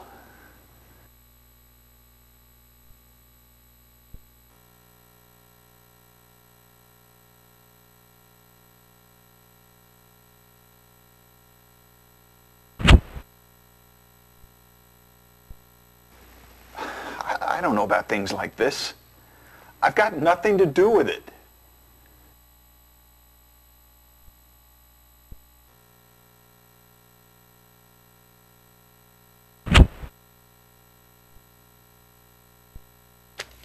This is you, right? I showed this photograph to your wife. It's Maggie, Kevin, Gordon, and you, Mr. Hart. Your wife told me who Angie's father is. What are you... Angie's father is in this photograph. Don't you... This is ridiculous. Angie's my daughter.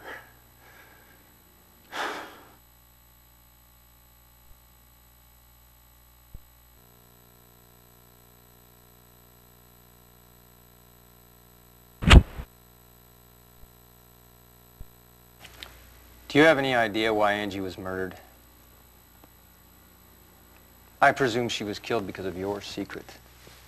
Am I correct?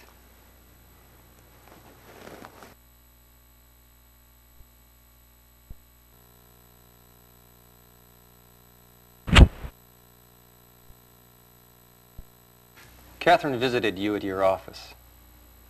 What did she talk to you about?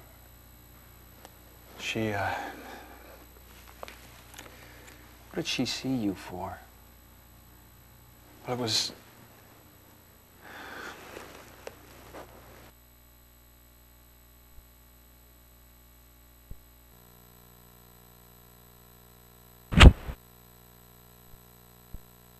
Mr. Hart, stop trying to fool us. We know you're Alan Black. Catherine White was investigating your forged birth certificate. What did you do 17 years ago? This is my assumption. But Angie's murder is related to what you did 17 years ago. Right?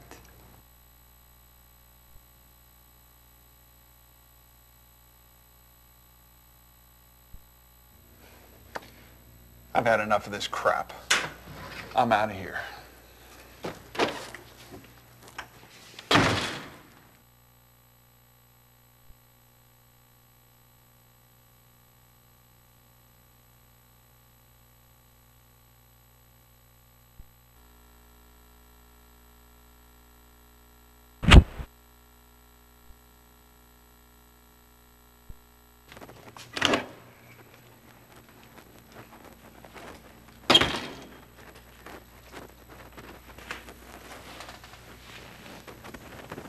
I have a session in the evening. Hurry up and let me out of here.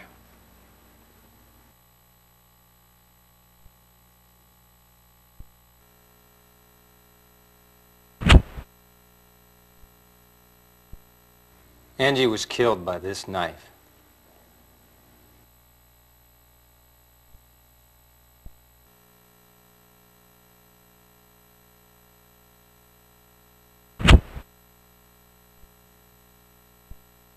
I don't know.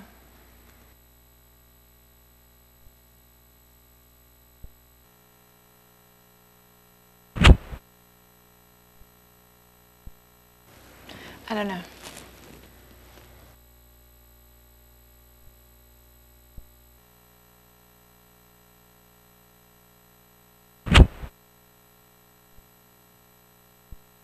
This ornament was found in Angie's bag. I also found the same thing in your room.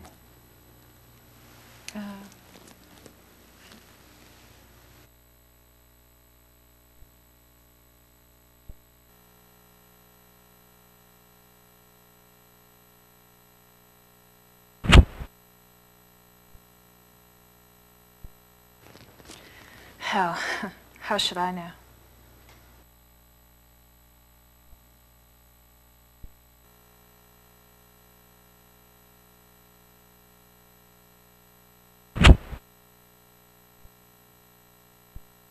Can you explain why this pump was in your room? It...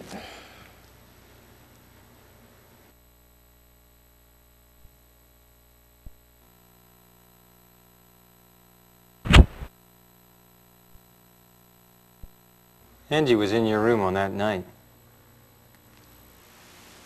Did Angie visit you?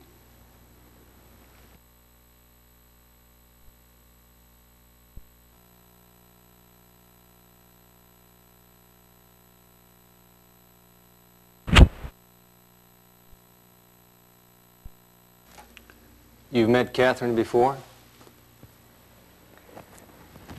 I didn't talk to her. I just saw her in the office. Got it? You said she came to bring back memories that shouldn't be remembered. What does that mean? That's what Bryce told me.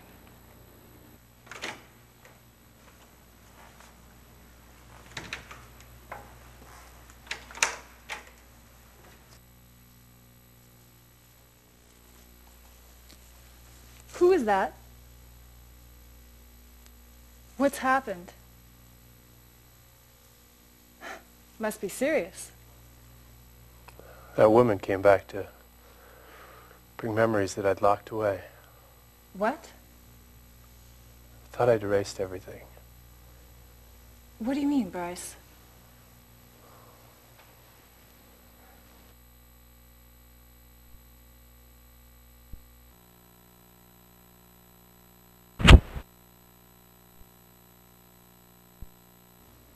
I'm telling you, Julia, if we search your room, we'll be able to find out right away if Angie was killed there.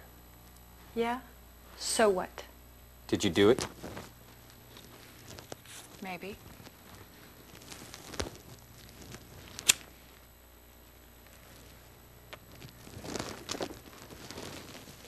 I was so annoyed when I found out she was scouted. I mean, this little girl could jeopardize my position as top model, you know? That's weird. You don't seem like you worry about your career so much. Why do you defend Bryce? Is it because of a former life you've kept hidden, just like Bryce? Stop wasting your time on such a worthless game. Don't give up on yourself. You could do better for yourself. Don't talk like you know everything about me. You're a slave to your former life, to your old dead boyfriend. Why is that? It was me. Who tipped the police about Steve? Steve wouldn't have been killed if I hadn't. Don't blame yourself, Julia. You should be free from your memories.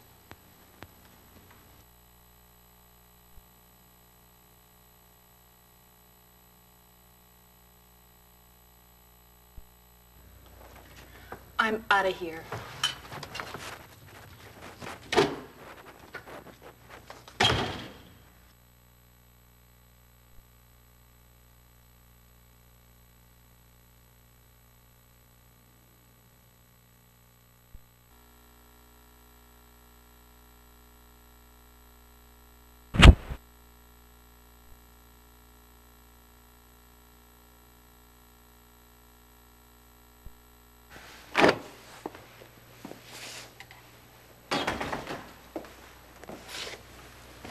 Look, I'm under no obligation to stay here. I mean, let me leave now. If you want to talk further, contact my lawyers. Come here, Mr. Rich. What do you want? I can't let you go. What are you doing? Hey, cut it out. What the hell's going on?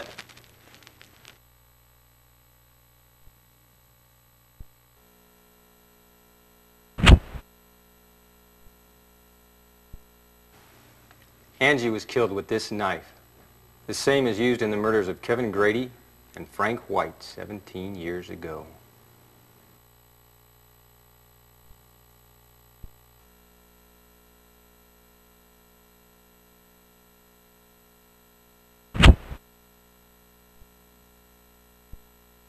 I don't know.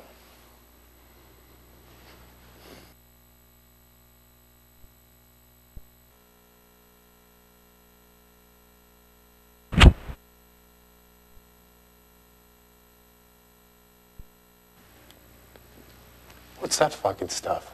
Don't tell me you don't know, Mr. Rich. You're doing something crooked to support the financing of the BR company. Keeping your hands clean, you take advantage of people who are hard up. Michael Ebert was one of those people, right?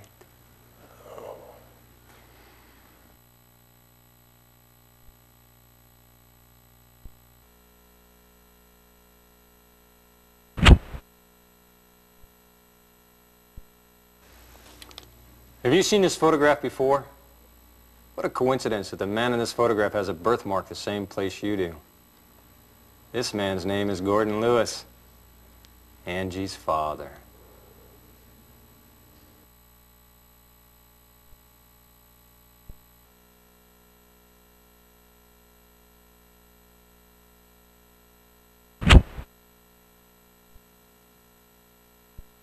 Does this look familiar to you? No. No fucking way. You had models smuggling dope using ornaments like this.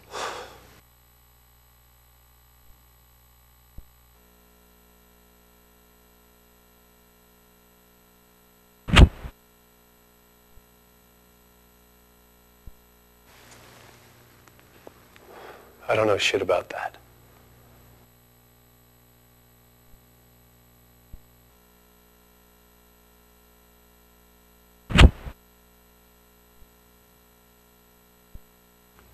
Angie was killed when she was wearing these pumps. This one was found in Julia's room. You should know the reason why it was there. It was,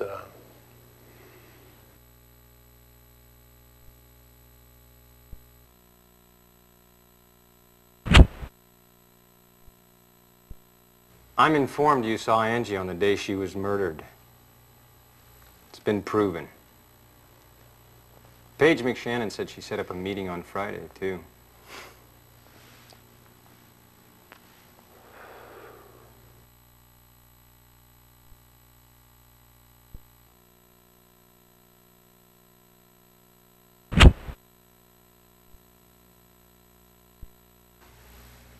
Julia witnessed Catherine as she called on you at your firm. well, it's...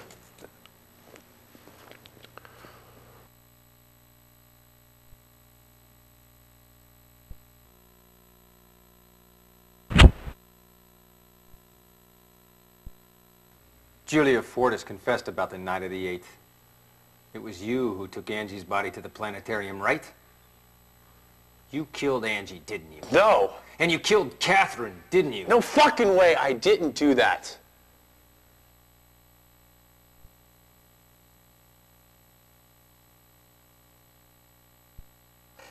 I'm through with you.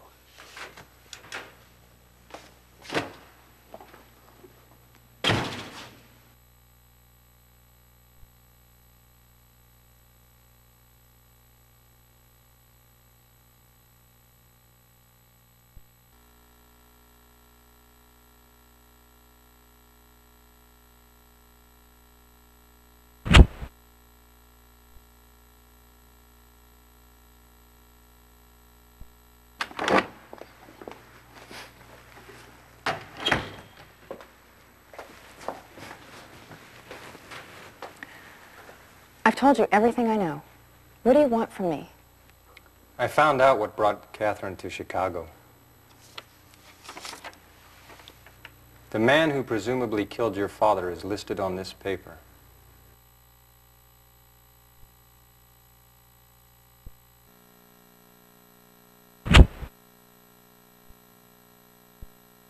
The assailant stabbed Angie with this knife.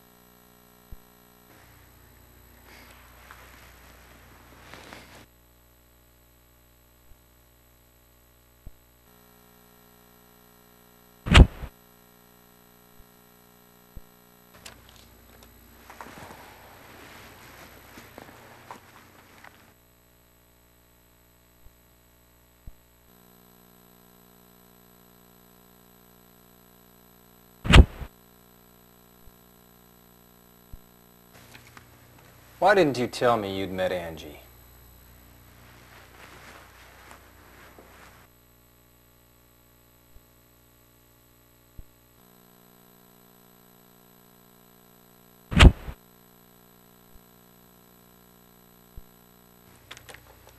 A woman with blonde hair killed Angie, but it wasn't Catherine.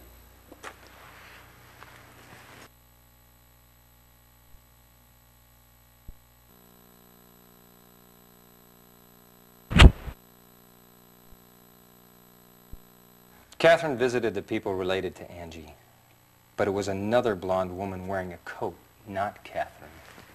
Catherine had no motive to kill Angie. There must be a person who had to or was motivated to kill Angie. Now, the question is, who was it? This person killed Angie to make some people feel sorry for what they had done in their former lives. This is my hope, that this person would appear to confess her sin before I have to go and get her.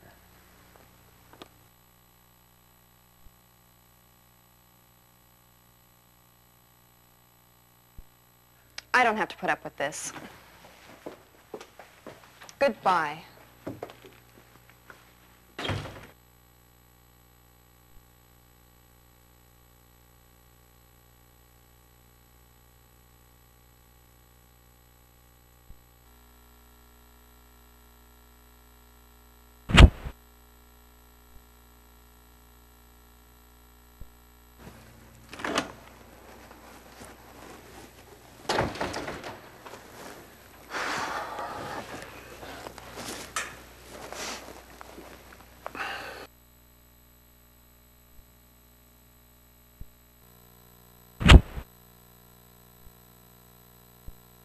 Mr. Hart, stop trying to fool us. We know you're Alan Black. Catherine White was investigating your forged birth certificate. What did you do 17 years ago? This is my assumption. But Angie's murder is related to what you did 17 years ago. Right?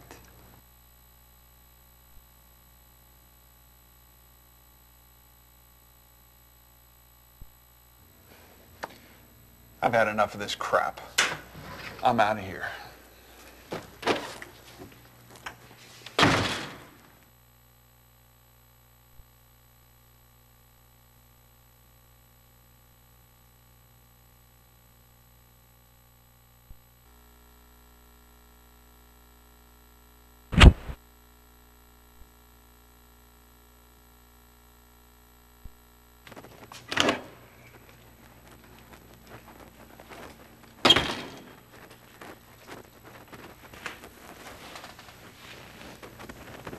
I have a session in the evening.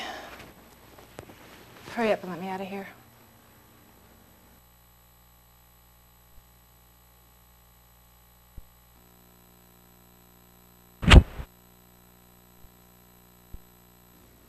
I'm telling you, Julia, if we search your room, we'll be able to find out right away if Angie was killed there. Yeah? So what? Did you do it? Maybe.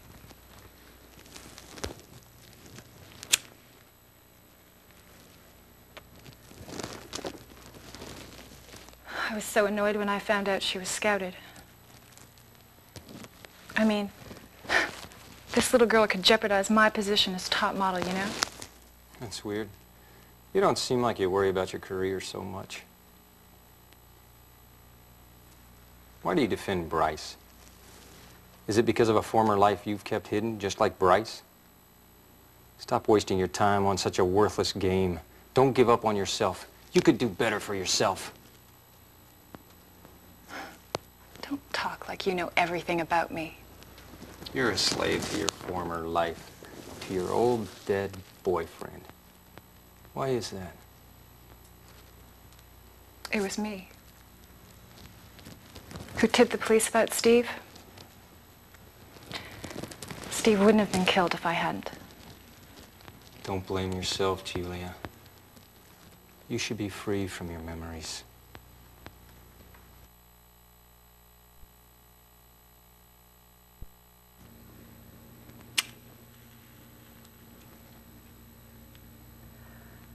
You know, so many guys paid attention to my body.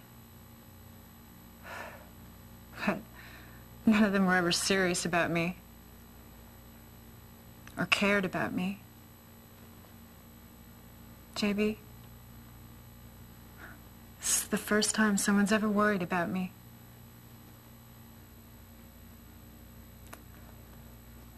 I'm obligated so much to Paige and Bryce, you know? They helped me make a clean break from that damn life I was living. So, they're convinced there's no way I could ever betray them.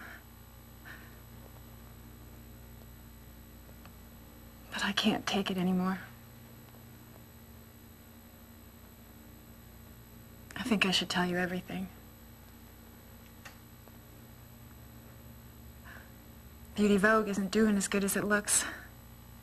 Management ran it into a corner. I mean, we were in a deadlock. So, Paige asked Bryce to finance. Bryce agreed on one condition, which was, he demanded that Paige help him in his other business, smuggling cocaine.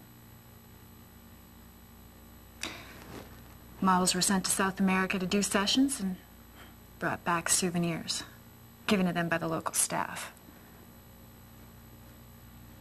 You know, they never dreamed that cocaine was in the souvenirs. Paige pulled out the cocaine from the souvenirs and handed it to Bryce. Every time a new model was hired, it was their first assignment. Take it with you if you like. You can have it.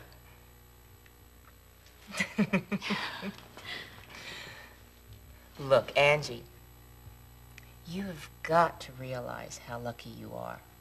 It's all up to you. It's not everybody who gets a big chance like this. You know what I mean? Now, the President Bryce Rich, he said that you have something very special that inspires him a lot. Now, Mr. Rich is a wonderful man. I'm sure that you'll make up your mind after you meet him. Oh, that reminds me. I've got to see him soon. Why don't you come with me, Angie? Really? All right, Angie, let's do it. This is for you. Something to remember me by. You'll love it.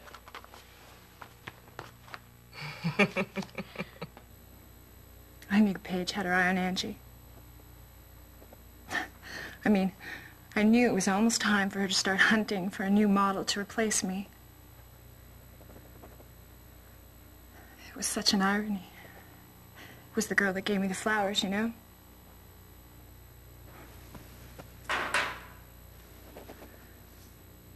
Bryce asked me to let the girl stay over at my room on the 8th.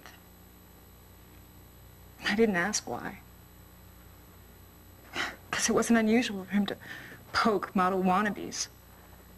And he never hesitated to ask me to do stuff like that.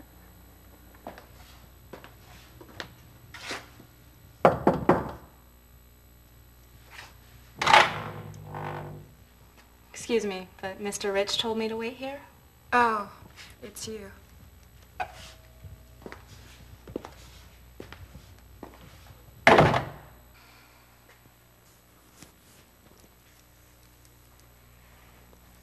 I'm going to be a model. Well, it's a lot harder than it looks. You're not interested in a higher education or what? I want to be independent from my parents. I see. Everybody has their motive. Yeah.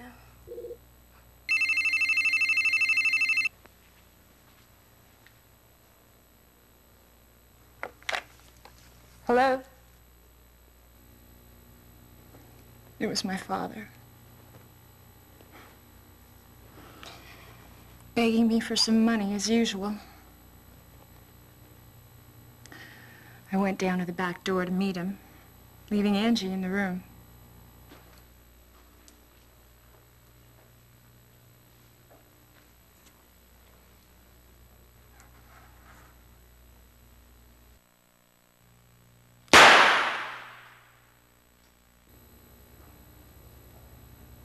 When I returned to the room later,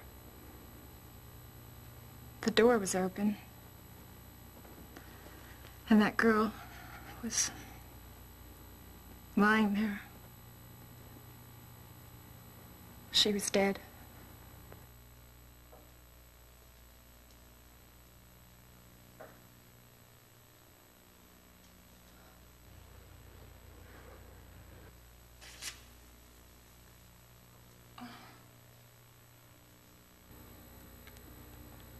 I didn't know what to do.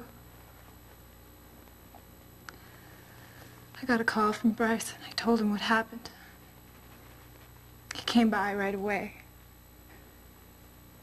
He was shocked when he saw she was dead.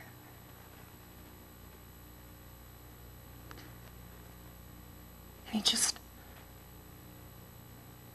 stood there. He couldn't move. And then he started sobbing. I couldn't believe it. That man was crying. The man who looked like he had no tears in his body cried. I couldn't say anything to him. And then he muttered something.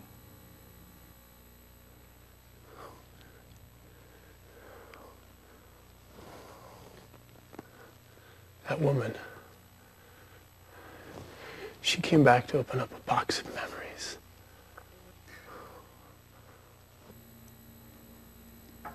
I helped him carry her body to the car. Bryce took it to somewhere. I cleaned the blood stain on the carpet, but I couldn't get it off. And then I realized there was the red pump next to the bed.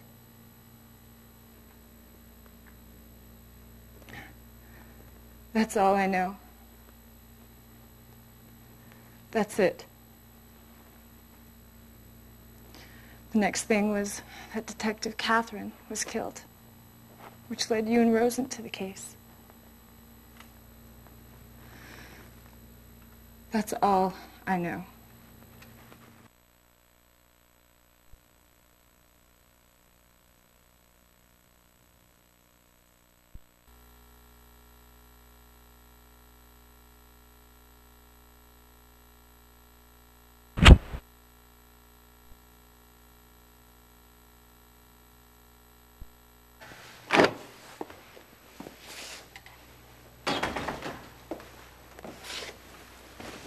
Look, I'm under no obligation to stay here. I mean, let me leave now. If you want to talk further, contact my lawyers.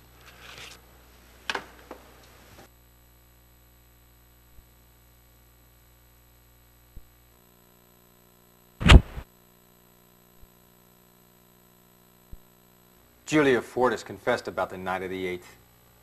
It was you who took Angie's body to the planetarium, right? You killed Angie, didn't you? No. And you killed Catherine, didn't you? No fucking way I didn't do that.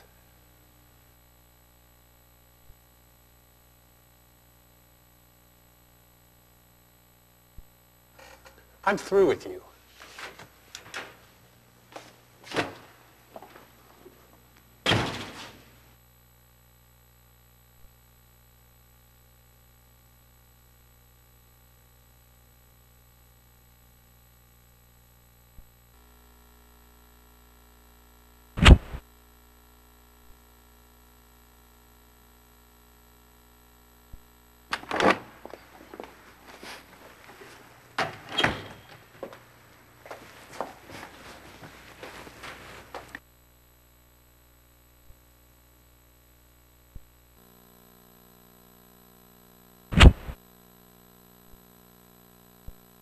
Catherine visited the people related to Angie, but it was another blonde woman wearing a coat, not Catherine.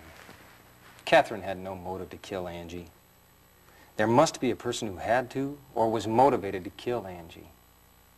Now, the question is, who was it? This person killed Angie to make some people feel sorry for what they had done in their former lives.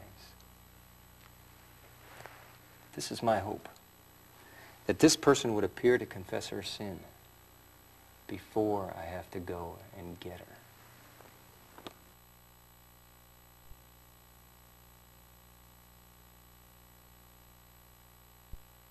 I don't have to put up with this.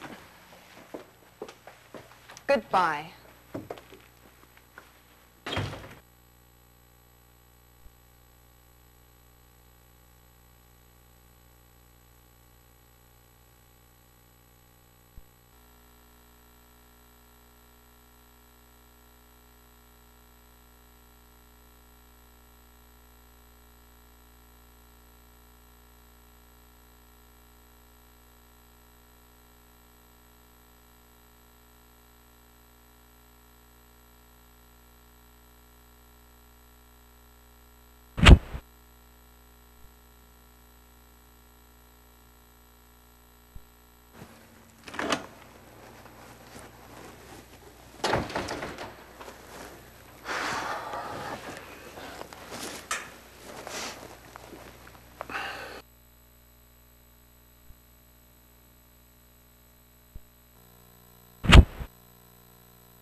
Mr. Hart, stop trying to fool us. We know you're Alan Black. Catherine White was investigating your forged birth certificate. What did you do 17 years ago? This is my assumption. But Angie's murder is related to what you did 17 years ago. Right?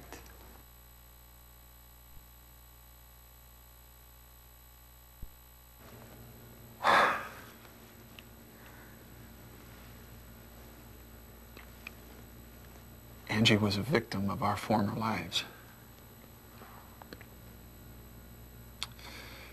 You're right. My real name is Alan Black. And I killed the detective Frank White 17 years ago.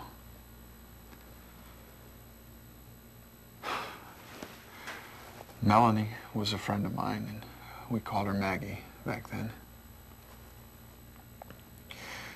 17 years ago, me and Gordon and Kevin and Maggie, Kevin's sister, we were all, just street punks. We hung out together. I don't know, we were looking to make some money, some way to get off the streets, I don't know, Gordon hit on this windfall. His story was that he had smuggled in some cocaine into the country and sold it to the mob. It sounded like easy money, and well, we swallowed the whole story. And then, about that time, this middle-aged man showed up. That was Frank White. Shit, that guy was a fucking cop, that bastard. So what do you want to do about it? Hey, it was you that took this guy to the mob. If anybody sniffs out that we brought a goddamn undercover cop, they're gonna rub us out, too. What's wrong, guys? Oh, God!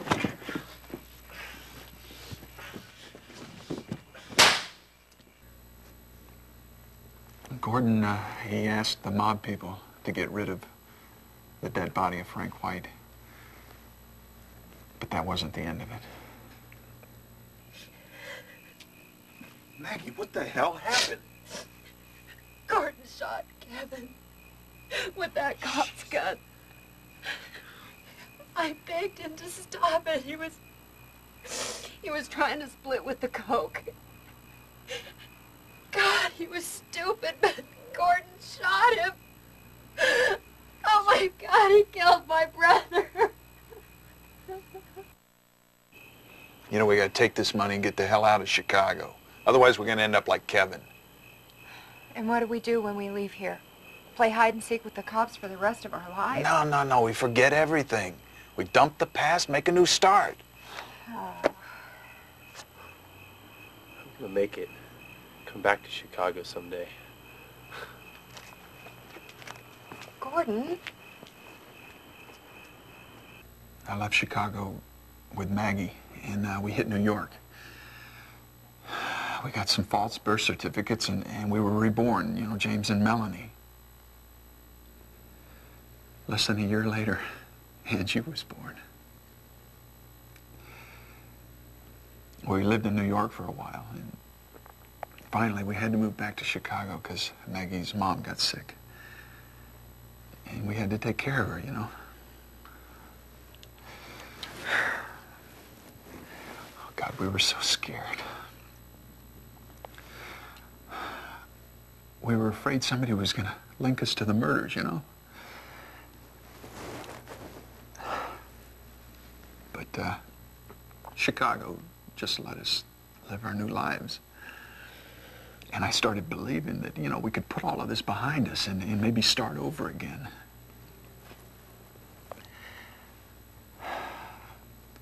I don't know, I had a new family. A wife, a beautiful baby girl. It was everything I wanted. But then I felt something inside of me just die. When I found out that Angie wasn't my real daughter. Melanie never told me a thing about it. But it occurred to me that, you know, Angie's real father must have been Gordon. After that, Mel and I, we couldn't work it out. We never got along anymore. And whenever I would see Angie, I remembered everything that happened. It was like I had the sin, you know, just locked up inside of me. I couldn't forget. Oh, I tried not to let Angie notice, but she could see right through the lies. Angie, I'm sorry. Why don't you just beat the shit out of me? Come on, hit me more. I know you hate me. Oh, what are you saying? Don't you know I'm worried about you? My God, you've been acting crazy these past few days. Won't you please just listen to me? No, you're a liar. What are you talking about? You hate me. God, Angie, this is nonsense. How could you think that I hate you?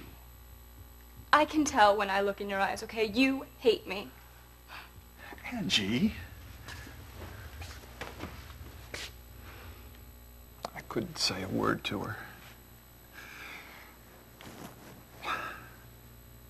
And that day, the day Angie was killed, the woman appeared.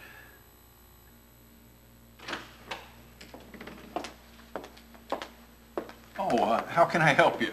Hello, Mr. James Hart? Yes, And your other name is? What? Alan Black, right? Wait a minute, who are you? Don't, wait. She knew my former life, everything that happened 17 years ago. And she went and saw Melanie, too, not only me.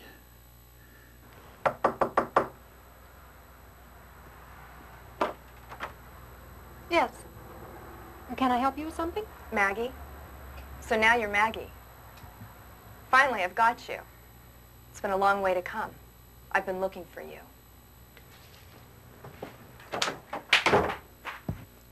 That night, Angie didn't come home. And when I heard that a woman named Catherine White might have killed her, it struck me that, you know, that was the woman that came to see me.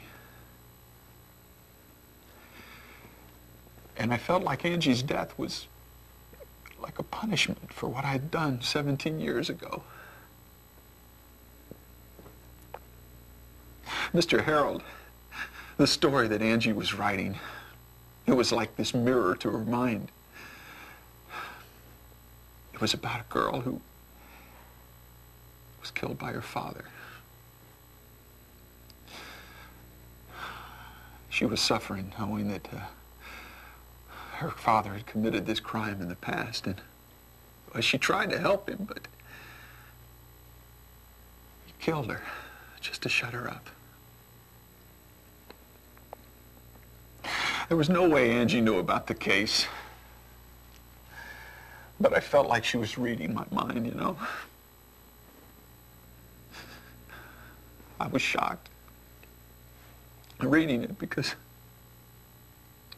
it was my fault. What happened to Angie was my fault.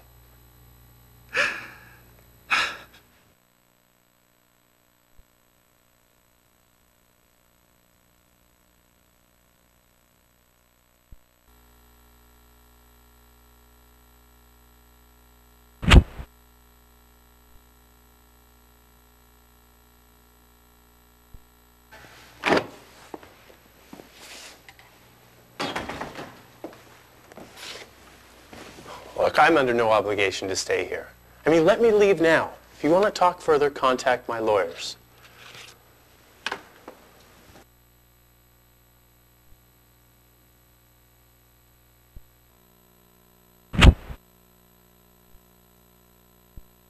Julia Ford has confessed about the night of the 8th. It was you who took Angie's body to the planetarium, right? You killed Angie, didn't you? No. And you killed Catherine, didn't you? No fucking way I didn't do that.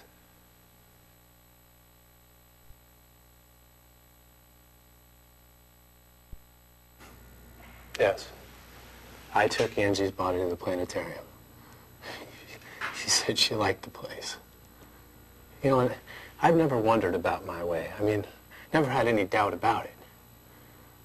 But with her, I mean, I couldn't be perfectly practical. I mean, there were feelings. Some kind of an attachment. I left those feelings there with the yellow rose. You know, you are the perfect image for my company. Have you made up your mind? I don't know. I'm wondering if maybe you came to the wrong person. You've got star potential. It's gonna be okay. You are gonna be a big hit. Have you told your parents about this opportunity? It's okay. Paige will take care of everything. And I'm sure your parents won't mind having their daughter being a huge success.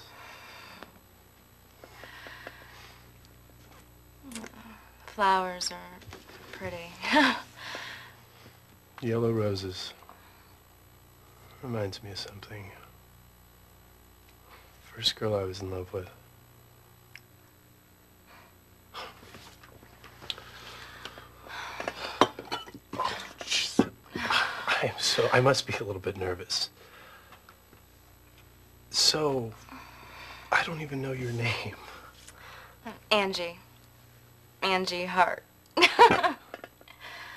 Angie. It's a great name. Well, let me sleep on it, please. And I'll let you know on Monday. Monday. Okay. I'll pick you up at 5 o'clock. Where should we meet? How about in front of the planetarium? Planetarium? Yeah. I've loved that place since I was little. I used to like to look at the stars when I was a little kid, too. Oh. I've got this for you.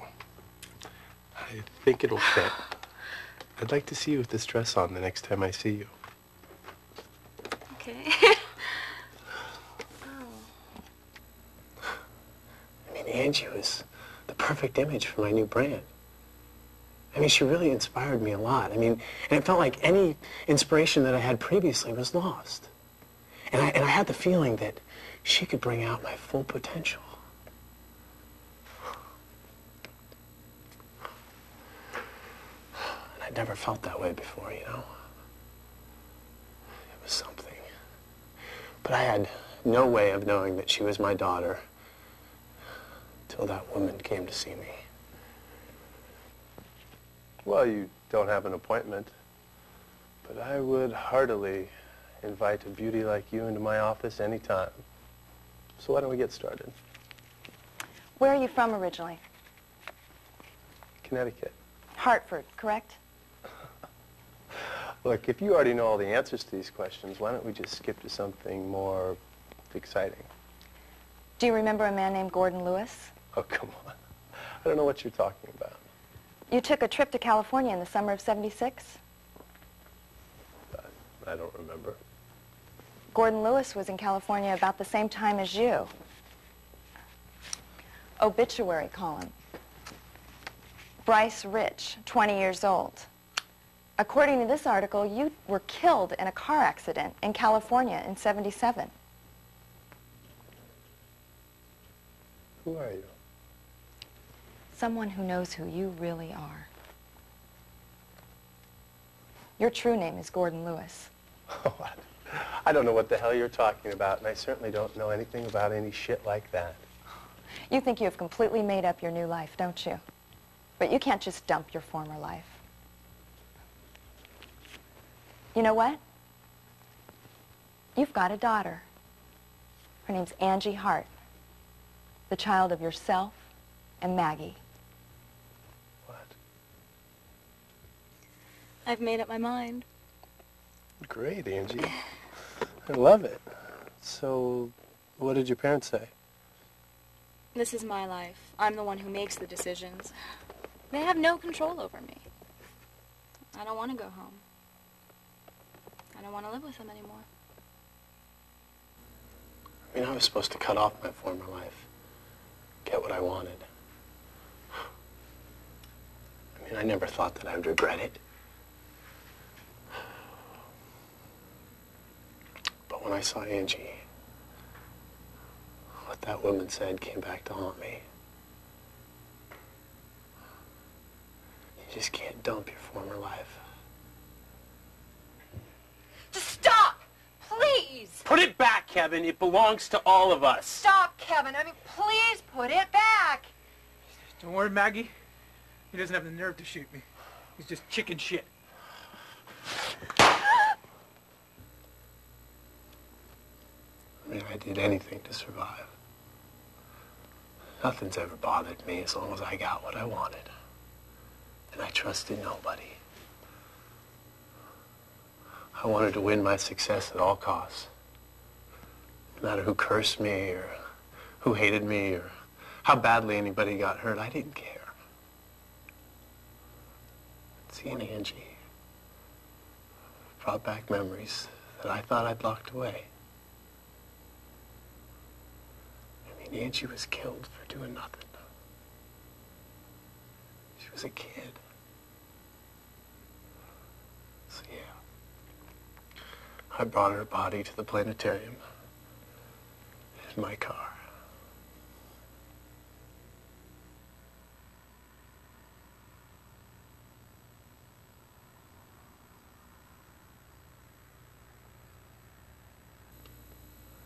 Life. It's nothing but lies and corruption.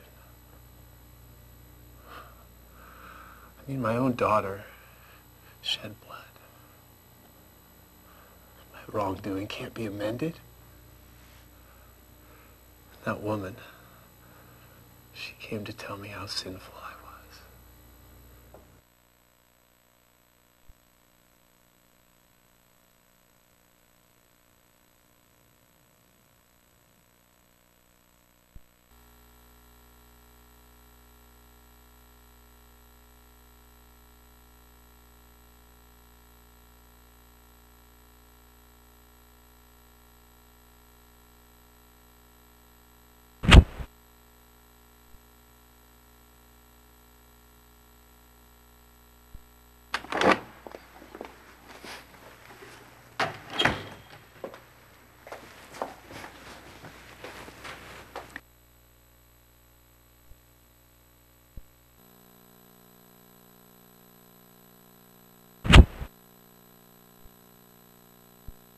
Catherine visited the people related to Angie, but it was another blonde woman wearing a coat, not Catherine.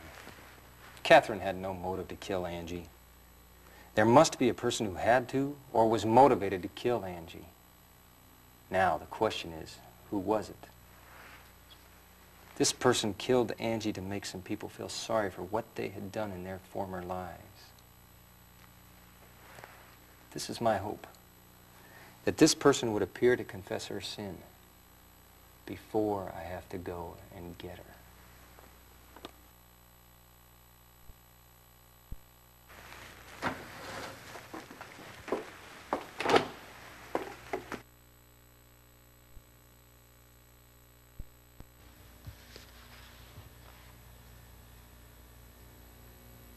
Relax. You can tell me everything that's on your mind.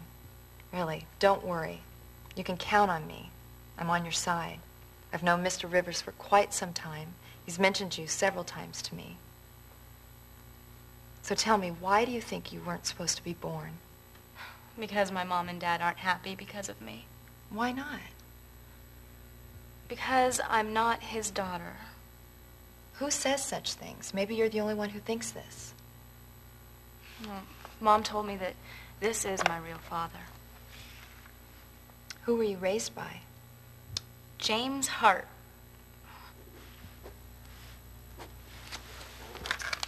Hello? Hello. Hi, Catherine. What's up? I did it. I traced this guy, Alan Black. I found him here in Chicago. Alan Black? A man who was arrested for swindling confessed that he'd been involved in forgery. This man has forged birth certificates for over 20 years. He kept a record of all his clients. Alan Black was listed in that record. Cindy, we'll be able to find out things about this man you've been looking for. Alan Black calls himself James Hart. James Hart?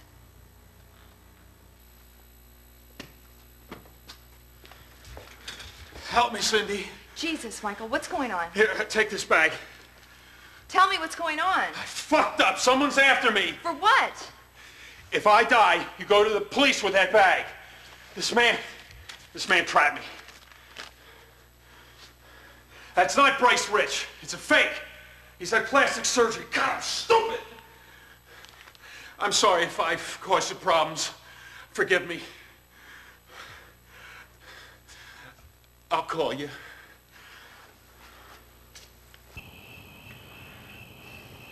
Frank should have known better. It was stupid to do a sting operation by himself. He was doing okay in the beginning, I guess. It looked like he was getting close to penetrating the mob. He underrated those punks.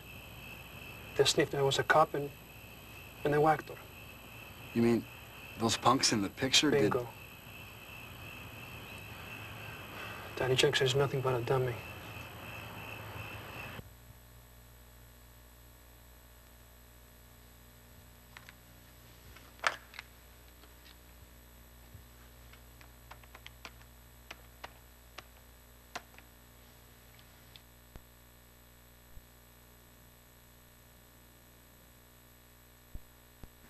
Now we'd better call in Cindy.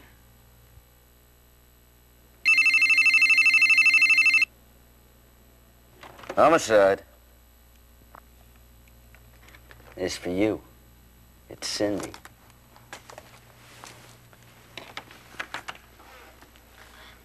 Cindy. I've got to see you. Can you come here? I'll be there. I'll be right back. Hey, where you going? Hey, what about me? Ain't I going with you? Stay here and be good.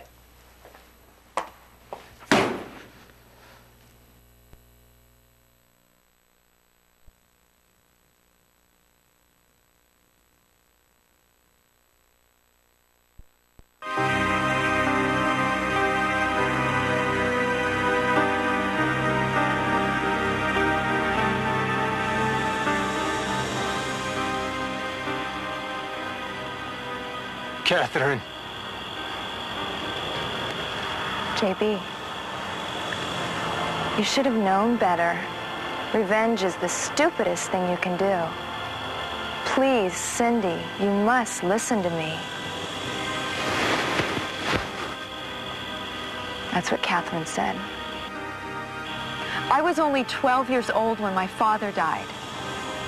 He was an old-fashioned man.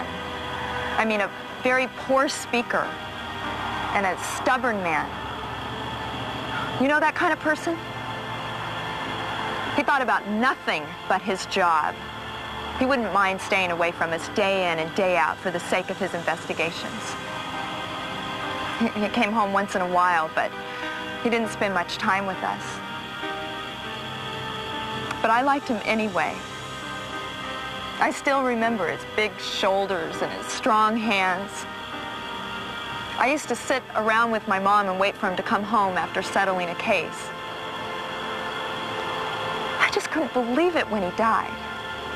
I mean, when they placed him in that coffin and buried him under the ground, I realized it was the goddamn reality. I couldn't stop crying. My mother told me what a respectful detective he was. She said, "Dad is our pride. We must always remember how much we love him."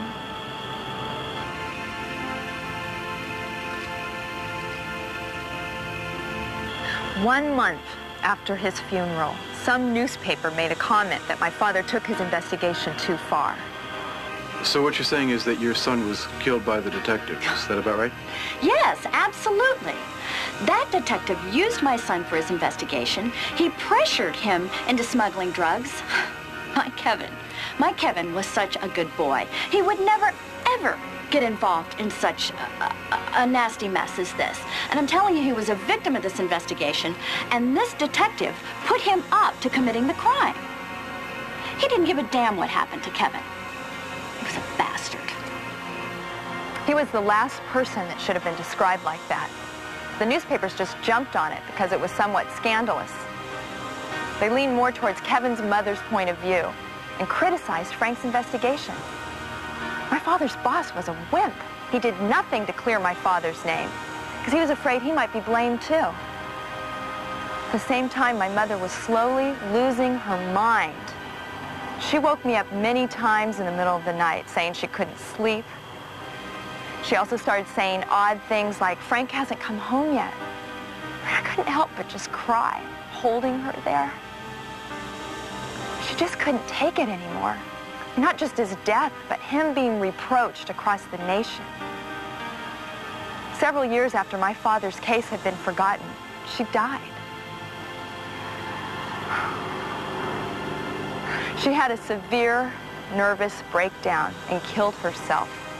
I was 17. Just like my father was killed, she stabbed herself in the chest with a knife.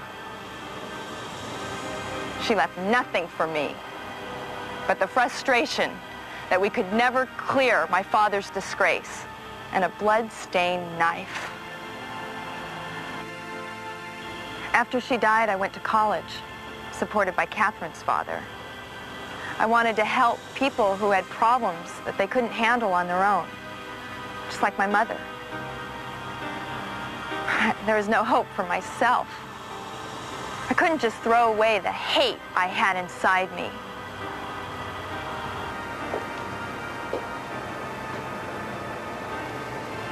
Cindy, how could you have done such a horrible thing? It's too stupid. Cindy, why? I found the blood-stained knife and the cocaine in your room. You should have known better.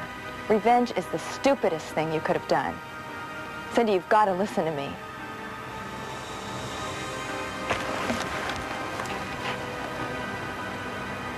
JB, you were right. I did it.